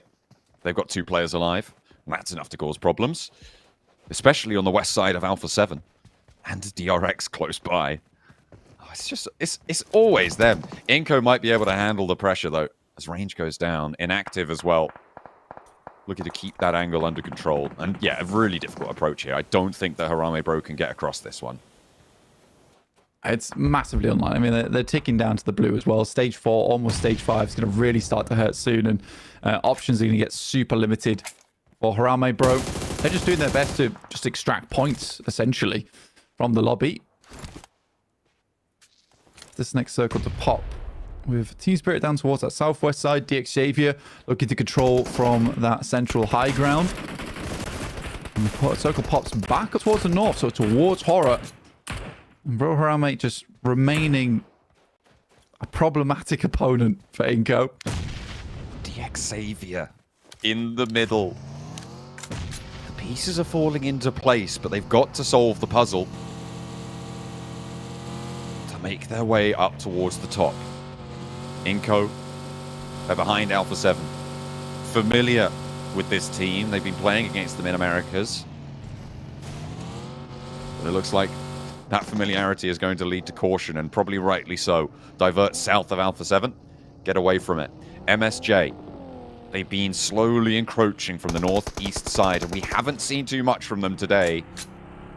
Is Miramar where they will make their final stand, their final bid towards the top of the tables.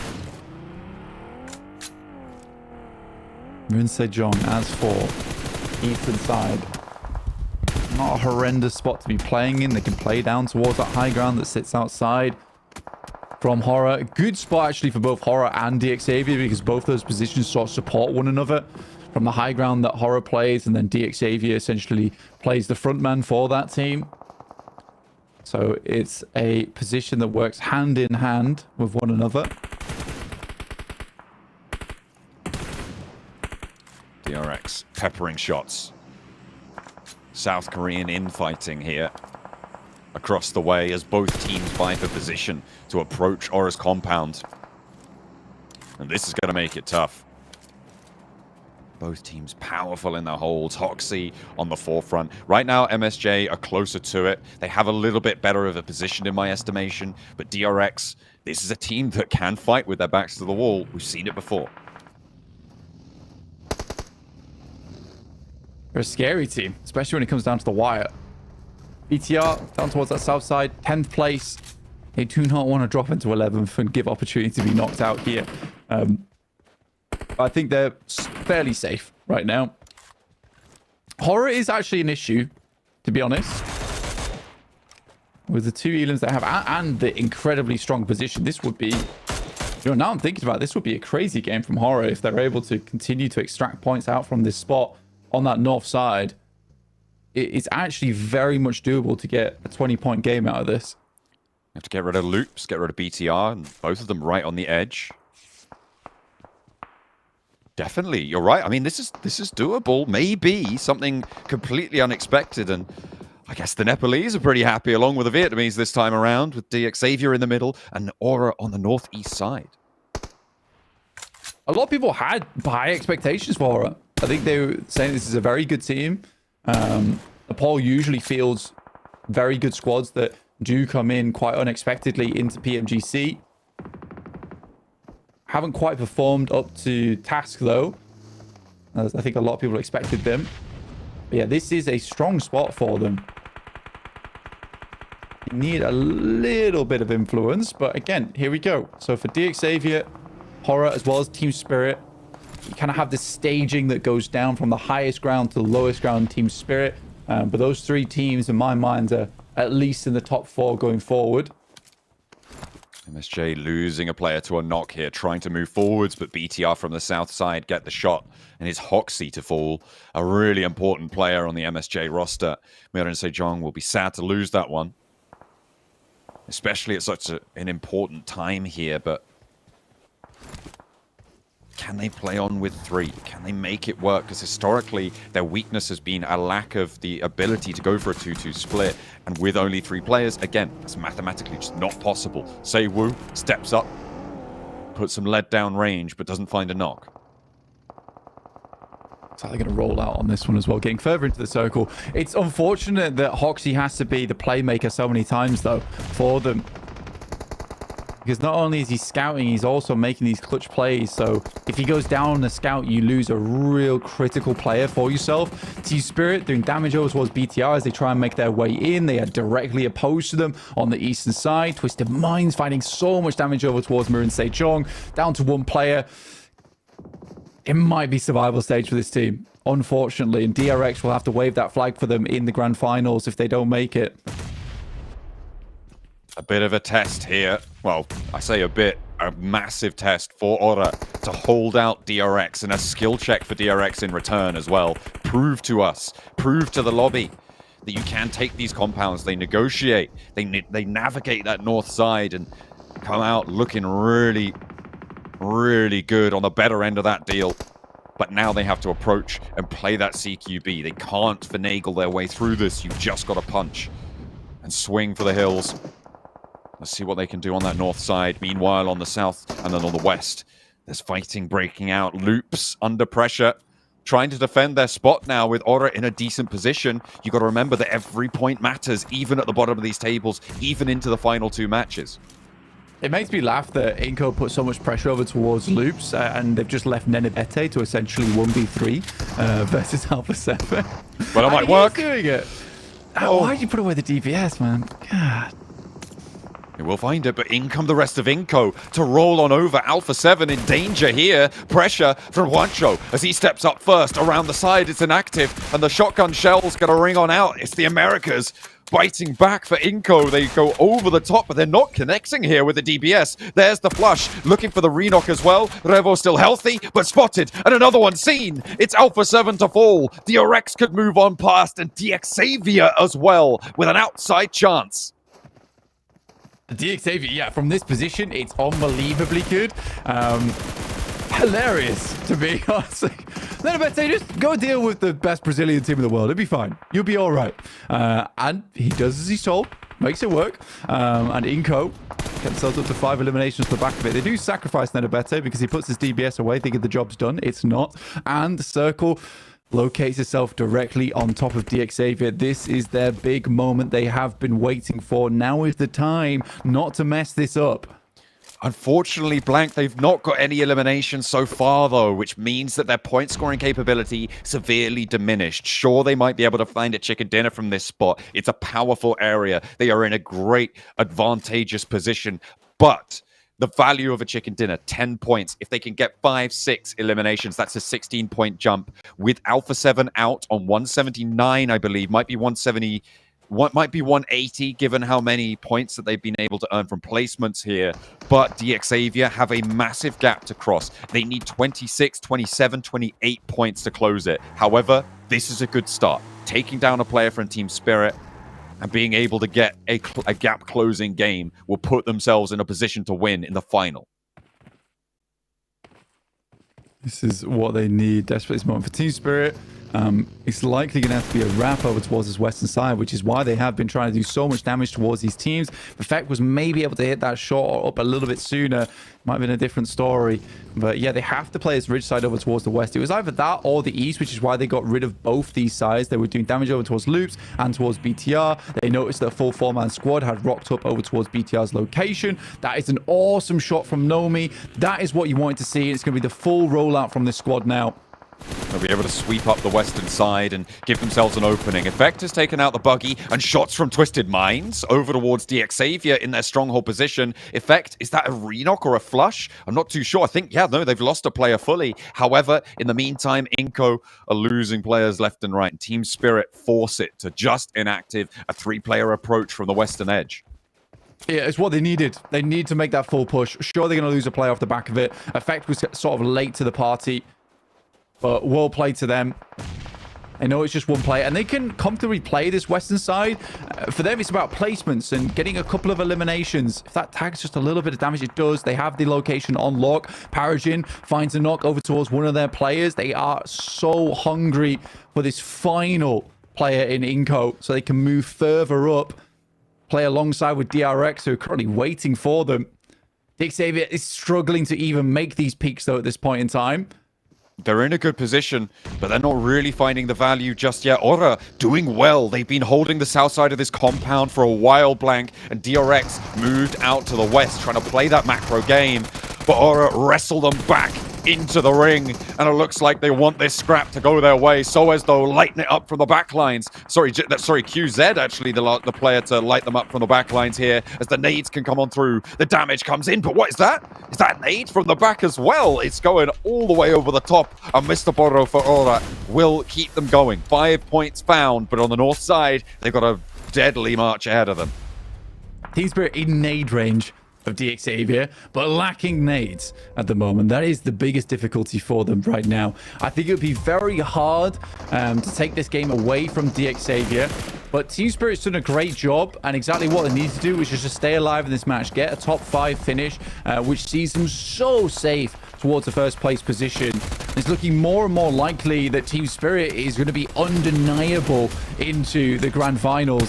Spray down Freak finds one on Lamborghini, lands the headshot at the end. Team Spirit might find this to be go time. Peek over the top of the ridge, get these knocks. A flush over to Lamborghini, goes over to Twisted Minds, who are causing trouble from the south side. They've been pushing up and actually in a decent spot as well to make their way through. 2 players in the center now for DX Xavier, 3 players from Team Spirit bearing down upon them for the ridgeline. But a resurgence for Team Twisted Minds on that south edge as well could make things difficult.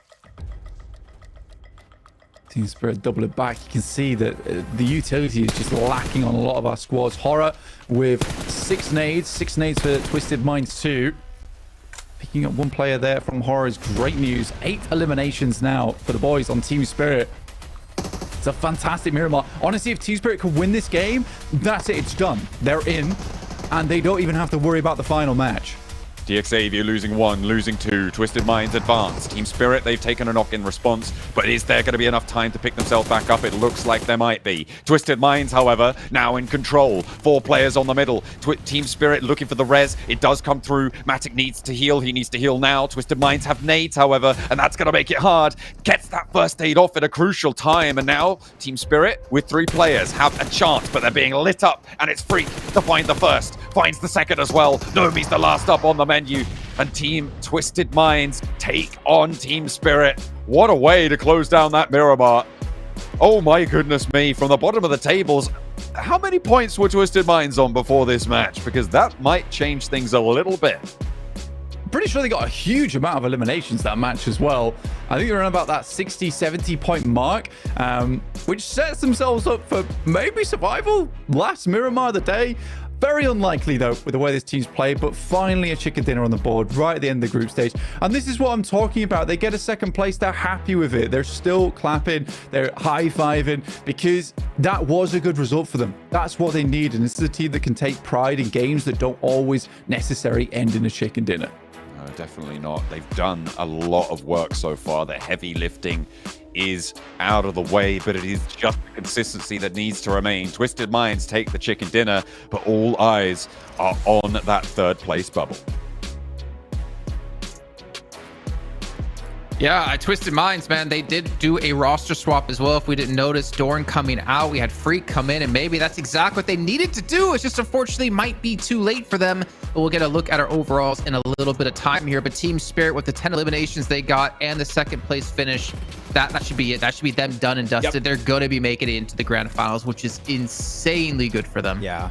Team Spirit were looking so good on their sweep over to the northwestern side too. So double-digit games, man. They've been getting a bunch of those throughout the last 2 days. So Team Spirit are looking so deadly here, and they're going to look pretty comfortable, Hodrix, in the first place. So they can maybe cause a bit of issues around the battlegrounds. Yes, sir, they can, because we just heard from Seven a little bit earlier saying that Team Spirit, they would be willing to make life harder for some of the other squads that are going to try to get into the top 3, especially if they're going to have a lead going into the last match. And guess what? They have a lead going into the last match. So I'm really interested to see if Team Spirit's going to hot drop certain squads or just maybe camp some rotations. Jason, who do you think they would be even going after? I don't know who looked at him wrong in the day, like right? I don't know. Someone stole the last maybe biscuit Alpha from 7. I think would be interesting if they would have like hot drop Alpha 7 and keep them out somehow, because that gives Major Pride a chance to catch up. Miran Sejong, maybe D Xavier as well, if the points are possibly there. But also, I don't necessarily want to count Twisted Minds out just yet either because of that match. We'll see our overalls a little bit of time. I did take a quick sneak peek at it on my side, but I don't want to spoil it. But let me just tell you, there is a world right now where Twisted Minds do somehow make it top 11, and that world doesn't seem to be too far away either with what I'm seeing on the overalls. They need a win, I think, is going to be. We'll see exactly what the point difference is afterwards going on the leaderboards, but I mean, that was a confident win, I have to say. I feel like we are slowly but surely seeing better plays from them right now. Maybe, as you said, Jason, having Dorian swapped out for Freak was the best approach, and it worked out great with this win, but that would be a comeback and a half. And imagine they go the entire way to barely qualifying to survival, to making it to finals. That would be wild. I don't expect it to happen, but unless you're Doran, madness. Unless you're Doran, then it's like, well, I guess I need to look for a new team.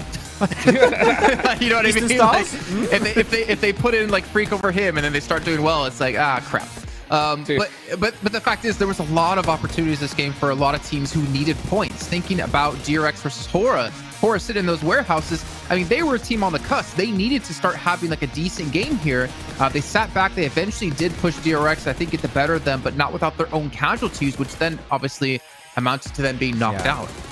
You can feel, Juice, right, that they were under pressure that game and they were a little bit stressed and second-guessing themselves because they were peaking angles against DRX when they were literally 1 HP for most of them. So they were just trying to force the fight. They were so desperate, but when you're 1 HP, one bullet is going to make it count, especially at this point. Look at that. They get peeked over the ridge and there was easy knocks. Luckily enough, though, they do have that one nade to wrap it up, but they definitely are feeling the pressure of this game. Yeah, I think they did exactly what you said, Max. I think they just played a little too scared, you know, and it's unfortunate because they were in a good spot. I think they would have played a little bit more aggressive. They could have actually made something happen, but it's really unfortunate. Big up on Twisted Minds, though. When it comes to it, I just think that Coop said, I'll do it myself. Because this dude, I mean, he had almost all the eliminations by himself in this one.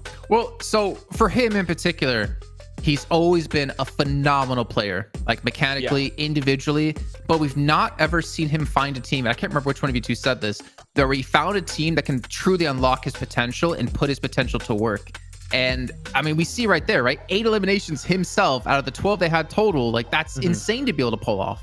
Yeah, I think when you look at Coop's Enigma Galaxy 2, he was one of the top fraggers of the team, if not the single top fragger of the team. So he's just still looking to try and find a spot where he's feeling comfortable. But Twisted Minds, unfortunately, with the kind of results they've gotten, it doesn't seem like it is quite gelling yet. Because it's not a lot of time, especially right after your season to prepare for PMGC. So they quite having a little bit of a rough time. But on the second page, one team we have to bring up here, Hot Jukes. Miran Sejong, unfortunately, they could have made it in top 3, but this game might just be pushing them out of top 3 for the rest of this group. So this game is a big L for Miran Sejong. It's unbelievable, man. These guys performed so well. Yeah. I thought they were going to be a lock, right? I thought they were going to be a lock for these finals, but just faltering right at the end. And now I know for a fact they're going to have a big hill to climb. Damn, look at those numbers. Those are real good. You know, but besides talking about this, there's something I got to talk about. One team in particular. And that's D Xavier on that last one, Max, man, right? I mean, some people would call center position, right, with cover a blessing. But I think for them, it was a curse, this one. It really was, because unfortunately, sure, you get to the late game, you get top 3 scenario, but one thing that was lacking heavily for Xavier was eliminations. And unfortunately, when you're central position like that, if you start sweeping teams on the edge, you lose your central position to maybe go for the late game, and you offer teams an opportunity to third party on the edge. And Xavier had to make a decision here, and they tried to play it passive, but the lack of elims alone is going to push them lower, and they're still in 6th position. Oh boy. Here we go, folks. One more match left to go. And Xavier, yeah, I mean, they had 19. The position, but weren't able to get the eliminations. 19 points. That's too much. It's just not going to happen. Remember, 19 points, that's just a tie. They lose the tiebreaker with chicken dinners 3-1. So they need 20 points in Alpha 7 to get 0. Major Pride, they need 7 points to be able to pass Alpha 7 to be able to lock it down as well. I mean, there's still like a lot of teams in contention. I think Vampire we can maybe put out of it. We can maybe say it's between 6th place and up. But even then, it still technically could be possible for Vampire. It could. I want to bring up a prospect here, which is, talked about Team Spirit earlier, Jukes, right? What Seven said, that they might want to try and ruin it for some teams that are currently competing for top 3. Imagine Team Spirit and Xavier both hot drop Alpha 7. Like, why are you here? Wait, we're trying to get top 3 right now. What are you doing, Team Spirit? It would be a good strategy, right? Because, I mean, Team Spirit, they don't want to deal with Alpha 7 in the finals, that's for sure. And then Xavier, I mean, they have to take out Alpha 7 if they even want a shot at this thing. I think if Xavier don't, go to El Pozo, if it's in the playing path, then they're giving this game up 100%. I think if there's any team you want to get rid of when it comes to the Grand Finals, it's Alpha 7. After PMWC, they are the main threat for the trophy for you. That is the team you want to get rid of ASAP. Though, for teams that are trying to make it to the survival stage, BTR able to jump up a little bit higher, but it's still close, man. Horror could make it, but with how scared they were playing the last game, we need to see a limbs here. Twisted Minds can make it. 15 points. Oh, you're 90. They win this next game, they're through. They're gonna pass one of these teams for sure. Even if they just do decent, with a decent amount of eliminations, they could pass one of these teams. Like this is what we live for, right? We love these close matches. Yes. We love where anything can really happen in that final match. We hate to know who our teams going through are guaranteed going to the final match of the group stage. And honestly, I would not want to be one of these teams. Like the pressure definitely to be made into diamonds here, and you can just see the focus on the team at BTR as well, knowing what they need to do. Stay alive, try to get some points, and don't go out early. Yep, that's gonna be the play. And the thing is that the last game of the day of a group like this is always gonna be so unpredictable. But let's hear from Seven first. Welcome back to the last quick report with the 7WG of Group Yellow. I got a chance to talk with Twisted Minds, and the reason why they decided to sit out Dorian is because they wanted to let Robs play. The person that was IGL in that last match was none other than Coops, the person that was able to get 8 eliminations. Can they actually catch up to 11th place because they're currently 15 points away?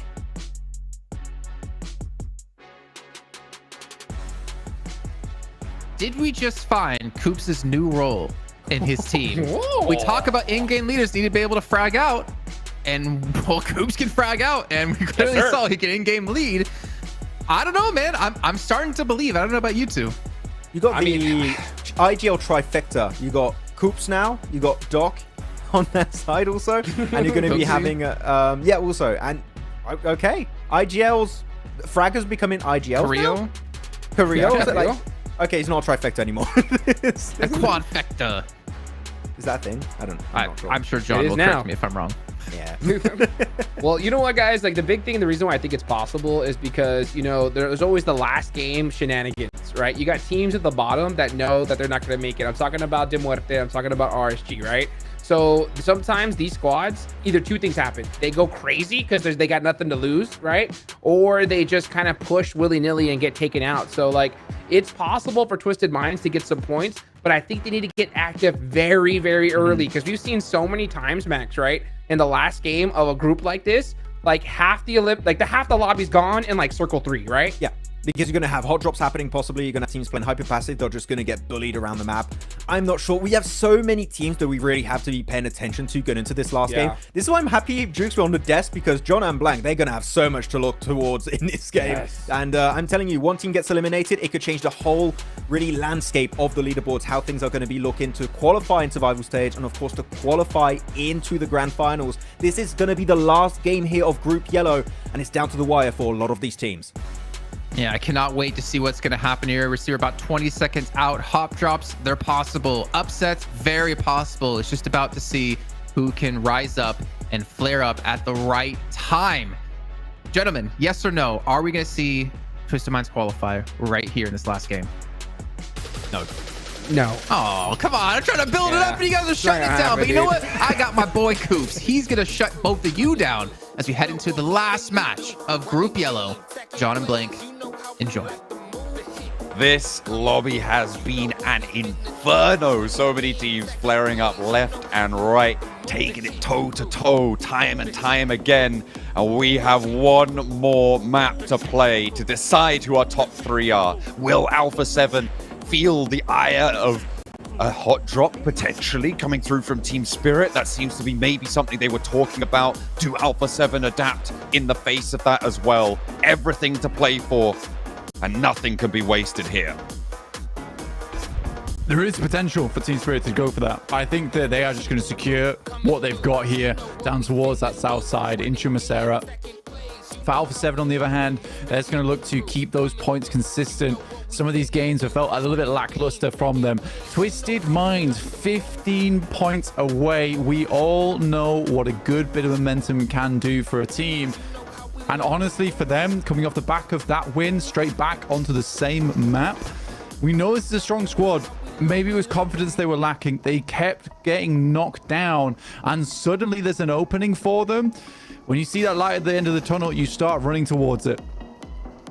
Major Pride on the south side, they are currently 6 points behind Alpha 7. They're close by to Team Spirit. This could be dangerous for them. Team Spirit opt to try and run them down. The question for me is, who does Team Spirit want to face least? Guaranteed in those finals, right? Do you try and stop Alpha 7 in their tracks? Do you try and stop Major Pride in their tracks? Force them to go into a much tougher scenario in those survival stages. Give themselves that chance. But we are going to see a hot drop. Unfortunately, it's not from one of the teams in a lot of content. It's Hang on a minute. No, it's for Loops. It's important. It's for Loops. It's important.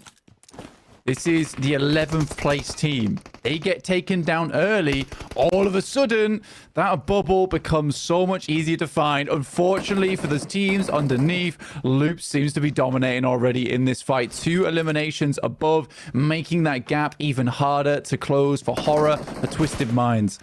Rafinha's got the bag on his head there. But he needs to keep his eyes peeled as RSG. I mean, we've seen what a bother this team can be. Them and Harame Bro have been the ones to spoil so much, but Loops not letting it happen to them today. Hacienda will be theirs for the taking. 4 points and a crucial pickup for Loops.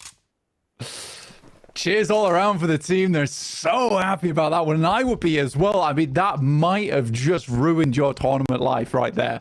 But they sit themselves now ahead of BTR on 106.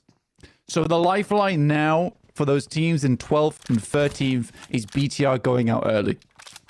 That is the only way they can make that jump up. It's still quite a few points required for them. For Twisted Minds, it is 17 points needed on top of them. I think they do win the tiebreaker. I'm thinking back. I don't think we have had a BTR win just yet. Let's have a little look through. 1 win for BTR. Okay, so they wouldn't win the tiebreaker on that one. It'd be down to the placement points and elim, so we'd have to find out at the end of the day when we check out the leaderboards. If it did happen in the first place, still got to get there. I mean, with Aura, they've had a chicken dinner as well. I think that was back in day 2. And Twisted Minds now have also had that 1 chicken dinner. So it is, it would be down to placement points next on that tiebreaker. It would be so down to the wire, though, if they can make that jump up. Very much all to play for. And it's still so tense towards the top 3 as well, with Alpha 7 teetering on the edge here. Right now, they are 6 points in the lead, but that is not a safe feeling. Not at all. 173 to 179. And again, Major Pride is not a bad team whatsoever. They just made a bit of a mistake that last match. I think it was more terrain understanding based more than anything. They make the right choice at the start to leave the play up on the ridge side, but the follow-up, which was to go all in on that fight, was not the right decision, especially when they had information on the team down towards their south. So yeah, for Major Pride, I think just getting caught up in the pressure here, desperately trying to earn those points to clamber up over Alpha 7 into third place. Alpha 7 on the rotate. A normal day on Miramar, you'd think, but there's so much riding on this ride out.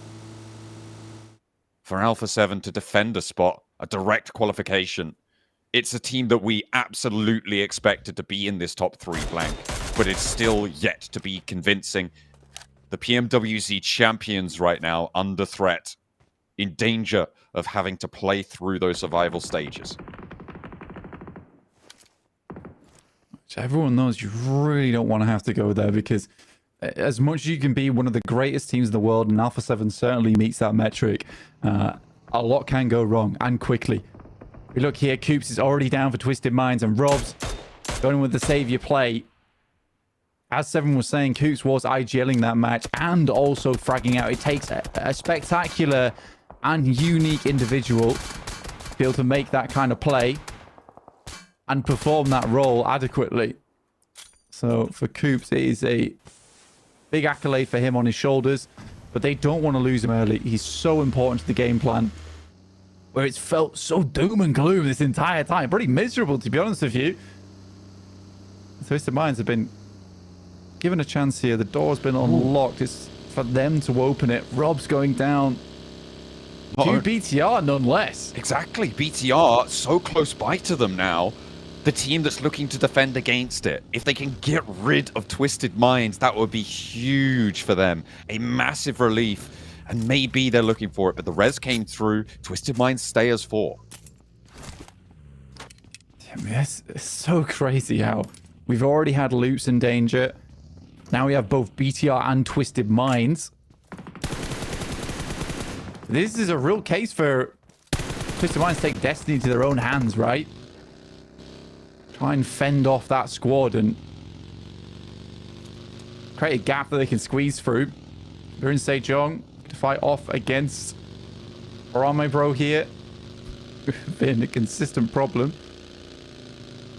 Just constantly pestering these teams, all looking for those points, but just denied. One player goes down to a snake and you're all of a sudden completely changed. MSJ, their last chance to demonstrate strength that we've seen from them in the past. An ascension that the South Korean fans would love to see, but they've already got one hope in DRX and is looking fairly secure for DRX, although it's not out of the question that they could get pushed out. But they are there nonetheless, and happy to be so.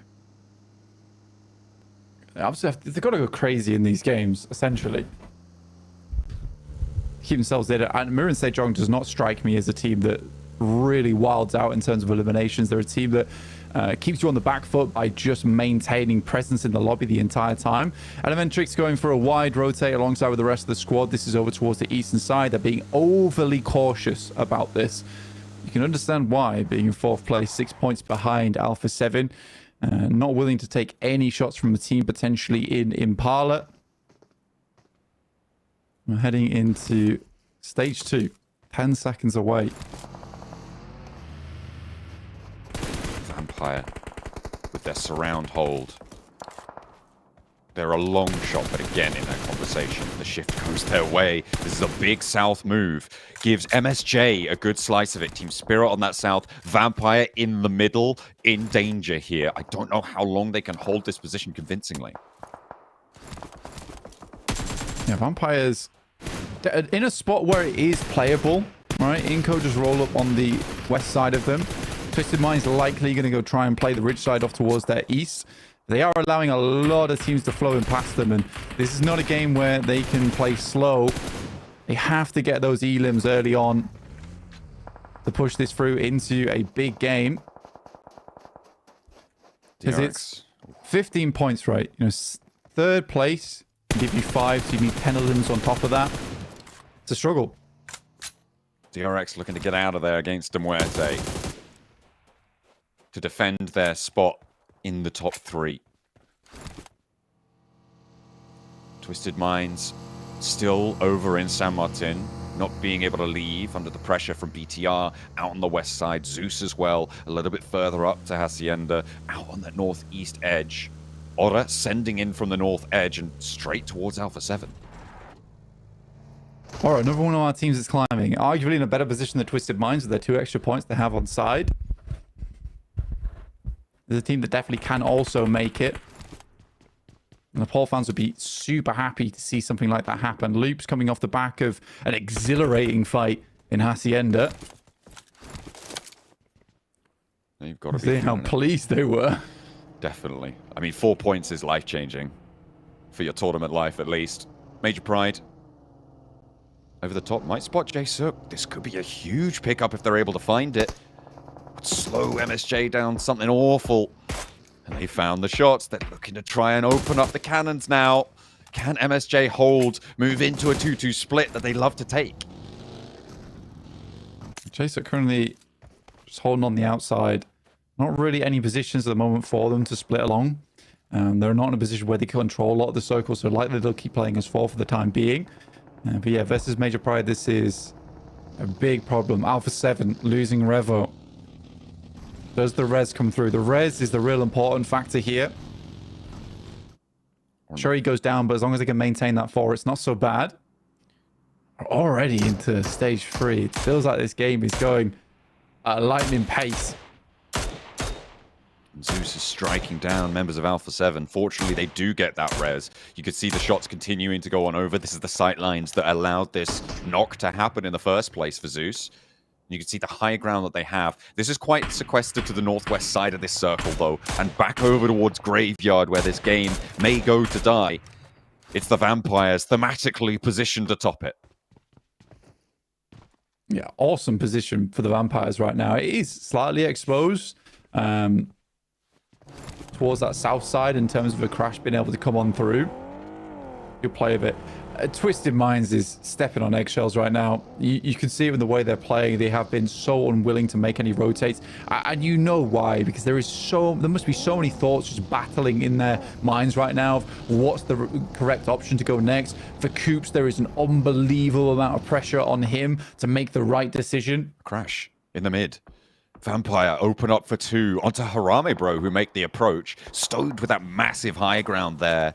And Tony K launching a nade. The Vampire nades today have been pretty spicy, and they will continue to do so. A flush and a knock as well, leaving just the one player going, and Tony K's got another one. Oh, beautiful! Not quite making the distance. It looked like it was there, but it was just blocked at the last second. Newsy's got one to unleash and sweeps towards the back line. Will look to find Yappy as Range launches one back in response. A little short nade there from Schweppes is going to slow things down, but the bouncer from Newsy around the edge is great. No, wait a minute. That was Yappy. A self-nade for Harame Bro, and another one towards the back lines. Vampire want to put pressure on. They can't waste too much time here, but they're not going to spend any longer in this. Can they re-establish their control over their position? So for Harame Bro and RSG, that is their last game of the day, and they will not be joining us for the remainder of PMGC. BTR holding off versus Inco. Good amount of points for them, 3, setting themselves at 109. Horror and Twisted Minds falling further and further behind here. With those 3 extra points, they may be able to seal this one away. Vampire continue to take shots out, and it's towards Zeus this time, but Aaron's there. Vicious bite back towards Tony K. And this guy has been such a powerhouse for Zeus over their season, over the course of this PMGC as well. The nade will fell him, however, and BTR looking to re-establish. Unfortunate bounce on the pillar there for him. Rita in the back line is getting tagged up. Zeus has the potential to get their players back up on their feet because BTR is being pretty slow on this one. It's a nice nade. Now BTR will finish up. This is what I wanted to see from him, is to get a little bit more aggressive, flex out from position, and that's 5 elims for BTR, securing their spot over towards 10th and 11th place. For Horror, Twisted Minds, massive game required. I think with BTR and Loops both starting the game off with 6 and 4, it is a horrendous situation to be in, and they might have just locked out those teams underneath them. Vampire with 4 elims now. BTR, you're right, they're just adding up that tally, playing next to that graveyard. Vampires still have oversight on towards it. But on the north side, it's going to Team Spirit. Why not? One last time. A strong finish from them. I mean, setting themselves up in first place. You'd be so pleased as Team Spirit. And again, at this point in time, it is very unlikely. We'll put it that way. It's very unlikely them to drop out of top 3. I think they sort of know that they've done it. They're still playing out this game just disciplined, which makes sense during a PMGC, looking to finish out strong. But this will be the first time in a long time any of these players have not only got themselves a win from their respective PMSL or region, but then flown straight through in towards the top 3. This is a revitalized squad. The story for Team Spirit for so long has been, are they going to keep making mistakes? Are they just about going to survive? But now the question is, how far can they go? Because this, you're right, is looking strong for them. Vampire, they're looking pretty good today as well, as Push is the first to fall to them on the approach. The northern side, they've already had to hold off against one push now. The second is up to the back. Unfortunate pickup there, Tony K on the swivel, 180, finally taken down, but from the top rope, is there any more to do? Tresley has to go for the reload, but he's not going to be able to seal it away quick enough. Newsy's down, and in comes another position. Ora are going to send on in. The Muerte are eliminated. They're out of the tournament as well. Twisted Minds getting curtailed by Alpha 7, and it's all popping off here into stage 4. Alpha 7 looking to defend their 3rd place position with a fight against the Xavier themselves. Lamborghini pulled out of the vehicle. You are not seeing London tickets today. Alpha 7 want that for themselves. Alpha 7 just come in and tear Twisted Minds to shreds. Although they had a fantastic match that last game, it is most likely game over here for them. You go up against the Kings of Miramar after taking a chicken dinner here. They are looking for revenge, and that is Twisted Minds out. What a wonderful game they had on game 5, but it's not what they needed to take this on to the next level. Again, their gameplay here felt very panicked. And it makes sense. It's suddenly they're in a position where maybe there's a chance, and it really can affect your own gameplay. Loops finding one from Miran Sejong and also eliminating Seiwu, putting Miran Sejong in a very difficult situation to climb above Alpha 7, who just picked up 4 eliminations. Loops and BTR both adding a lot of points to their tally. Nenobete likely the next to go on to that point score total for BTR. And Ora is having their horizon slip further and further into the distance. It's all done and dusted basically at this point for them. And the conversation has to turn to the top 3. Losing another player for Ora, that could be curtains for them. Satar moves up to the top of the tower, but it's not going to be needed because Lapart is down underneath and Nenobete falls. 7 elims for BTR. And they're celebrating as well, and as they should. Very good early game from BTR. They knew what they needed to do. Of course, they were in a slightly more comfortable situation where they were already on that bubble, but Loops and BTR have done exactly what teams need to do when you are 10th and 11th. It's you just need to basically go into this game and just run with it as far as you can and take it to the next level. Team Spirit get the circle once again, but BTR and Loops have cemented their position in towards survival stage before Horror or Twisted Minds barely got a chance to get into the conversation. And the circle itself cements Team Spirit into this one as well. They found 1 point, but how much further can they go? DXavier, they've lost Lamborghini. Alpha 7 were able to extract that point from them. But they still have 3 players, and they can shimmy in. Not too much contest on this side of the circle. In fact, the entirety of the south is completely unoccupied right now, Blank, and that could be a big opportunity to take control of some of these ridge sides. Alpha 7 going to contest for it. They're sending forwards. They're taking the fight to DXavier, looking to defend their spot in the top 3 with an open engagement towards Levi's. The 2 players for DXavier still left at the back as Levi's regroups. They're pulled back behind the headland and use terrain cover. Yeah, they know they can't play his position anymore. They're terrified when Alpha 7 starts going. It's very difficult to keep them down, and they know better than anyone that they want to remain in that top 3. They know that survival stage is not an easy battleground to play on.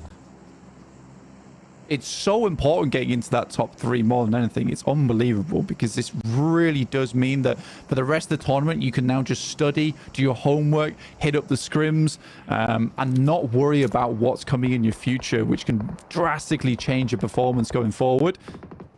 So now we look to Major Pride and Alpha 7. Miran Sejong with an outside chance here, actually in the foothills underneath Major Pride. They can rack up some eliminations, start to gain momentum.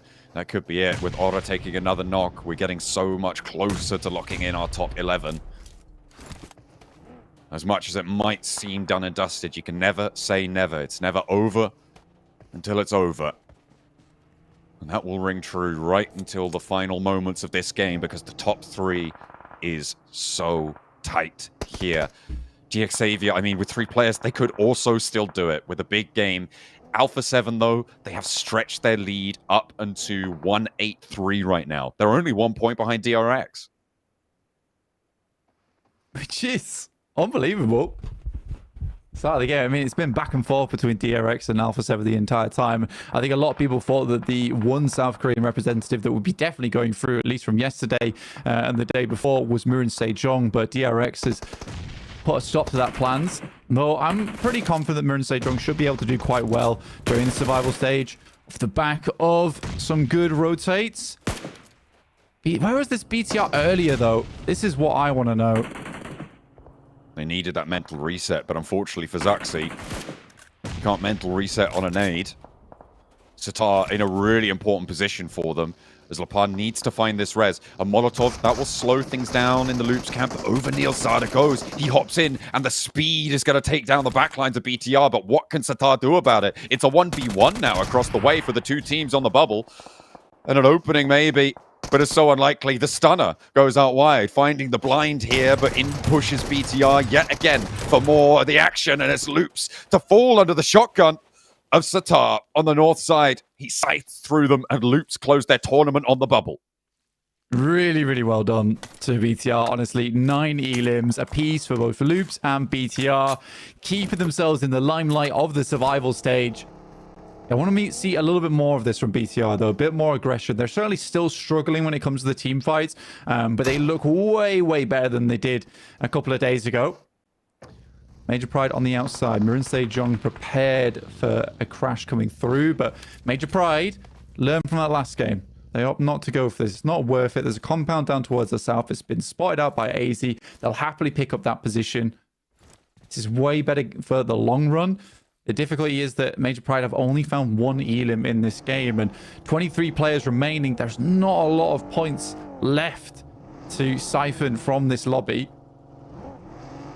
It's really starting to get desperate now. I think DxAvia may just be out. They're 24 points behind, 23 when you consider that point that they've gotten so far. And I think with a chicken dinner, maybe DxAvia could move up, but it requires everyone to go down now and to go down to DxAvia as well. This is their chance, though, to find Alpha 7. Team Spirit close out Aura's game, and we have locked in our top 11. The last player from Aura falls, and now there is no chance that that changes.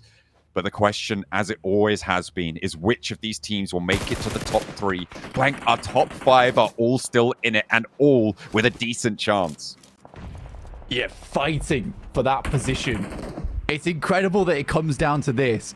The top 5 teams that have dominated throughout the entirety of Group Yellow, all battling out to remain in that top 3, and it is close. 173, 179, 184. Team Spirit, realistically, the only team that is going to be very hard to move out of the way. They've already got 3 limbs as well, 4 now as well, so they're up to 206. It's not possible that they fall out of the top 3, I'd wager, at this point. Given the number of points left in the lobby, it would take 2 teams to go past them. I think mathematically it's impossible at this point for them to drop out the top 3. Maybe to get taken over in the top spot, but even then, that's so unlikely. It would require DRX to blast out of their minds, Alpha 7 maybe to sweep through the rest of it as well. DRX 3 players left alive. Craig say a little bit further in. Soez is lucky to live that first one. Unfortunately, it's Major Pride from behind to pick up that shot. And there's hits from the high ground again here. And Alpha 7's sort of trapped a little bit as Xavier took that opportunity from earlier on to take control of that high ground. Every point that Major Pride can steal is a massive benefit. If you can take it from Alpha 7, that's a 2-point swing in your favor as well on your overall situation in the standings. Major Pride at distance, if they can ping off Zoas, that would be huge for them, but they have to shift forwards. DRX now looking to fend off everybody. Our second place team with their first place big bros on the north side as well will look to stop the encroaching hordes. McGrellin leads the charge for Alpha 7 in their last hurrah. Can they take that second place spot away from DRX with this? Revo goes down to Team Spirit. Paragon also knocked on the high ground. But Major Pride is not having a whole lot of influence over this, and they need those points. They need those eliminations. McGrellin steps out. There's Hyunbin. Misses the first shot, but immediately will recover. Major Pride picking up huge points over towards MSJ. That's a 4th elim found. One last player from MSJ there as well. This is what they've been waiting to clear out on their northern side. 4 points moving in, leading that gap now back at 6. And with Alpha 7 starting to wane on the western side, this could be their opportunity. But Alpha 7 find a pick over towards Team Spirit. Major Pride rollout. Hoxie looking for the spray down. The biggest player on the roster by far.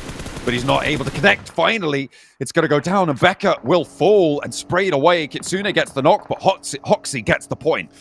Ooh, Kaisei so close to Xavier. One big nade here could result in 2 knocks and maybe some elims off the back of it. But they reposition, and Kaisei has to put away the nade. They move right in front of him. They have no idea of his location. Alpha 7 still being in this game causes big problems for Major Pride. Down to just 3 players now. Kaisei can bide his time. Every moment saved here for DRX is another potential point they can earn from placements to ladder on up. Mirin Sejong fall. In 5th place, they will languish.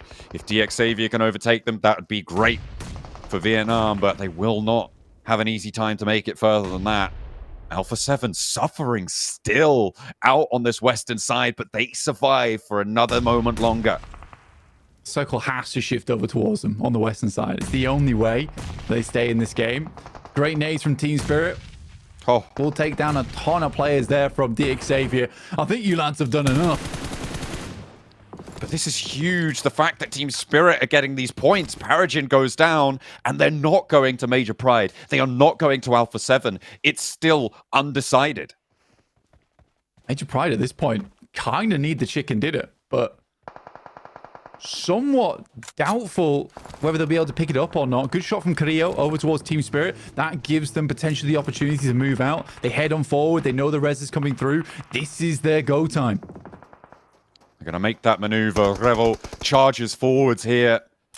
Mafioso and Carrillo bringing them up, and Kaitse goes down. DRX out. Alpha 7 could push past them and make DRX the team in danger. Major Pride and Alpha 7 together could take South Korea out of this game with these final circles. Team Spirit moving up. Looking over towards the teams in the distance. Major Pride, Team Spirit, Xavier, and Alpha 7. With Xavier going down to Major Pride. That's one elim that they desperately needed. Elementrix, who has been so phenomenal for the squad, will open up onto Revo. Confirms the elim too. A massive pickup for Major Pride. With the right concoction here, Blank, all 3 of these teams could be our 3 survivors from Group Yellow to move through directly to London.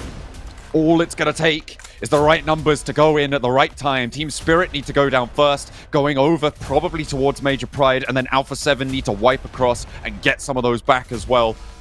It would be crazy to think that this last game could come down to our 3 champions, but DRX now with a tie-breaking winner position. They have 4 chicken dinners, Blank, which is currently more than both Alpha 7 and Major Pride, but that could change if one of these 2 teams can take this one home. Zone 9, final moments of Group Stage Yellow. Carrillo drops up this minor ditch that they've got going on, being the only thing keeping them alive. AZ gets hit by a fat nade. And that's Major Pride down to 2. Team Spirit looking over towards a team that is so wanting for this 3rd place.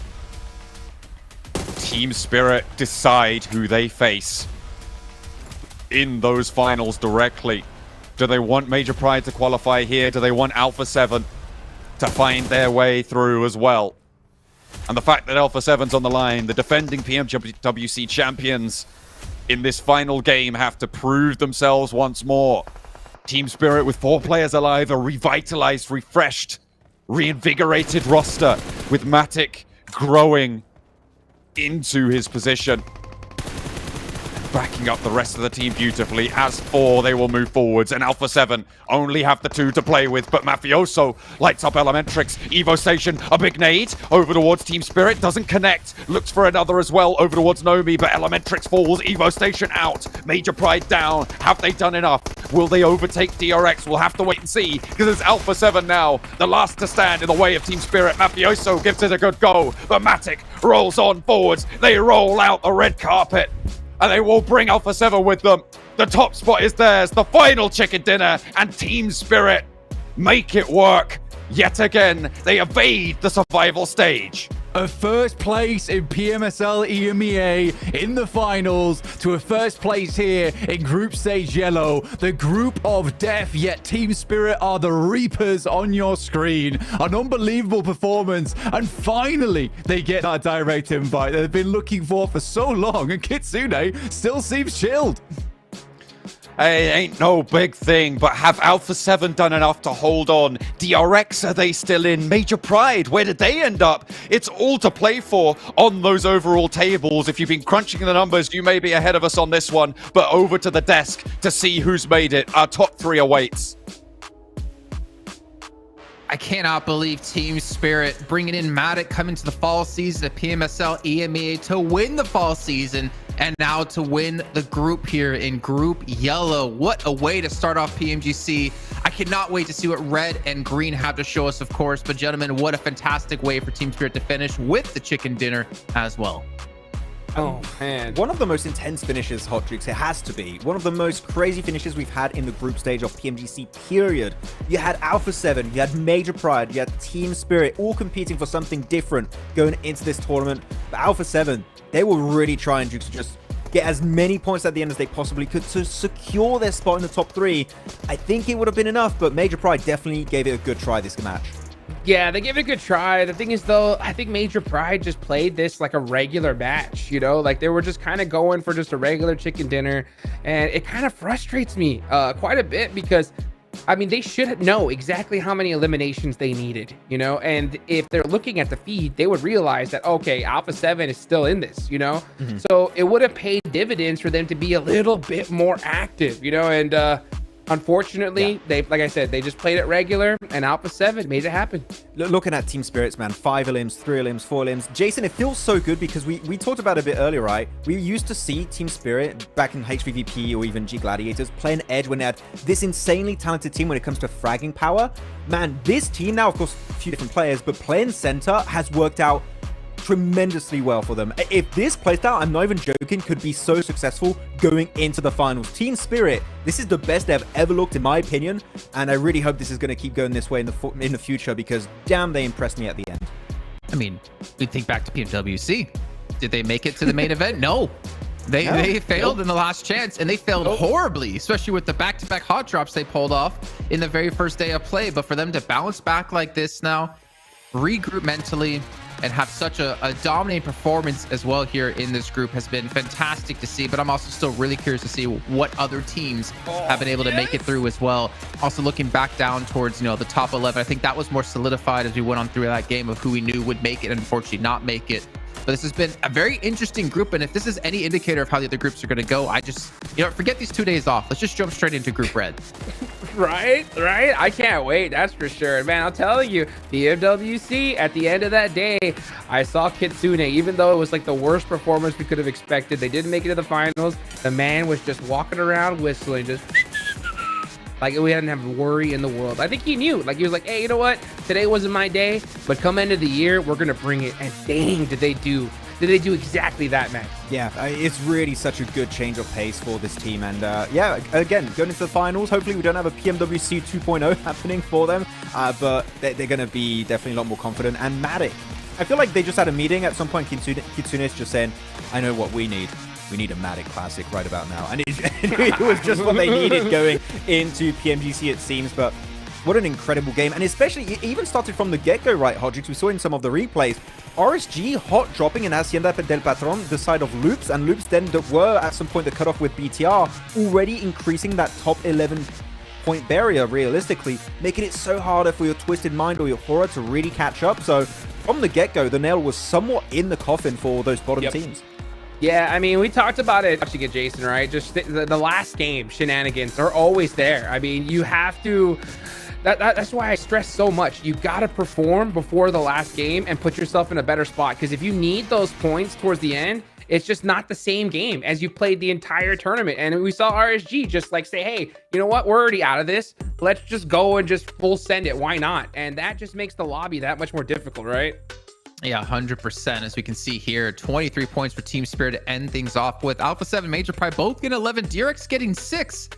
Is it possible that DRX got knocked out? We're not sure quite yet, as we'll head to our overalls in just a bit of time. But BTR, I mean, considering they were team on the bubble with 10 points, they secured their spot into the survival stage at a minimum.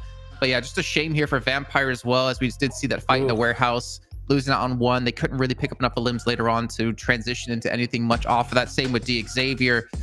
It's been an interesting couple of days here, but I'm more curious about what our overalls are going to be at. Is there any way we can speed this up? Yeah, please. I really want to see it for sure. I mean, I ain't gonna lie, I'm still a little frustrated with, you know, MSJ, D Xavier, and honestly Vampire too, because we didn't see that hot drop. And let's be real, like they had to, Max. Like they had the hot drop if they want to do a chance. They didn't do it, so I guess in my eyes, at least personally, they're just like, hey, you know what? Let's just get ready for the survival stage. Yeah, because if you do nothing, you go into survival stage. If you hot drop and you lose, you still go to survival stage. Might as well just send it and give it a try, right? Yep. Be on the bottom of the rankings, Twisted Minds, 0 points. They were technically in reach of making it to top 11, but it's good to see Coopside yelling. I kind of want to see more of that for whichever team, or like what's his next event going to be, right? Like that was some good rotates happening on the first Miramar, but here they encountered some teams. I think it was especially Alpha 7 that just did not care if they wanted to make it to London or not. No, we see you. We're going to shoot at you. We're going to take you out. We don't care who you are. And it worked out for Alpha 7. As you say, please, not Max. quite for them. Oh, yeah. And they were asking also for less of that, but Alpha 7 didn't want to give less of that. No. Well, Inko, they didn't get top 3 hot jukes. Oh, like a dagger in the heart. We need to make sure to get that wax ready for Hot Juice's beard when we get. What do you mean? What? We've been talking about this every single day, son. Hey, you know what, dude? I want that. I'll take some wax, dude. My beard needs some moisturizing. You know what I'm saying? Okay, well, wax. You can moisturize it with your tears once we rip the hair out of your face at the finals. But Nomi going to be the MVP, and why would it be Nomi, man? This guy has really stepped up under the leadership of Kitsune as well. He's really kind of come into his own. Not to say Nomi's not doing it all himself, but the support of his team definitely makes this possible. And he's easily become one of the best players, if not the best player in EMEA. But here we go. It's going to be a tie between second and third place, and Major Pride coming up 6 points short. Oh, man, it was so close. A few more they could have maybe caught up to Alpha 7, but Alpha 7 started just sweeping at the end there, getting eliminations on Twisted Mind too, and it was enough to maintain a spot in the top 3, but tied with DRX, man. So really, we said it this year. It was Japan at the start of the year, but now South Korea and Brazil. Very clearly, we have to say Hot Jukes are looking great. With an EMEA team up there with Team Spirit that... so impressed. The second half of this league stage, what the hell happened? This team just leveled up and just said, yeah, we're the best team in the lobby now. Yeah, like, oh, you're gonna try and push us, our building? No, we're just gonna take out 5 squads. No big deal, you know? Like, it is just so wild to see Team Spirit clutch it up towards the end. Honestly, I'm gonna say this, Jason. I want to know both of y'all's opinion. Biggest disappointment, right? Looking at these leaderboards, for me, it's gotta be MSJ, man. I mean, I thought these guys were a lock with how well they were playing. No hesitation pushes. I mean, super risky rotates, but they were working for them. And then just towards the end, just couldn't cut it. Wait, you mean biggest disappointment on the top of the leaderboards or in general? Or why not in general? Why not in general? Twisted Minds. I feel like that has to be the one. But top of the leaderboards, I feel like the lobby started playing a lot more center. So unfortunately, that was something that Mira and Sejong were struggling to make work in their favor. But here we go. The cutoff is still going to be Loops, 114 points. And that hot drop of RSG was really a godsend for them. Those early eliminations they got was just able to keep them nice and comfortable in top 11. Even without, they would have still been fine. But Horror, Twisted Minds, not quite the game they hoped for if they wanted to make it to the survival stage. Unfortunate for those 5 teams you see at the bottom of the table, they unfortunately will be going home. However, all the other teams minus top 3 will be going to our survival stage. We'll be kicking off towards the end of November. But also a little bit of a caveat here. Team Spirit breaking the record of most points in a group in PMGC at 225, where they broke Loops last year, I believe it was, at 220. So well done by them to really put their stamp on Group Yellow. We can see here our survival stage teams, our grand final teams, and I mean, the survival stage teams are already pretty damn deadly here. I mean, MSJ, DXavier, Vampire, Major Pride, like I don't want to count out really any of the teams. I'm scared to go to the survival stage, man. It is going to be tough. Dude. Yeah, absolutely. I mean, at the start, I would have been like, before this tournament, I mean, like, I would have been like, oh, Vampire's here, DXavier. But the way MSJ and Major Pride played in this tournament, these guys are a force to be reckoned with. I hope they kind of keep that same energy here. And maybe add a little bit of mix-ups to their strategies just in case, because MSJ, it worked for so long, but I think the other teams just adapted to it, right, Max? Yeah, for sure. I mean, big adaptations been happening around the board for almost every single squad. Though, here we go. What are we looking at? Oh, MVP of the day is going to be Nomi. And I was going to say, I wonder if we have a graphic to see who the MVP of the whole league stage for Group Yellow is. It has to be between Hoxie and Nomi, right? Like, it's gotta be Nomi now. Gotta be because Nomi. Of the follow-up from MSJ. Yeah. It wouldn't make sense. It would be Nomi, you would think, but Nomi's been incredible. Best player EMEA, can we all agree on that? I think it's pretty clear and cut, yeah. I mean, look at this lobby, dude. This lobby was absolutely stacked to the teeth. We called it the group of death, and this guy dominated that lobby from start to finish, especially towards the end right there. So, I mean, man, big ups to Team Spirit, big up to Nomi, and if you don't know him now, you know him for sure. Kind of see what you did there, you know? Yeah, you like that? You know, I think that'd be a great way for him to end an interview is like, if you didn't know him before, well, now you know me. Well, you guys at home, you can see our assists as well. The ultimate duo here between teams and their players. And also, we do have the PUBG MOBILE X Venom Last Dance collaboration, which is available right now. If you have not checked it out in-game, you can experience a unique gameplay adventure where you can discover the Black Symbiote clusters in Erangel, Sanhok, Miramar, and Livik to obtain the Black Symbiote arm and encounter Black Symbiote war horses, which are absolutely sick. You can also equip it as well to move rapidly by aiming at fixed targets around the map, like players or airdrops. So make sure you guys head into game to check it out, because honestly, you know we're going to be doing that. Let's head on the stage with an interview with 7WG. We have our first 3 teams that are going to be going to the Grand Finals in London. And I have 2 of the players from those 3 teams, none other than Kitsune from Team Spirit and also Revo from Alpha 7. You guys have had this rivalry for a long time, and this is why I wanted to have you guys here with me. From when you guys used to drop in George to then backing it up, is there anything you want to tell your rival knowing that he will be at the Grand Finals? So it's our 4th time in PMGC Finals, and we're going to become stronger than ever. Right on. And it's going to be your first Grand Final at PMGC. Is there anything you want to tell your rival? Actually feeling so happy to finally make it to the Grand Finals, you know, first of all. And second, I just think that the rivalry with the Alpha 7, the battle in the Grand Finals, it will be legendary. That's all I want to say. It will be legendary. I can't wait to see what's going to happen. This is the best performance I have seen out of you and out of your team as well. And you guys, even though you gave me a little bit of a heart attack there throughout the first 3 days, you guys were able to clutch up like the champions that you guys are. I can't wait to see what's going to happen at the PMGC Grand Finals in London. But don't forget, we still have 2 more groups to go.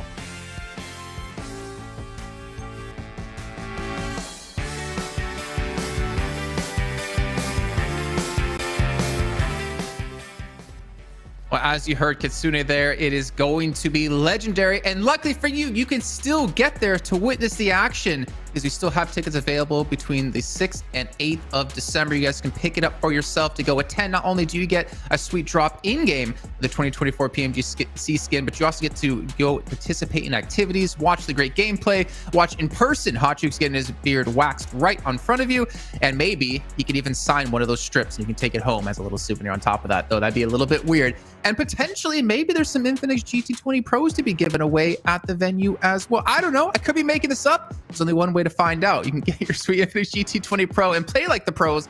There's 120 FPS and 144 Hertz AMOLED screen, and potentially be at PMGC next year, not as a viewer, but as a player. Gentlemen, that pretty much just wrapped up, though, our entirety of Group Yellow. It's gone extremely fast. We've had highs, we've had lows, we've had really exceptional plays happen. But Hotchuk's, let's throw it over to you first, man. What's your takeaway from Group Yellow? Man, I'll say this. I'm so proud of the 3 teams that are going to be representing, the best that PUBG Mobile has to offer. I mean, I'm so proud of them. I think all 3 of these squads are going to make one heck of a show for us in London, and I can't wait for it. All right, what about you, Max?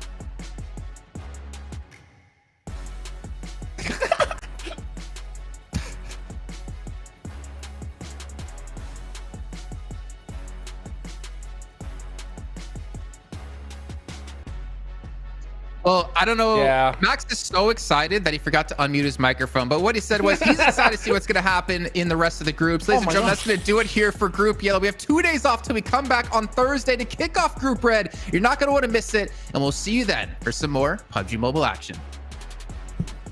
More of that. Less of that, Max, please. No.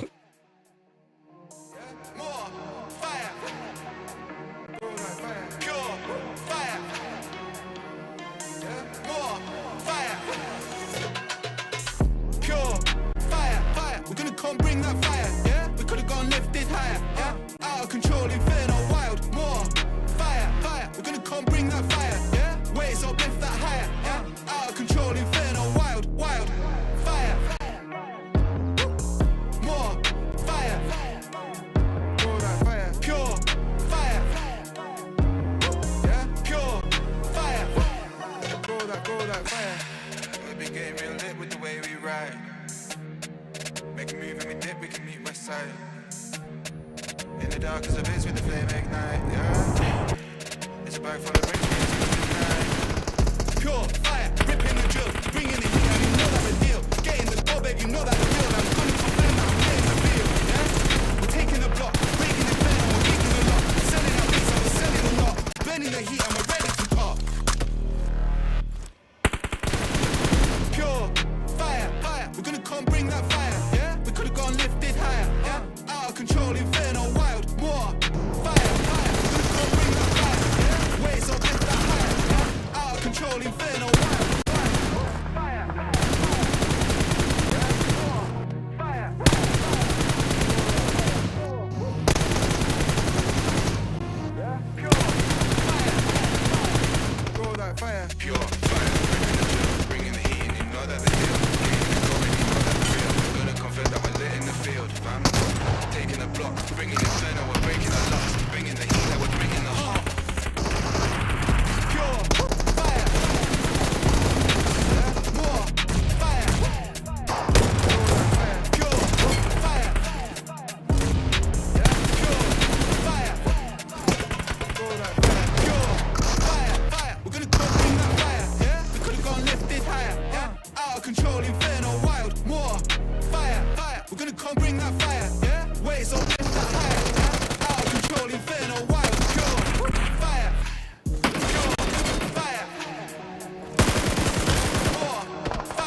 the heat and we're ready to top. Pure fire, fire. We're gonna come bring that fire. Yeah, we could've gone lifted higher. Yeah, out of control, inferno, wild. More fire, fire. We're gonna come bring that fire. Yeah, waves up, lift that higher. Yeah, out of control, inferno, wild, wild. Fire, fire, fire. Yeah, more fire, fire, fire. Go that fire, pure. Yeah, pure fire, fire, fire. Go that fire. Pure fire, ripping the drill, bringing the heat in, you know that the deal. Getting the go, baby, know that the real. Gonna confirm that we're lit in the field, fam. Taking the block, bringing inferno, we're breaking the locks. Bringing the heat like we're bringing the hot. Pure fire. Yeah, more fire. Go that fire. Pure fire. Yeah, pure fire. Go that fire. Pure fire, fire. We're gonna come bring that fire. Yeah, we could've gone lifted higher. Yeah, out of control, inferno, wild. More fire, fire. We're gonna come bring that fire. Yeah, waves up, lift that higher. Yeah, out of control, inferno, wild. Pure